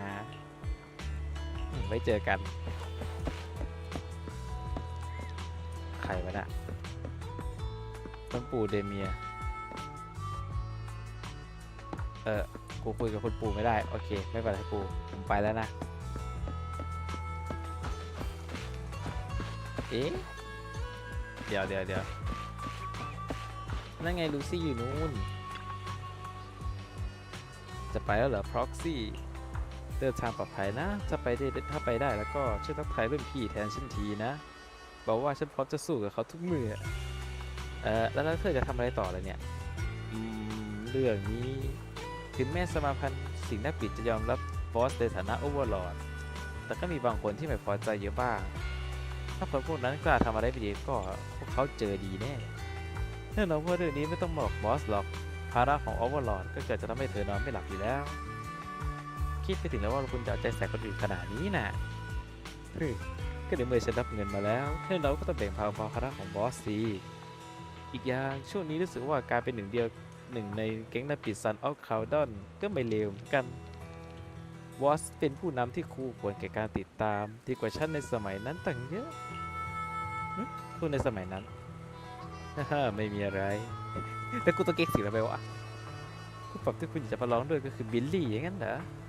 ใช่ได้ยินว่าเธอมักจะเข้าไปในฮอลโลพร้อมกับรุ่นพี่บ่อยๆนี่ก็ได้สังเกตแล้วเห็นว่าทักษะการต่อสู้ของรุ่นพี่ไม่ใช่สิ่งที่คนทั่วไปจะฝึกฝนได้ง่ายๆพูดได้เลยว่าเขาเกิดมาเพื่อการต่อสู้ที่คุณพูดมานี่ใช่บิลลี่ที่ฉันรู้จักหรือเปล่าเนี่ยจริงเหรอทำไมฉันถึงดูไม่ออกเลยแฮะฮ่าดูเหมือนรุ่นพี่จะเก็บซ่อนผมมีไว้ได้ดีทีเดียวบางทีสับรุ่นพี่แล้วตอนนี้คงได้ใช้ชีวิตที่เฝ้าฝันมาหาตลอดแล้วมั้งเอาละไปละบ๊ายบายไปน้องไปหาลูซี่ดีกว่าขาโคตรแสบตาฟ็อกซี่จะกลับไปแล้วเหรอครั้งนี้ป้าชัยชนะในเส้นทางโลกันมาได้เพราะว่าเธอช่วยแท้ๆต้องจ่ายให้เธอเท่าไหร่กันแน่นะถึงจะดึงเธอเข้าร่วมกับ Son of Calydon แบบพวกเราได้นะไม่ล้อเล่นแล้วขอให้เดินทางปลอดภัยนะ ลูซี่ไม่กลับไปดูหน่อยเหรอไม่ถึงกลับไปที่นิวเอริดูหรือบ้านฉันถ้าเป็นนิวเอริดูถ้ามีเวลาฉันก็จะไปหาบ้างแหละเวลาสัตว์ออคาดอนไปเจรจาธุรกิจในเมืองฉันต้องไปเองอยู่แล้วอีกอย่างฉันก็ต้องซื้อเครื่องสำอางกับเสื้อผ้าด้วยส่วนบ้านของฉันทุกวันนี้พ่อฉันก็ยังไม่เลิกที่จะตามหาฉันแต่ยังจะไปแจ้งคนหายที่กองประกาศรักษาความมั่นคงด้วยแล้วก็แปะประกาศเงินรางวัลไปซะทั่วเลยในเมื่อเขารักการเล่นเกมซ่อนหาขนาดนี้แล้วก็ฉันจะเล่นเป็นเพื่อนเขาหน่อยก็ได้ หรือสิเขาไม่ได้จะเล่นเขาหาเธอลูกเธอกับซีซ่าโอเคกันอยู่ดีใช่ไหมเนี่ยทำไมเย็นนั่นปรับทุกข์กับเธอเหรอวันนั้นฉันตบไปถึงตอนนั้นยังไม่หายโกรธอยู่หรือไงซีซ่าเขาไม่ได้โกรธหรอกรู้แหละว่าพูดจาไม่ดีไปฉันไม่สนหรอกว่ายายมูทะลุคนนั้นจะคิดอะไรอยู่เนี่ยแต่ช่วงนี้ทิ้งเรื่องอารมณ์ส่วนตัวไปก่อนดีกว่าไม่ว่ายังไง Son of Calydon ก็ต้องดำรงตำแหน่งโอเวอร์ลอร์ดให้มันคงก่อนฉันกับป๋าพยายามจะทำให้เขาคุ้นเคยกับการเปลี่ยนแปลงฐานะนี้ให้ไวที่สุดถ้ามีคนอยากจะจับผิดดูเหมือนว่าจะได้ใช้ความสามารถของไลเทอร์สักทีน่ายินดีสิ ไปก่อนนะดูแลตัวเองด้วยล่ะขอบคุณนะไว้เจอกันใหม่ป้ากูโมกี่ข้างยังไงค้าลูสี่เมก็แซบตาเต็นองไข่พวกหลอดไฟ LED บอกข่อยเถอะดิพวกหลอดไข่พวกหลอดไฟก็จะพกหลอดไฟขนาดนี้นะมาไว้ไปพี่พร้อมไปยังกลับบ้านกันกลับบ้านในซีซ่าบอกว่าเขาจะส่งไปแถวนิวเอริดูให้เราขับไปรถข้างในอย่างสบายใจก็พอเราเหมือนพลาดเครื่องฟินอย่างเลยที่สุดเหมือนตัวรถจะขับผ่านที่ขรุขระเขาลุดล่างมาปากของอัลเทอร์ริงในบนภาพค่อยๆโอเค I can't see Caesar and the others in the rearview mirror anymore. That must mean we've almost left the outer ring. ขอบคุณพวกเขาที่การมาตลอดทางการมาจบภายในอัลเทอร์ริงก็จะสิ้นสุดลงแล้ว Cinder Lake is safe, and Caesar is the new overlord. Our outer ring adventure has finally come to a successful end. It feels like Cinder Lake was just about to go out, and now we're driving home listening to music. Seems almost like a dream. กับภาพเป็นความฝันเลยฮะดูท่าทางจะโปร่งมากเลยนะเนี่ย What's wrong, Wise? You sound a little emotional. Although we could only prove the fissure in Cinder Lake exists from its effects, apart from Caesar's bold gamble, there really was no other way to save it. But seeing Caesar fall, that helpless feeling, I never thought I'd go through it again. Just like that time. ตอนนั้นเลยเหรอ Wise. Belle? You really have to admit we're family in moments like this. You must be thinking the same thing. This is the edge of the city. Eos and Ferry are here too. It's time. ได้เวลาละเหมือนพวงมาลัยไปพูดอะไรรถบริษัท Random Play เลี้ยวไปตามเส้นทางที่อยู่ห่างไกลจากถนนหลัก Second assistant, you have deviated from your course. Recalculating a new route home. Don't worry, Ferry. We're going the right way. The road we're taking now is the real way home. เล่นตามขอบชายขอบของเมืองเริ่มวันนี้เงียบสงบมากขึ้นเรื่อยๆเส้นทางร้อย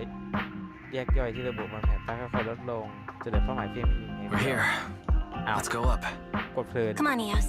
Don't forget your scarf. อีออสหรือพันคอนะ It feels like we haven't been back in a long time, Belle. Ferry, do you know where this is? Search complete. This is the center of the chasm at the edge of New Eridu. The chasm, which preceded New Eridu, was the product of the large uncontrolled hollow disaster in Eridu,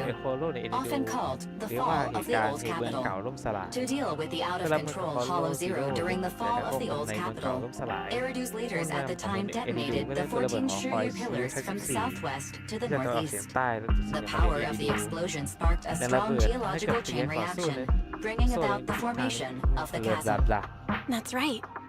There's nothing in the chasm that can be corrupted, so Hollow Zero can't convert more etheric energy to expand, which prevents it from getting out of control. New Eridu could only be built because of it. Without it, if you keep driving from here, you'll end up on the road to the northern side of Eridu, which is really close to the throne quarter. Within 10 minutes, you'll come upon a massive statue.